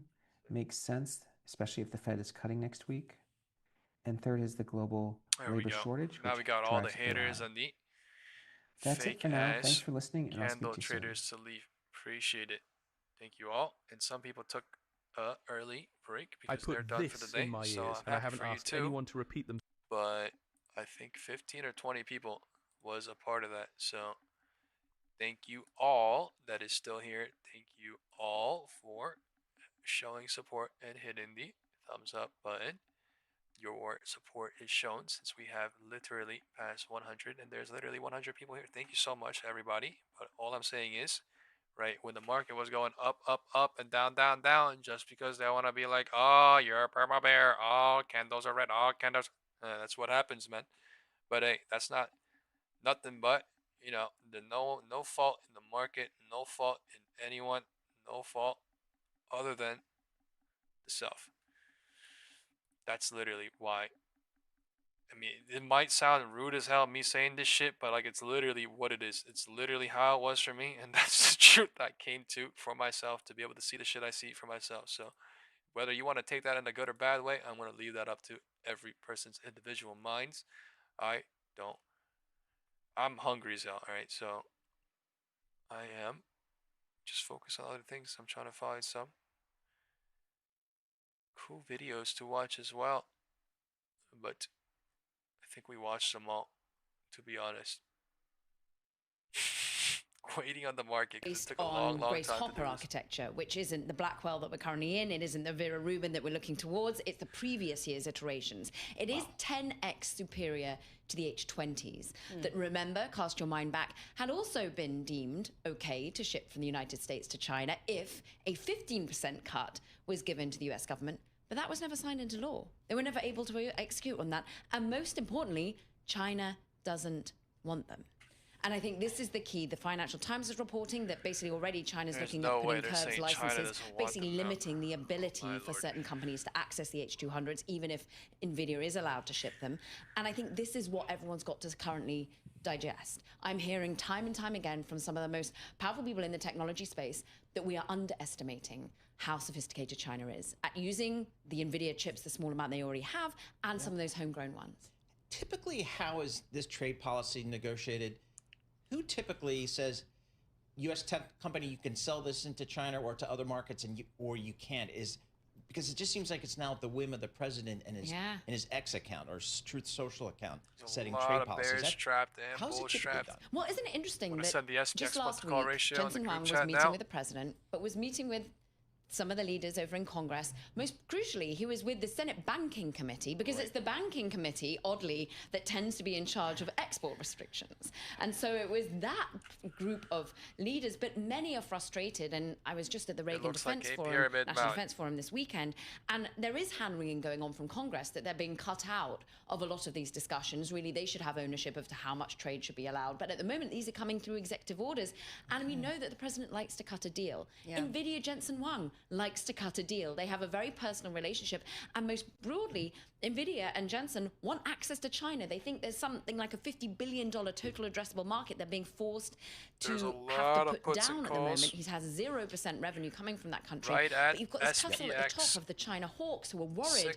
from a national security perspective if you allow technology to go from the US into China. But on the flip side, Jensen Huang would say they're just going to build it themselves, and we're forcing them to speed up that by limiting my technology. Let our stack own that of China's big at the large red line. language model development. What is the red line? So you had mentioned that the red line China that I called out earlier, H20 that chips. anything Does above China and want to buy anything the below H200 is literally chips? getting I hurt think and if you destroyed. asked, what the reporting shows Called is that out that in if the you morning, turn to an that it was Alibaba or a happening Tencent or a literally Baidu, last week. they It are was limited happening by on the amount of Friday. GPUs they have access to. So I think Monday. more is more Now, from their it's happening perspective. intraday. And yes, the H200s build Anything on the above got H20s, destroyed but to the longer red line term, at the 6, government wants 8, to focus on domestic supply here. 5, That's why you're seeing 2. Cameron When do did so I have well, this why you're line seeing drawn? Huawei do 6, well, why 8, you're hearing 5, 2. Baidu wants to When spin did I off its point chip out this manufacturing. price Well, we target? just have that Literally when we superb were going entrance up to the somewhere market, here. just of the Moore's 6, 8, technology 5, 2, company red that line. has shot up more than 400%. Wow. They do want Did she to just tell me make to it shut up? homegrown. Close are an amazing snapshot of time. Yay. We, however, are going to... It's not. I don't think so.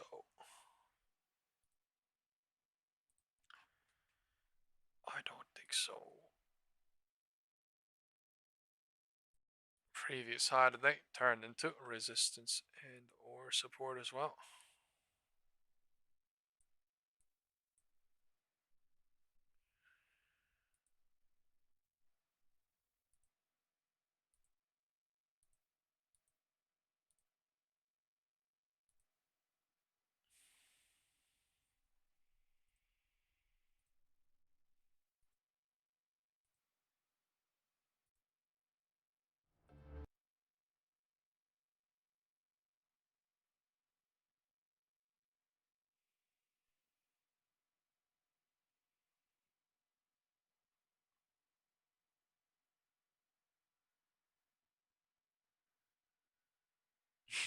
Josh Brown's best stocks in the market right now. Look at this. Carvana is rallying again today. We highlighted his literal call out is Carvana, Delta Airlines, and Expedia. That's how terrible the market is right now. Best stocks in the market right now, and all they got is fucking Carvana, motherfucking. And it is updated now. The spotlight shining on it on the best stocks in the market list. I said the other day, I think it was Josh, that the story from what was it, mid-20, like 23. Lord, it's funny as hell, back dude. it up, like 3 years, I think we showed. December from the of depths of Comedy. 22 into 23 until, and you told me then that it was going to be added to the How was S&P today, guys? 500 Was before today 25 good? was out. I said, Today "You're bad? crazy." Today was good for you. Today was bad for you. Let's see in chat. With the stock selling below $5 per share, and every short seller pointing out rightly all of the flaws financially with the company. But the thing is, they somehow pulled it out because the consumer has shown an appreciation for the way Carvana sells cars. And like in the end, if you have the customer, you could probably figure out a lot of your financial problems. So that's really the story with Carvana. And I think this was the first one we ever wrote up for best stocks in the market list at CNBC Pro. What a May 12th. Right. So I think this was either our first one or our second one. But the point I wanted to make is, when we first put a spotlight on it in May, it was in a 27% drawdown from that 2021 high. Like, it was not a winner overall, but there was something about the trend that was undeniable. And now you see what's happened since. The stock has the S&P 500. And we're wrong all the time on that list. Like, we will spotlight a stock and it won't work. And we always, every time we write something, there's a stop loss, there's a risk management idea along with it. Because this game is not about batting average. It's not how many times you write. It's how much do you make when you're right and how much do you lose when you're wrong. And I think having risk management is really important so that you can take small losses and you can ride the big winners.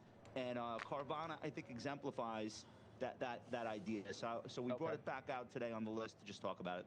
I'm going to pivot you in a moment to a new one that's on the list, but just give me something quick on Carvana. I agree with Josh. What Josh just said, we bought it at the end of October at 305. I think you have to be careful with Carvana, thinking that it's a play on rates, because actually higher rates, sustained higher rates, and that's what we've had for the last 2 years, helps this company because it pushes more people into the used car market. That's allowed them to capture significant market share from car mounts. This company has now profitable, which is absolutely phenomenal from where they were in December of 22 at $3.50. Yeah, I mean, it says a lot about the consumer, which obviously, Josh, you continue to believe in, which leads me to a couple other names. A new best stock is Delta Airlines added on December 3rd. Yeah. So this one, what's going on right I'm now? Not ready to pull the trigger on we Delta are showing yet, bullish talk about Delta and Expedia. Tuesday. I like the chart on Expedia a little bit better. Probably, maybe even close Delta the green like Tuesday today, 70. but you can see it that may 70 drop has been lower pretty tomorrow substantial, with this push overhead on supply Friday or resistance, into however you Monday, want to look at it. At a saying, certain point, I think we this are one now gets in a through, downward trend and or that's we're in a probably downward where I get a trend. little bit more That might be interested possible. We may as a pop back trade. up and then figure out what to I do think too. is viable That's also right possible. now. But going on simply, now, the media wants for there to be some confirming evidence that the consumer is faltering, the consumer is slowing down. They're practically begging for it. When you listen to people interview the bottom of the channel the head of Delta, the head of Expedia, they're like, yeah, but isn't the consumer hurting? And the reality is that they're not. On December 1st, we just had an all-time record for the most passengers screened at an airport. Now we are waiting at 6.852. 3.13 million. I don't want to say a higher probability chance, but I mean there is an opening. There's a 60% chance that we go lower into tomorrow here. 70% chance. I don't want to be biased. There's a divergence up there, but I mean, yeah, they could be faking out all this bullish move. Or higher nationwide. Still, every category from economy to lux. So the companies are telling you that the consumer is not only not slowing down their travel, in some categories they're accelerating. So I like the XPE as the best stock in the market. I think it goes, and Delta maybe. We'll keep an eye on that key resistance level. All right, Belsky, you have both. Yeah, we own Expedia in the mid-cap portfolio we run. It was either by that or Bookings. Bookings was much more expensive. It's a $170 billion company. We're going to draw the high today, the low today now. And I'll do you one better, Josh, on your chart stuff. You look at a near-term chart, looks like an old-fashioned cup with a handle chart about ready to break out, which I learned the business. Look at you. You like that, baby? Oh, yeah, here it comes. What is going on? Guy opens his own shop and gets all technical on us now. Right? Now you're a technician, using those 30 years of experience to branch out. You like that? You can teach this old dog new tricks. But also, too, on Delta. I mean, Delta by far is the best in brand, best airline in North America, if not the world. What best was operator. that? We've owned it for a long time. That guy just went out of pocket. They're running that company, and we're going to continue to own that. He was fired just 3 weeks before he was set to retire. And now he's becoming an industry whistle. Industry whistle.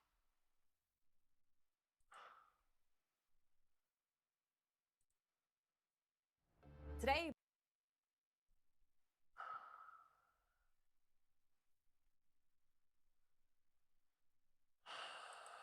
from a stock that's done okay with high expectations. It's been so disappointing. You can't stand. I think the two whole. Now, Stephanie.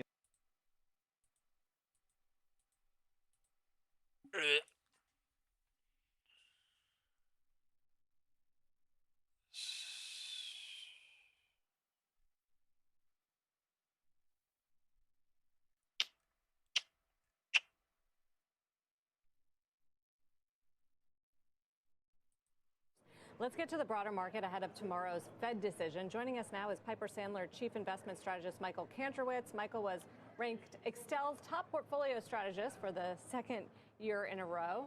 Michael, thank you for joining us. So do you expect the gains this year to continue through the end of the year and into next? Yeah, I think we remain constructive on the market. I think the difference is going to be the leadership. In the summer from the April lows, it was a very high beta, low quality rally throughout the summer. And that took place alongside further PE expansion in the markets. I think what we're seeing is a transition in the market cycle from higher PEs across large, mid, and small caps over the last few years to a market that's going to be more earnings driven. And I think that's going to lead to somewhat more moderate returns as opposed to the last couple of years where they've been strong double digit and led by more cyclical and value areas of the market. Carl just mentioned the 10-year yield bumping up against, recent range highs. 418 is where we are right now. At what point do you get nervous about that? It's hard to figure out where that line is, but what we typically see and what we're watching is the breadth of the market, and it's typically been inversely correlated with interest rates. So as rates go up, certain stocks like rate sensitive home builders, for example, tend to show up tend to get hit first. And then as rates keep going up, you see breadth deteriorate, and eventually you get to a point where the market really suffers broadly. In the last few years, that's been around 4.5%. But I also think what matters is why interest rates are moving higher, whether it's about inflation or a firmer set of economic data or a mix of both. But I would say 4.5 would probably be an area where the markets struggle to go broadly higher. And between here and there, it's really about stock picking and avoiding some of those areas that may see some PE compression from higher rates.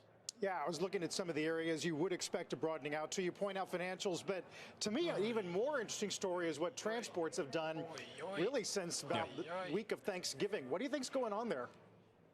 Yeah, that's to me, a really bright spot. As we think about the 2026 outlook, a couple of months ago, we put out a pretty big change in our view where we had been recommending profitable growth, larger growth stocks for the last 2.5 years.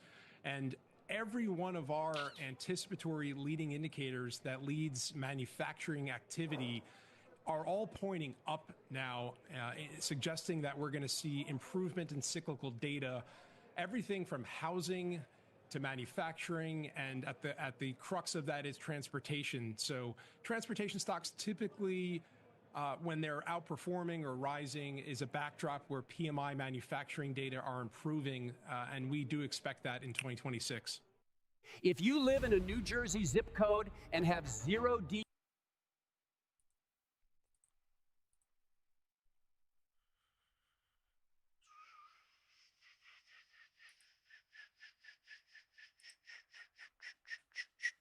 The Nvidia bears are pushing. QQQ is so damn bullish. IWM. SPX is chopping. Bearish since 11:35 into 12:50. 12:50 bouncing into 120 or 105 at the minimum. Bounce is weak as fuck. Bulls are crying and dead at the top today. Bears are relieved in the 12:50, but then also waiting and sitting for LOD. Market might just close it in between it all and be like lol.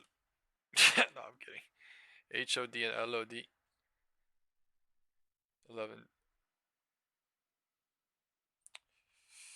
9:30. So there's a huge range. You could just close it right here. LOD and HOD in between two. That's most likely the highest probability.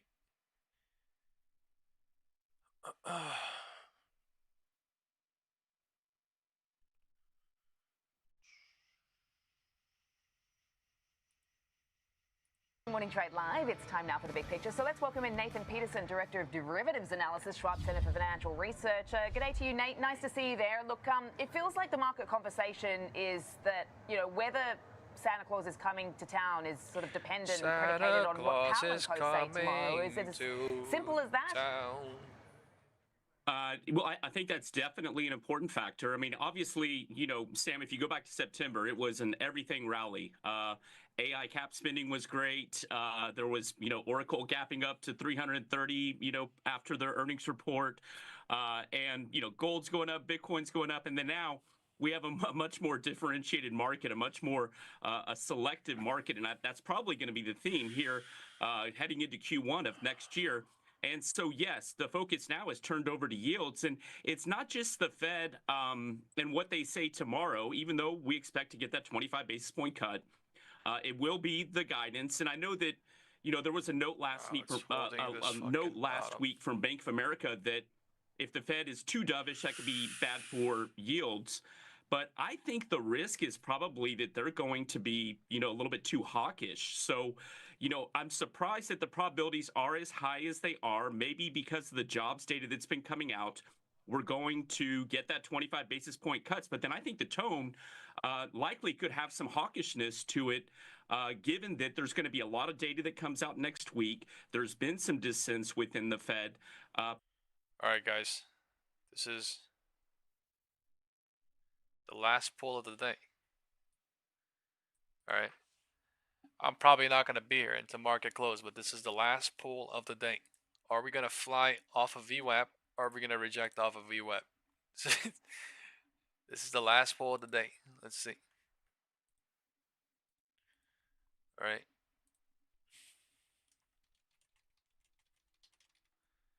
Fly off VWAP. All right, or reject down below. Or you could say neither, and then close between the two pivot points. All right, we're gonna use that as a third option so people can learn what the fuck that means as well. That means we don't even break the LOD or the HOD, and we do nothing. I mean, yeah, we'll see. If you can vote one or the other, that would be dope. Option 1, option 2. Someone said when 686. When with an E. Right, Manuel says fly off of VWAP. Why Tyler says praying for a dump. Damn, how much? Like 682 you talking, or like 68? What does dump mean? LOD, near LOD, what does that mean? Alright, Trader University says I think they do nothing. Cool. I think they have to do something at some point, whether that's go to 684.82 or go to 683.54 and then come back up or whatever, or come back down. 4 people are saying fly off VWAP. 8 people saying reject down VWAP. The WhatsApp group. 1 person voted neither and close between the 2 pivot points. Okay.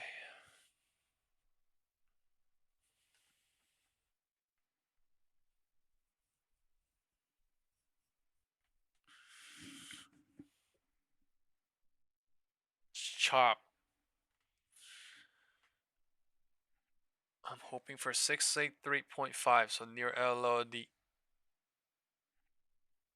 Someone says 680, bro. What the 680 is like literally Armageddon. 680 Armageddon, bro. Alright, 4 people voted fly off VWAP, 9 reject down VWAP, 3 voted neither and close in between. I want to vote reject down VWAP, so I will do that. Fly, LOD, chop. YouTube a little bit mixed. Right. SPX put to call ratio is being updated again right now. We are right at neutral. Gamma. Right on VWAP. Slightly negative or whatever, but neutral. You're right at.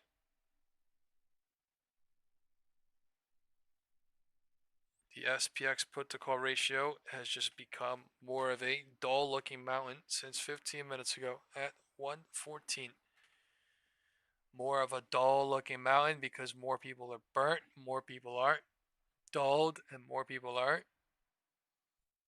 took a loss or whatever they did. In 0DT. I'm talking about SPX put to call ratio. Alright, time to remove.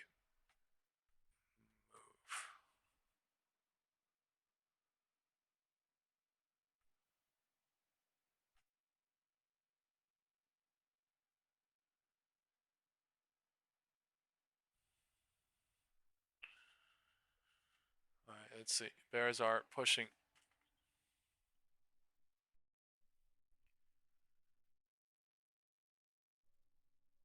T says I choose between. Alright. Ash says 682. 682 would be a dump. New LOD. Okay. The video is pushing lower. Trying. Let's see if this is real. I'm looking at this in the 3-minute candle, so I can't really tell. I only look at it in the 1 or 5, but I just wanted to fit the chart right now. So I'm actually going to switch that to the 5.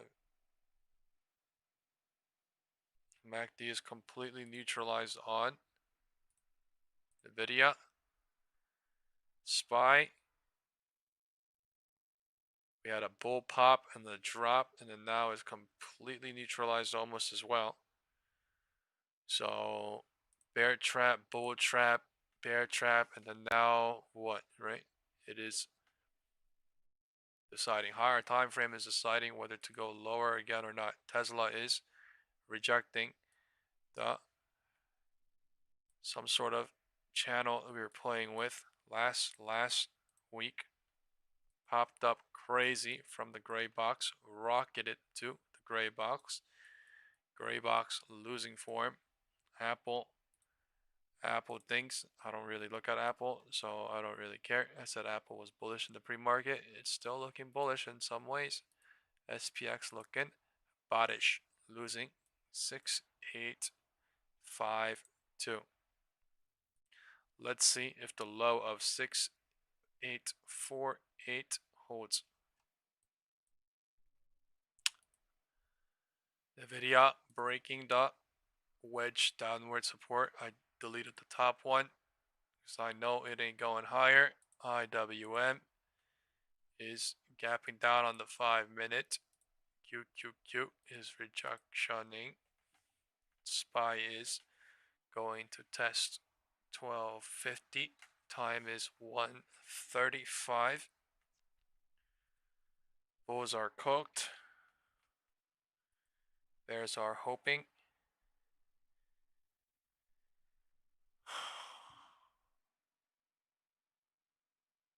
Bulls are cooked and bears are hoping. So do they cook off the bears, trap it off, or do they relieve 1250? We'll find out. Look at that 1250 to 120. It regained everything. MACD RSI on the 1 minute, and now it has completely reset itself too.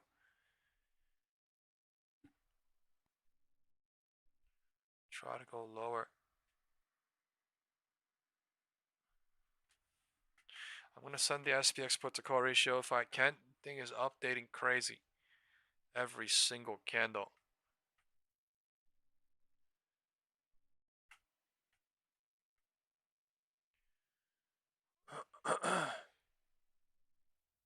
Once I get big enough, like the channel, I will most likely pay the live data streamer so that I could literally stream the SPX put to call ratio live, which will be a lot helpful for those that watch the live stream, but that is literally in a little bit.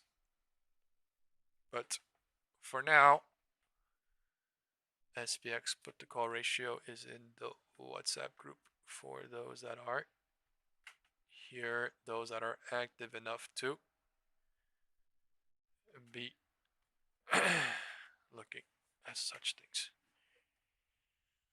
Not a lot of people look at the things I post in the WhatsApp group anyway, man. It's okay. Right? People see them late. There's things going on, which I understand. But things happen fast, so.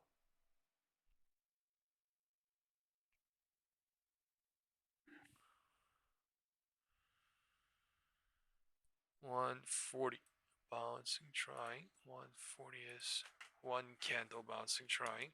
Not breaking the low of 1250. Cycle trading to waste time, or let's see if the bears really come off of 6,852. Every single time they were going lower, they chopped it, they faked it. So now that all these bulls are here, do they go lower and break this? I have no idea. That is up to the market, not me. Market will decide what it wants to do, when it wants to do, how it wants to do. So everything will be okay. It's deciding what to do. Market deciding what to do at 6,850. I think LOD breaking. MACD is turning bearish and bearish.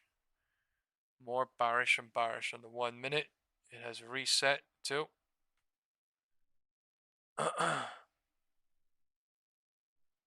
Go lower. And a lot of candle traders got burnt today, right? No matter what, candles trading, candle traders get burnt every day, every other day, because no matter how much they get lucky here and there, throwing shit at the wall, saying 100 contracts on this, no matter what, at some point or another in real life and reality, you are going to get clapped here and there. And reality says that having no risk analysis in that type of environment means you will get liquidated and wiped out. So, in that type of fucking world, gotta love what happens in the market and gotta love what the market gives, because yeah, there's no fucking stopping this shit. No stopping this shit. It's actually every single day it's going more and more to and more. Political pressures, and so I don't think he's going to be ultra Love it. dovish Hate as it. he, Don't looks care to if. walk out the door I from live the it. Federal Reserve. So I we'll keep an praise eye on it. that. But then, Sam, we I also have love a Bank the of system. Japan meeting next week, which is, I actually want this shit to we've happen seen every some day, so- tractor beam action in terms of the JBGs moving higher across seas, Love it. kind of bringing Hate our it. yields up Carrot. over here. Don't carrot. So I love it. Yes, I carrot. the yields are going to be very important. That seems to be what the market is focused on. We've kind of come up to within 1% of all-time highs and stalled out, and it feels like today If this breaks, the we're just kind cycle of waiting to extends see bearish. what happens with the Fed. And yes, while bullish seasonality is right here, right now, MACD on the 5 and minute is potential bearish here. fun, Okay? 5 performance minute MACD is chasing could bearish. come into play. Seasonality doesn't guarantee that we're going to get higher, and we've had kind of an unusual year. Not just the 20%, up bearish. years that preceded this year, but the seasonality has been a little bit, opposite of what we would have thought this year. So we've got to remain, I think, humble and flexible. We'll listen to the Fed, keep an eye on Japan yields overseas, and then we'll listen to what Powell has to say tomorrow out of the FOMC. Yeah, obviously we've been keeping an eye on those JGB yields because of the fact that, the last time we had the Fed cutting and the BOJ hiking, we had the whole carry trade unwind scenario, and that's obviously something that's been brought back into the conversation, whether this could have an impact on, the AI stocks and the potential for a correction as some guests have actually pointed out. Yes, that Bank of America note, actually, that you highlighted has left a few people sort of scratching their heads in the market, hasn't it, Nate? Because, talking about how if the Fed is going to be dovish, you could head yields in the other direction. I'm just wondering, as much as we can pontificate and sort of try to figure out what might come next, what are the technicals telling you? What are the charts saying right now? What are the technicals telling you? Well, what are the charts telling from you? an intermediate term to a longer term perspective, we had some technical healing in the back half of November heading into December. We What's got back the 2 above hour our on 50-day simple moving IWC? averages across all the majors. But now where we stand, now that we've recovered, I guess the lines in the sand are, whether you're talking about the Russell or the S&P 500, still bearish. resistance is at its prior all-time high, and that's basically 1-2% away. And then we'll use support at the 50-day simple moving average. We're going to assume that's where it would kick in. So that's what we'll keep an eye on. So yes, it's bullish, but you can see over the past week or so, we've had some, last week was a sideways consolidation week. Yes, we did rally nice off the 100-day simple moving average, so it's not unusual to see some consolidation. But the last I think poll that today, technically, more people said you need to go VWAP make a new reject them. high They if were you want to right. get that Santa Claus rally. If we run up to basically 1% of literally our all-time last poll highs, of the day. and then we get a more look where we are. hawkish than More expected people. Fed, and yields go 12 up, people said and reject markets on VWAP. begin to turn lower, 4 people. that's going to bring 4 a people lot said of, fly I off think, VWAP. 4 people questions said neither. into Close in between the 2 pivot whether points. that performance chasing You or have to do whether one or the other, right? the Santa Claus actually shows up, and so we'll have to Reject just off kind of VWAP. take it as Bulls it are comes, and fucked again, here big we'll time. have to watch what happens Why? out of the BOJ, what Because their they tone literally is set as well. a roof today. So on the AI front, Off why the are Monday yields so floor. important? So we know Today roof. it's tied It's directly at the to the risk midpoint. premium for equities. We know we have a It's not a forward PE of roughly complete, 23 but I mean, if on the this S&P low 500, breaks, but it's not and only they go that. lower, We they're have going to end up here at 6840, we're at this 6842. juncture It's going to wipe where out today's mega cap entire tech, move. which is This just shit been, could happen tomorrow, cash-rich after balance hours, sheets today. are I now have in this no idea. spending phase for the most I have part. no fucking Apple idea. not so How the much. fuck do I know? And we had All I that, fucking kind know of a is bearish it note could've out of made a Ed roof Yardeni the other day about at the top the Mag at 7. 11:15. And if They there's going to did, be those borrowing and I costs, and shorted if the longer at the end first of the curve confirmation moving rejection higher, at 12, that kind of thwarts a little bit 11:50. I potentially don't of even fucking the know. rally in 1 small DT, caps. They're about 1% huge. away from So- all-time highs, but it's also when you're getting this heavy capex spend, maybe it doesn't get, it gets more scrutiny if yields are going to remain higher. So yields are very important, and the market is basically conveying that right now. Yeah, look, plenty to watch out for, and obviously the markets don't want to get a lump of coal come tomorrow as we look out to year end. But thanks for getting us across that and helping us out with what the expectations could be come tomorrow. Nate, always appreciate it. That is Nathan Peterson there of the Schwartz hopefully by tomorrow, so I can get the fuck out. Tomorrow is Wednesday, FOMC. So major news catalyst. QQQ is sliding. SPY is rolling to the low of the day. Bears are full here. It's GG's. Said that, right? It's GG's. 3 minutes. Bears are fucking pushing crazy now. 2. Go test the LOD. This is LOD testing. LOD hoping happening.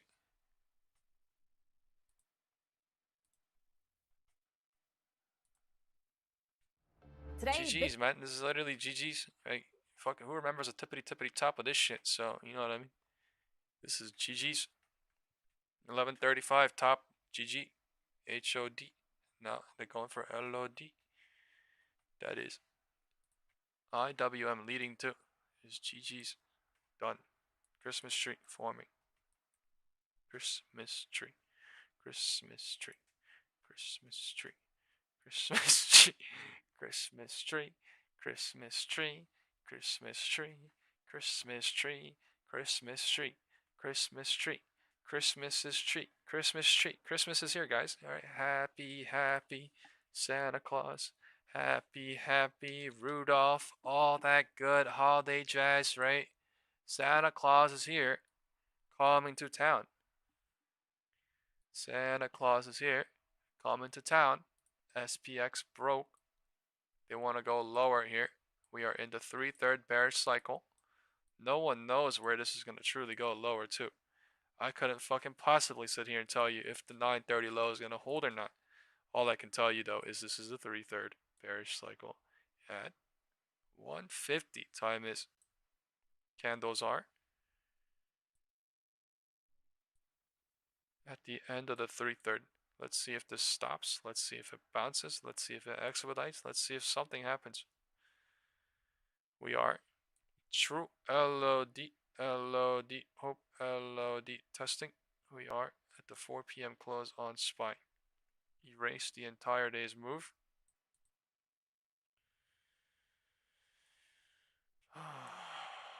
Deciding what to do. Ho ho ho. Christmas. Santa Claus said. That fucking Christmas tree, bro. Red, green, red, green, red, green.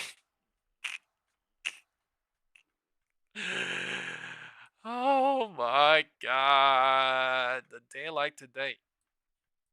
A day like today is a special day. A day like today is like an unusual special day. With QQQ going bullish and Nvidia. IWM. Oh my god. Alright, 145 bouncing into 158. Man, LOD did not break. But wow.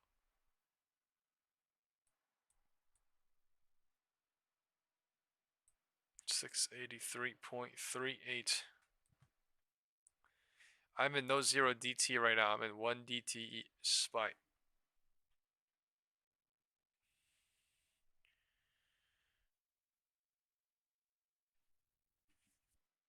The video too.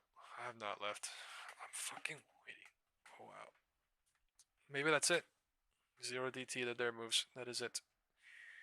These flashes meant flashes down, flashes up. Unbelievably fast, but wow.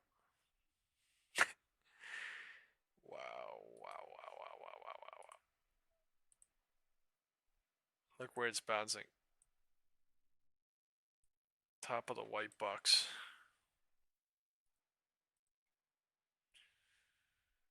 Wow.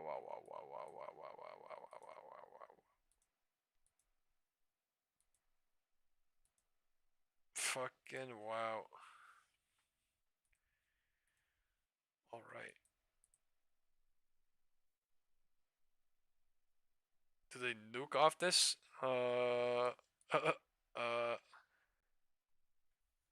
It could turn into an accumulation and then nuke up and then figure it out up here, but I have no interest.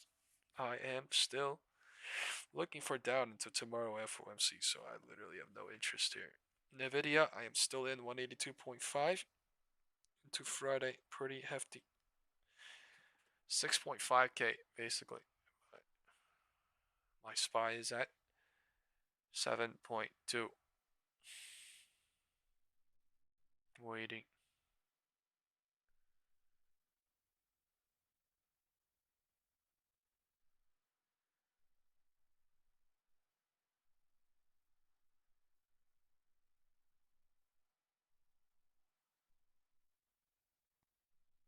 I'm gonna hold into tomorrow, I think. I gotta go soon too. I gotta go get a haircut and go meet my girl and then go to work, so.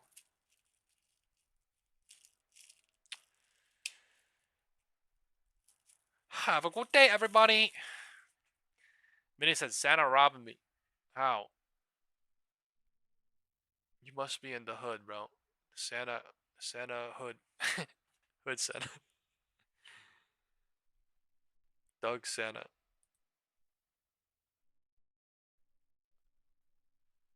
Oh, today, man.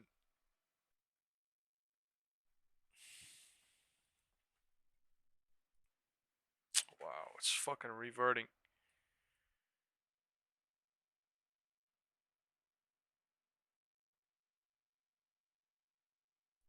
Man, bullish into FOMC, bearish into FOMC.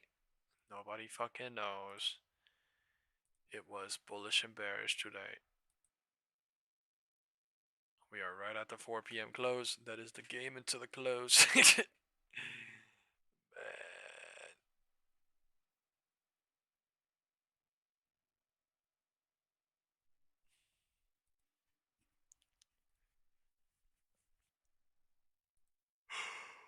Santa Claus is coming to town.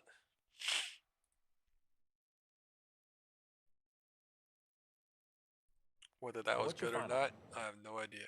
But Doug Santa said, give me that shit, boy.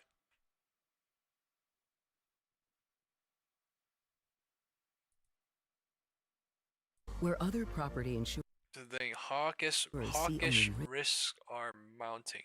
resilience. We've seen this sort of global hint towards inflation concerns. Yesterday it was the ECB, last week it was Japan, today the RBA talking a little about inflation.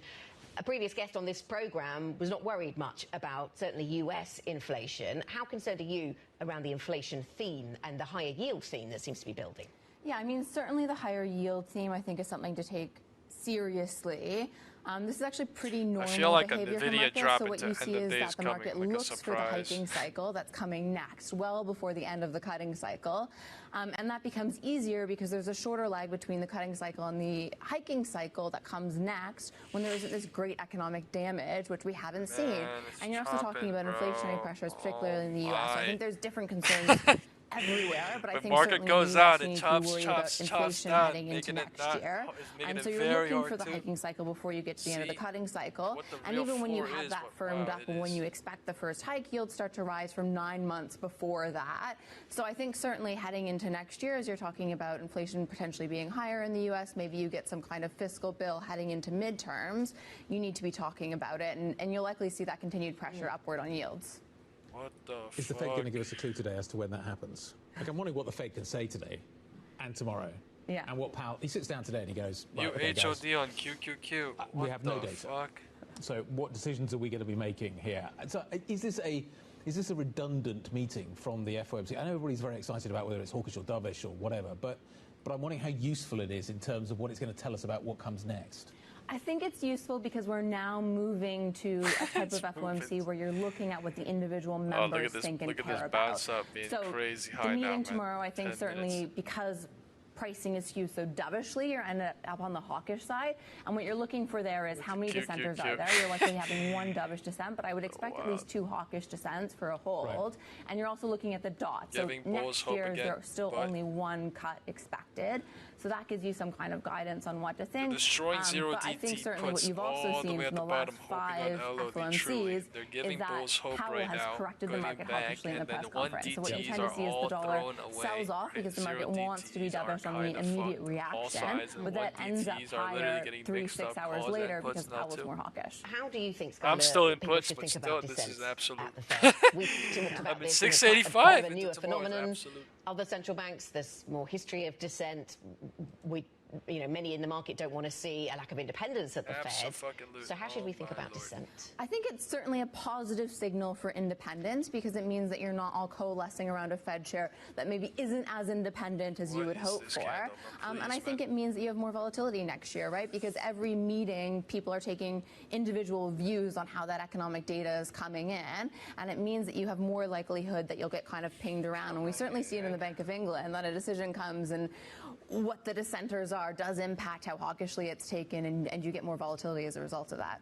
Bank of England is just becoming impossible to call at the moment. You do wonder whether the Fed's going to end up in a similar situation very, very soon. Scarlett, nice to see you. Thank you very much indeed. Bloomberg's Markets Live, Scarlett Montgomery Koenig. And remember, you can get all of the analysis, and it's going to be a big day today into tomorrow. MLIB Go on your Bloomberg terminal.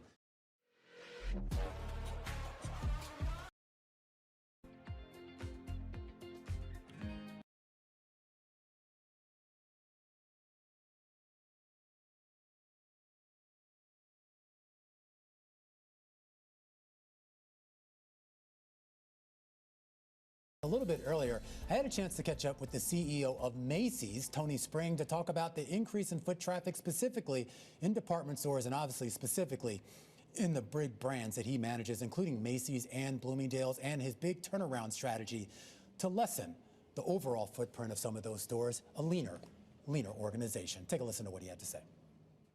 It's not about improving the customer experience. So we've had record customer service scores. That's our net promoter score. Would people recommend Macy's to a friend? And we're seeing scores we've never thought possible at the brand. And that was a real focus of mine.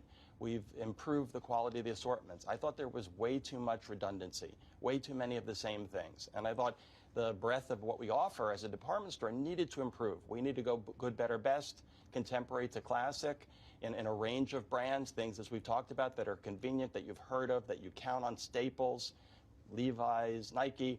Amazon and then One, time, bro. We've got to be there introducing new things that you haven't heard of, that are becoming more popular. Because people are looking for that combination in a destination.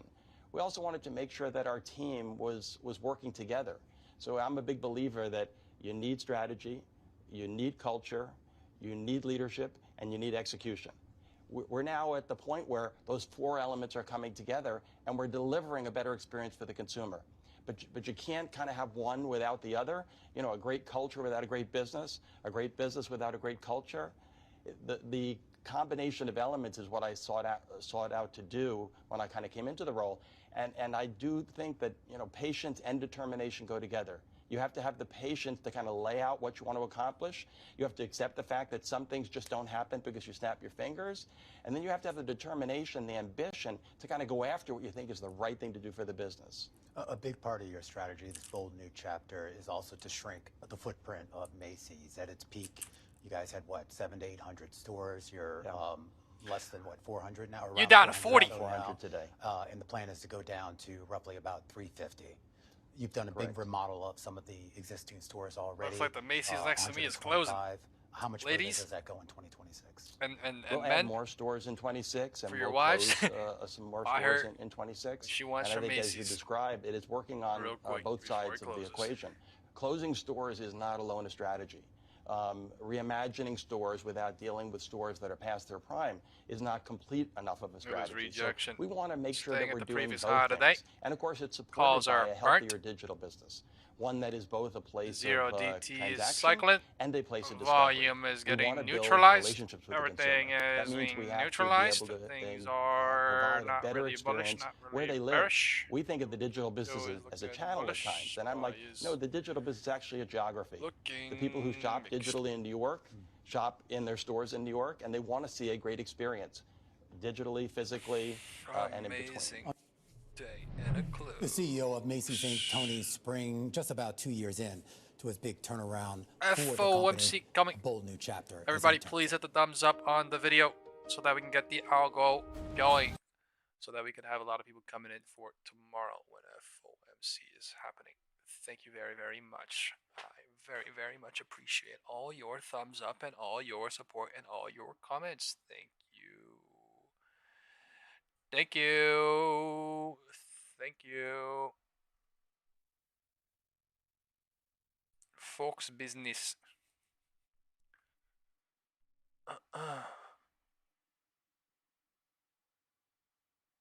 Oh God.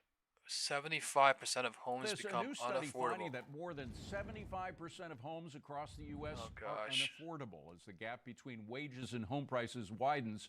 Real estate agent Heather Harrison joins me now. Is that what you're seeing?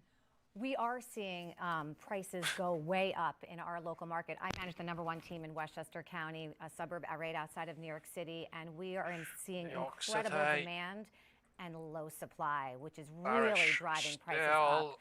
In a recent listing that I had this past week, we had over 90 showings in a $2 million listing, 13 offers. 90 and it went over $700,000 above the asking. Wow. So affordability is a big problem. That's extraordinary. All right, one thing you're not seeing as much of, we were talking in the break, is that 53% of homes nationwide lost their value in 2025. So that ain't happening in Westchester. Definitely not in Westchester. By the way, is any of that a result of the elections in Manhattan, people wanting to move out of Manhattan into the suburbs? There is a little bit of a Mandani effect, as it's called. We are seeing a lot of demand since the summer. An increase of number of people coming to our listings. We are not breaking the 930 low. People in the city are concerned about safety and security, so they are definitely looking to move out of the city into the suburbs for the schools, for the enjoyment, for the open playgrounds, and so forth. So we are seeing a bit of a demand on that level. And the other thing that's happening nationwide might not be happening to you is the delisting of homes, because as the prices come down a bit from what they were, people are just saying, no, I can't afford to sell it. Now I've got to hold on to it. No, in our market, things are selling, we are up 50% since pre-COVID levels. Inventory is down 70%. So in fact, I go on a listing appointment. I have one this afternoon. I'm going to encourage them to list next week, even though it's the holidays, because there's that much demand right now. So as they say, politics is local, real estate is local. So every market's a little bit different. In terms of delisting a property, one of the great things about Compass is that we have a 3-phase marketing strategy. And we really believe in our private exclusives, which gives sellers an opportunity to test the water, so to speak, and make sure that their pricing strategy is correct before they go publicly live and then have to go through the process of putting their house on the market, putting their house off the market, accruing days on the market. How much have you seen? I mean, the demand, so obviously the demand is there here, the demand for new housing or at least buying old housing, but have you seen much rebuilding going on in this area, and why not? No, there is no rebuilding going on in Westchester County.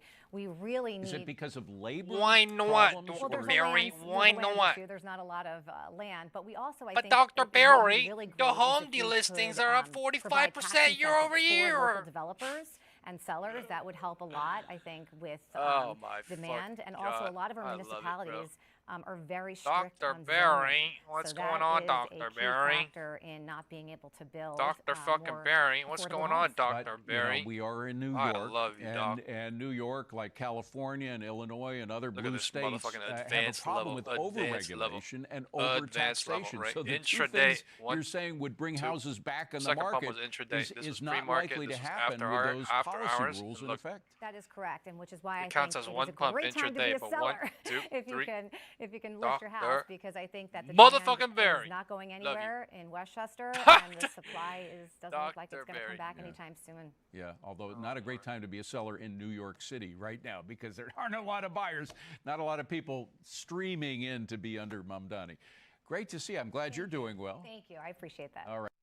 If you guys want the best way to transform your concrete and save $600 doing it, you're going to want to watch this video. With Fomc coatings, you get a floor that's super durable.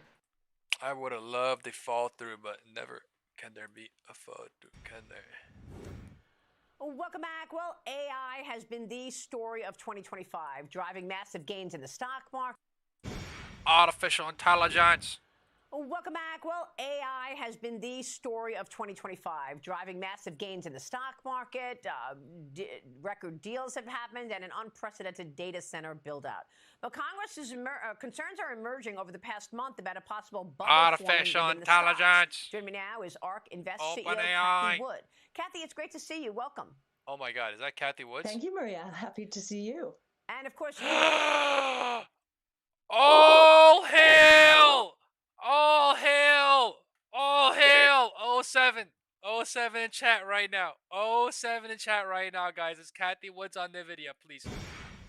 It's Kathy. Welcome back. Well, AI it's has Kathy. been the story of 2025, driving massive gains in the stock market. 07 in chats, deals please. have happened and an unprecedented data center build-out. But Congress's concerns are emerging over the past month about a possible bubble forming within the stocks. Joining me now is ARK Invest CEO Kathy Wood. Kathy, it's great to see you. Welcome. Thank you, Maria. Happy to see you. And of course, you've been all about growth and investing in AI. Your flagship funds are up better than 40% this year, outpacing the broader market. And you've pushed back on calls that there is a bubble. How do you see things? Well, I was in the bubble in the late 90s, and this is nothing like that. The late 90s, no one had a care in the world. When Amazon said, we are going to lose more money because we're investing aggressively to capture the internet age, the stock would go up. That's not happening today. There's a wall of worry out there, and I think AI hype is a big part of the wall of worry. We believe that we right now, 682.83 is a low today here. In terms of internet time, we're at 0.5 we are in the equivalent of 1995. But we are progressing at twice the speed as the internet age. So in 26, it'll be the equivalent of 97. So Nvidia those were very good years in close. terms of the internet trade. Yeah, but I mean, there's so much money having moved into these data centers. I asked both Jensen Huang about it. I asked Jamie Dimon about it. And everyone Nvidia bearish yes, it's coming. We're going to see the return. Here's what Jensen Huang told me when I asked him about the trillions of dollars moving into AI data centers, Kathy. I'm going to get your take. I hope for Nvidia to be able to go back and compete in market in China. In the last 4 years, the administration really set us on a path that really backfired. The policies have really backfired. From a 95% market share in the China market, which is one of the most important markets in the world, when President Trump left office, Nvidia's market share in China is now 0%. I hope we're able to revert back to the policies of the Trump 45 administration and get back into the market and compete. And of course, Kathy, this was specifically about Nvidia wanting to sell chips to China. You know the news of the morning that President Trump is greenlighting him selling the H200 chips to China. What is your reaction to that? Time is 2:10. Well, my reaction is we learned from DeepSeek what is going on in China from a technology point of view. DeepSeek showed us that China is progressing and actually on the open source software front probably is #1 now. And why is that? It is because our software companies stopped selling into China because they were afraid of IP theft. So China went the open source route, which I love open source software. So I think that this is the right decision to allow Nvidia chips back into China. Do you worry about the national security implications? They're going to do some shit with Nvidia until the end of the day. People's Liberation Army using those chips for the military? Well, I agree that is a risk, and I am sure that our government is going to be all over that risk. We'll see how they're able to control it. All technology can be used for nefarious purposes. Yeah, that's true. But that's why we have, national security, defense, and so forth. Kathy, let me get your take on your own portfolio and how you see the world in going into the new year. You've made some notable shifts in the mega cap tech exposure. Just in the last week, you cut about $15.8 million worth of Meta shares after adding to the position late last month. You're also cutting back on Tesla, your number one holding, which still you're adding to Nvidia and Google in the last few weeks. What's driving these trades, and what can you tell us about how you're positioned going into the new year? Sure. Well, what's interesting about all of those is they are AI related, of course. Hello, my name is Adam Ferrari, the Chief Executive Officer of Phoenix You can't Energy. do this when she's on. Stop. The fear that we're in a hype phase that is going to end badly, I think is premature. I think, as I said, we're more like 1995. And if you look at the capital spending indicators, the macro ones, there were 5 very solid years of capital spending contributing to real GDP in the United States. We are at just, we think, the beginning of that in the last couple of years. So that's one thing. Meta's return on invested capital is probably going to go down as its margins compress because it is investing so aggressively to make its way and be very relevant in the AI age. Tesla is at the top of a range. So we take profits, allocate into other stocks that may have had some indigestion. That's simply a tactical move. For all we know, Tesla's been in a 5-year range, and as I've always said, the longer the base, the bigger the breakout. Man. So we could break out here, but I'm at 7.4 we've been in this range for a while. So taking a little off the top and waiting to see if there is some volatility is a normal course of action for us. And you've said that the genome space is also interesting, and I want to get your take there as well. Are you looking at biotech? How is your portfolio positioned in terms of sectors, whether it be growth and the AI trade versus others like healthcare and biotech? Well, AI is permeating every sector, every industry, and actually blurring the lines between and among sectors. Autonomous mobility, so Tesla, largest AI project on Earth. Many people don't think of it that way, but that is what it is, starting with robotaxis and then humanoid robots. No way she's talking about Tesla like this. The most profound application of AI, we believe, is going to be healthcare. And companies like Tempus AI, and that's in our flagship ARKK and in our multi-omics portfolio, which has struggled the most of all of our portfolios over the last 4 years, because healthcare and technology converging is very confusing to healthcare analysts who really don't like technology, move fast, break things, and to technology analysts, they don't like regulation and politics and all of that. So we think it's very inefficient. Anything we see on here is already done with. She already gone. CRISPR Therapeutics, gene editing, curing disease. If she says she is, she gone. If she says she gone, she in. They are going to benefit from the convergence among sequencing technologies, AI, and gene editing. Yeah, all great points all around. And I guess when you look at the pricing part of the story, you believe that the cost to develop a drug could fall by 4 times with AI. Is that the big impact from AI, or is it like robotics? We've been talking about robotics in terms of saving lives. How specifically will you see the big impact from AI on healthcare? Yes, 3 major ways. One, as you say, the cost of research, discovery, and development is going to collapse from roughly $2.4 billion for one drug down to $600 million, we think, in the next 5 to 10 years. We also think that diagnostics is going to transform. So being able to diagnose disease through blood tests, including cancer, in stage 1 or even before stage 1.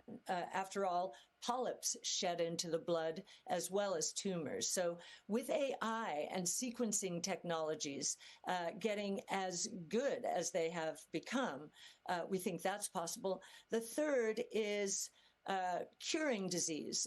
So I mentioned CRISPR gene editing, other gene therapies. We think that healthcare is going to transform.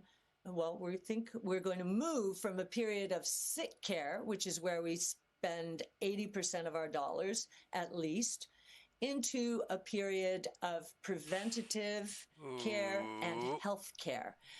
So it's going to transform healthcare completely, we think. Yeah, I'm sure that's the case. I want to get your take on gold and Bitcoin as well, because gold is doing so well this year, up 60%, nearly 60% for the year. Bitcoin has been a lot more choppy. It's down just 20% in the last 3 months. You mentioned this trade could actually flip-flop next year, with gold facing downside risk and Bitcoin poised to outperform. Tell us about that. Yes, so Bitcoin is behaving more like a risk-on asset. It has played the risk-off role at different times during the European sovereign debt crisis, during our regional bank crisis. But right now, it's risk-on. It is climbing another wall of worry, and that is the 4-year cycle. We think the 4-year cycle is going to be disrupted, and what I mean by that is Bitcoin regularly dropped 75 to 90% in its early days. The volatility is going down. It's down about 30 some odd percent. And I think there's a fear of the 4-year cycle. We think that the move by institutions into this new asset class Kathy Woods, is going to respect, prevent much more no of respect. a decline. We may have seen the low a couple of weeks ago. Now, gold is more of a risk-off asset, and that its rise, Dr. we Burry. think, is proof Respect. that we are climbing No a respect. wall of worry. Investors are using gold as a hedge against geopolitical risk. Dr. Michael Burry. And yet, if you look at what happened from the early 80s to the late 90s, gold went down as we were in the golden age for innovation, ending with the internet. Hey, 2 people voted respect for Kathy. 4 people voted respect for Dr. Burry. Remain a risk on no respect for Dr. and Burry. re-engage. Okay, that's a rare one. And this fear of AI hype will, I think it's good. As an investor, I'm happy that people are worried. But I think we will continue to lean into that because we've really just begun the AI age. And you're poised to increase holdings and exposure to your Bitcoin ETF, right? Yeah, Chris said respect both made ways in their own ways. Yeah, I agree. I was going to vote no respect for Kathy Woods, but yeah, I voted respect. Investors want to participate in this new asset class through ARKB and other spot Bitcoin ETFs, the better for us. And actually, the better for investors longer run, we believe. All right, so it sounds like you are bullish going into the new year, Kathy, and you want to be increasing exposure to AI, even though you did cut some exposure to some of those names like Meta just recently because of valuation issues. Yes, more return on invested capital issues. I'll say one more thing about next year. I really believe that we're moving in from a rolling recession where we've been for the last 3 years. Manufacturing's been negative for 3 years in the United States, into a rolling recovery, which I think we're entering now, and then a productivity-driven boom, the likes of which we have never seen before. Wow. Yeah, I mean, Nancy Lazar also have been talking about this productivity boom. Yes. And of course, you've got to believe AI is a big part of that. Kathy, it's great to catch up. Thanks so much for joining us. Thank you. Thank you, Maria. Good to see you. It is Kathy almost Wood, 2026, 2020. We'll be right back. Stay with us. 3 more years. Here's a brand new, better. I hope. I swear, I actually do hope that we stay up for 3 more years somehow, the market. I don't know how, and with some pullbacks possible, but yeah. Welcome back. We are 1 hour away from the opening bell for a Tuesday. Let's check futures this morning. The Dow Industrial is down a fraction, as is the NASDAQ. S&P 500 up a fraction. The AI trades entire economy. I think it's going to dramatically reduce jobs, like it's unbelievably next year. I think AI is real. The government figured out some way to put guardrails around. Or Nvidia.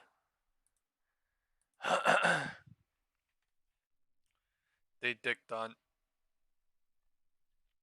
Nvidia. They're closing in between the 2 pivot points. All right, pivot point LOD, HOD, showing time is 2 p.m. It could not, but I mean, for now, it's chopping in between the two.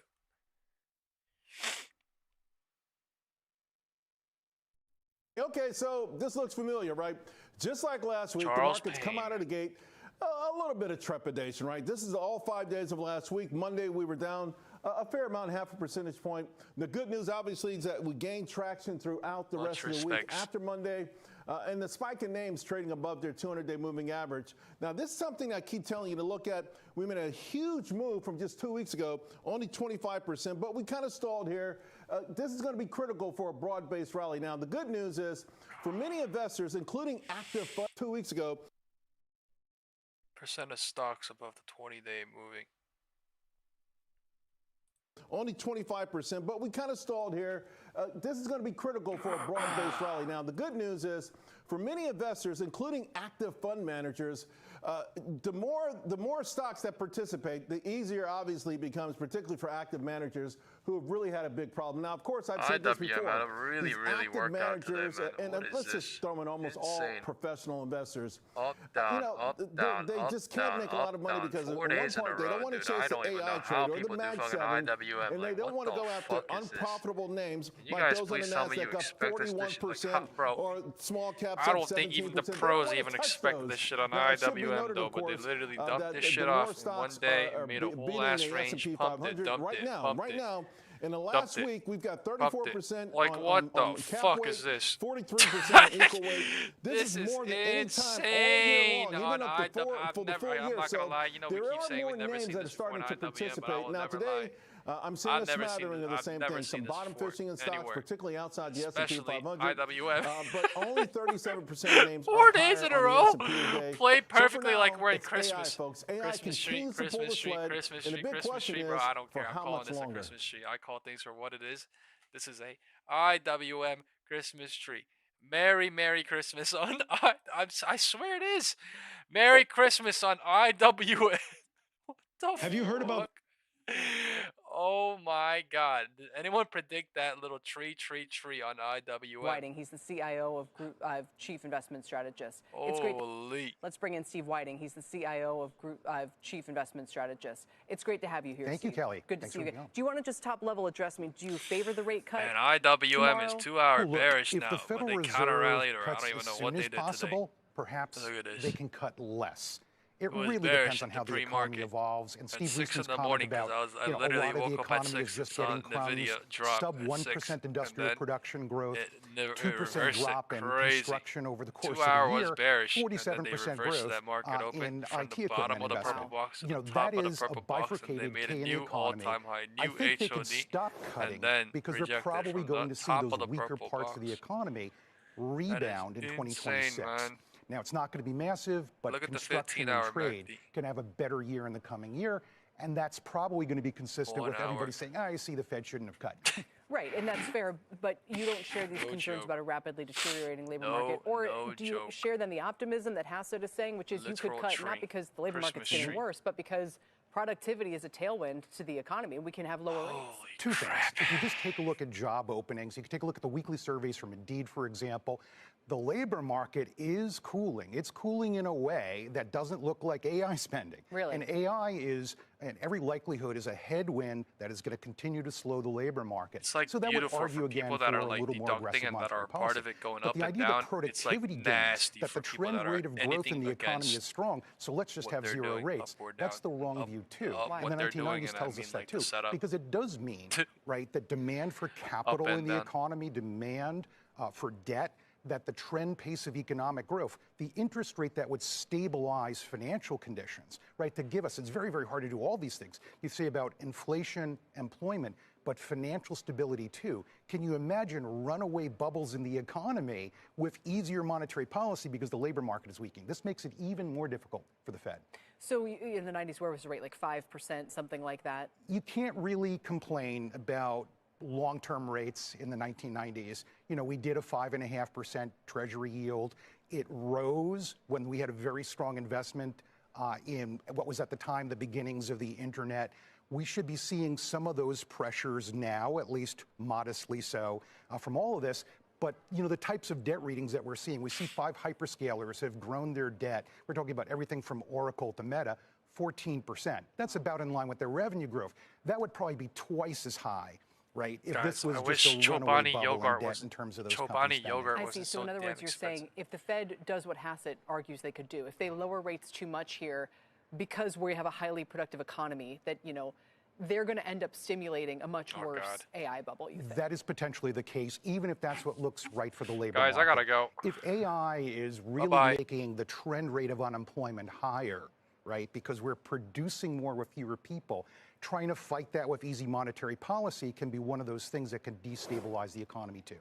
On the flip side of that, you are sticking with, as kind of an investment theme or as part of just being in the market, you think the market will continue to do well. You like the tech stocks. You don't seem to share those concerns that Michael Burry and others have had about them being overvalued or frothy or anything like that here. I think it's just a little soon in this process. Having seen 95, 96, all the warnings, 97, 98, you know, the point here is that we're deep into a bull market. Bull and bear markets are going to exaggerate returns, and there is a price to pay for that. So the median S&P return per year is 15%. The average is 10. The bear markets are going to come, and we have to be prepared for that. But are we at this danger point? Not, again, when the spending on this from profitable companies hasn't reached some critical.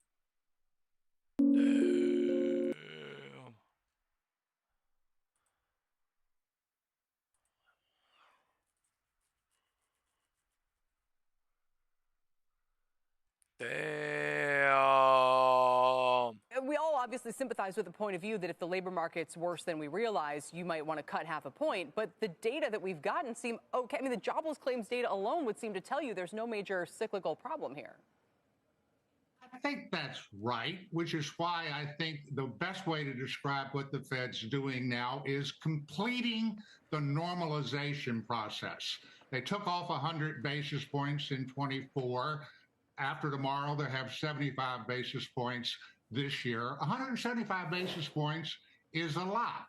And it's taken us from a very restrictive stance of policy to where I think we will be tomorrow on the outer suburbs of the neutral neighborhood, not slightly restrictive, which has been the refrain from the Fed with the last 2 cuts. But I think tomorrow they will say effectively, we have completed the normalization process to the outer suburbs of neutral. Doesn't mean that this is it. But once you get to neutral, there's no longer a presumption that you're going to move at every meeting. And I think that's where we are, outer suburbs of neutral. Well, you always put your finger right on it, Paul. And so today I noticed that, and he's been saying this for some time, but Larry Lindsay, who was briefly in the running to be the next chair, he thinks we're already in the downtown of neutral. And if I remember correctly, he said, you know, neutral is about 1% for a real rate. Core PCE is running at 2.8, and the Fed funds rate is somewhere around 3.8. Is that right? So he thinks we've already arrived at that place, and he's not so much in favor of continuing to cut here. He points to the bond market, where yields are up 20 basis points in the last week or two, as one reason why. And look at what's happening today. We see silver jumping, crypto's jumping. You do wonder if that's a reaction to kind of too much liquidity. It's a conundrum, to borrow a phrase from Alan Greenspan, in that if you look just at financial conditions, look at the state of Wall Street, look at the top half, the income distribution, you can make a cogent argument that we are at neutral or maybe even accommodating. But when you look at Main Street, and particularly the bottom half of the income distribution and small business, then you have to conclude that we're still restrictive. So essentially, that K-shaped economy is befuddling everybody because of the neighborhood, and I think that will. Bruh.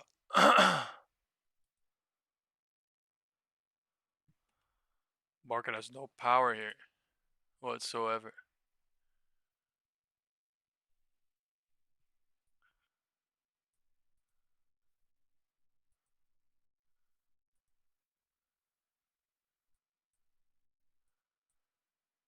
Man, we played all day in this huge spike candle.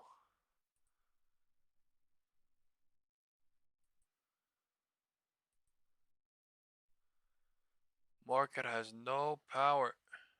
I don't know what happened. Turned it off.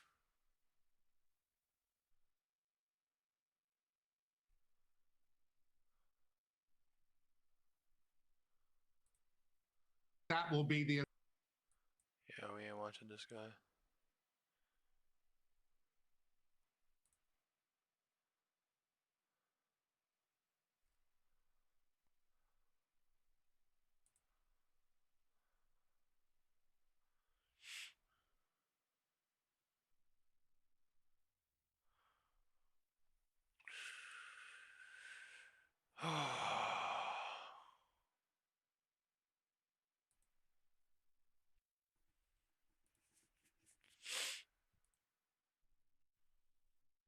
Bears are here still.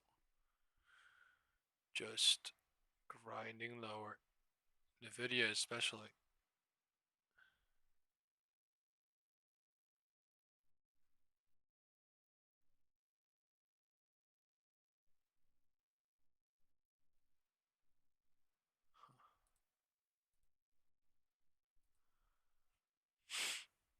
Juice off.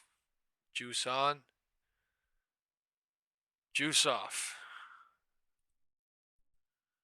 Ride on. Ride off. President Trump is delivering remarks on the economy at 6 p.m. today. That will be humongous. I don't know if you guys knew that or not, but yes, today at 6 p.m. is another major news catalyst. Market is heading lower here. Trying.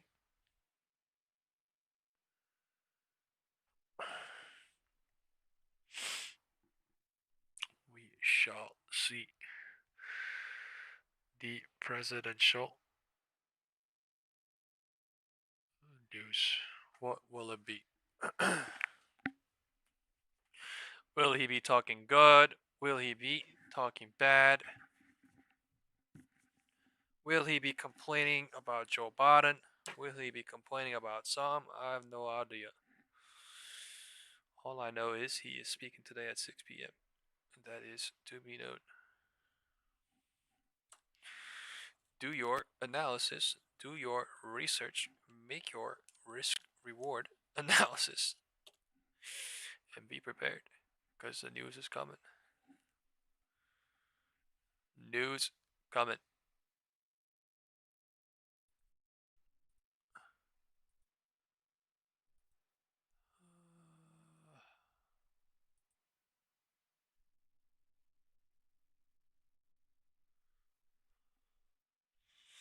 This was posted 29 minutes ago and has 1,000 views. Okay, I guess we'll watch it. That's your... We are in the neutral neighborhood. Is it the suburbs or downtown? But the big message is that we've moved from the restrictive neighborhood towards the neutral neighborhood. And I think that will be the essential message that Chair Powell will deliver tomorrow. Steve, jump in here. Well, my first question, Kelly, is how come you never have Larry Lindsay on when I agree with him? Oh, I didn't realize that was the case. Larry is, I don't believe available right now, but I'm sure he's watching. And if you're ready, maybe. Larry, then we have a spot for you tomorrow, Wednesday, anytime. Tomorrow is Wednesday, I think. Go ahead. No disrespect for Paul, but if you do a little bit more math, like I'm sure Larry has done, a 3% inflation rate with a 3% neutral gives you a 0 real rate. And so, you know, we're getting close now to 0, to a really what you would consider a stimulative policy.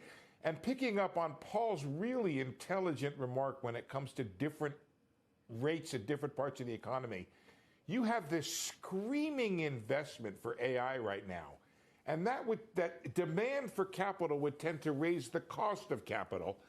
And yet you have this other economy essentially being left behind and forced to fight over the crumbs that are out there. The small businesses that don't get those kind of rates, individuals having to. So it's a real conundrum for the Fed trying to serve the entire economy with a single rate. My answer to all this is I think what Captain Kirk did in one of those tests he did, he's not going to play the game at all. I think the Fed should have waited, and it's going to get a lot of data next week. Now, I get why it's going to meet. I get why it's going to cut. That makes sense to me in terms of, well, the greater risk looks to be on the job side. But I would sure want to see all of the data, the inflation data we're getting next week, the jobs data we're getting next week, to understand just how weak is the jobs economy. It's interesting to me, Kelly, the amount of confidence that Fed officials have in running the economy based on the alternative data. I report it every day. I don't have the confidence to make a call about what's happening in the economy on the alternative data. I get a feel for it, but I'd sure like to see the official data before saying this is what the Fed ought to definitively be doing. And just one other point, which is I would sure not want to be putting out forecasts right now based with the absence of 2 months of data.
Damn.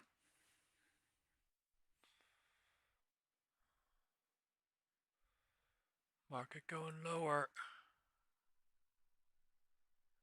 LOD.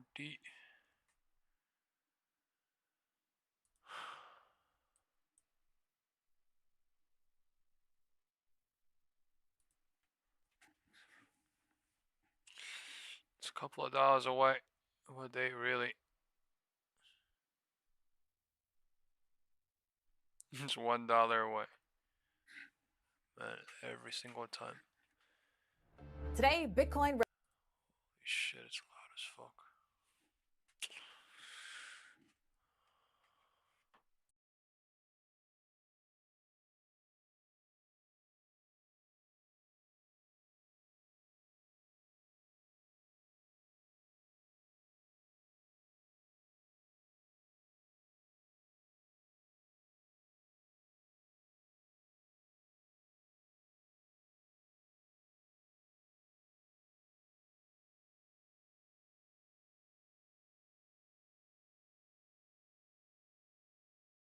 I'm about to leave half on a good fill here on 1 DTEs.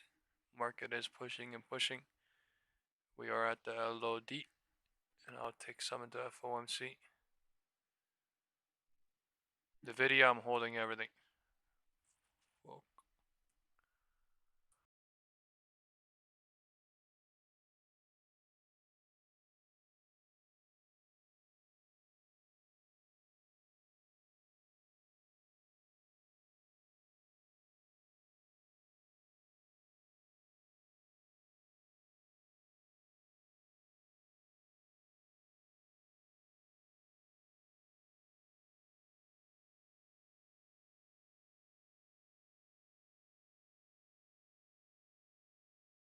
Yeah, guys, I gotta go.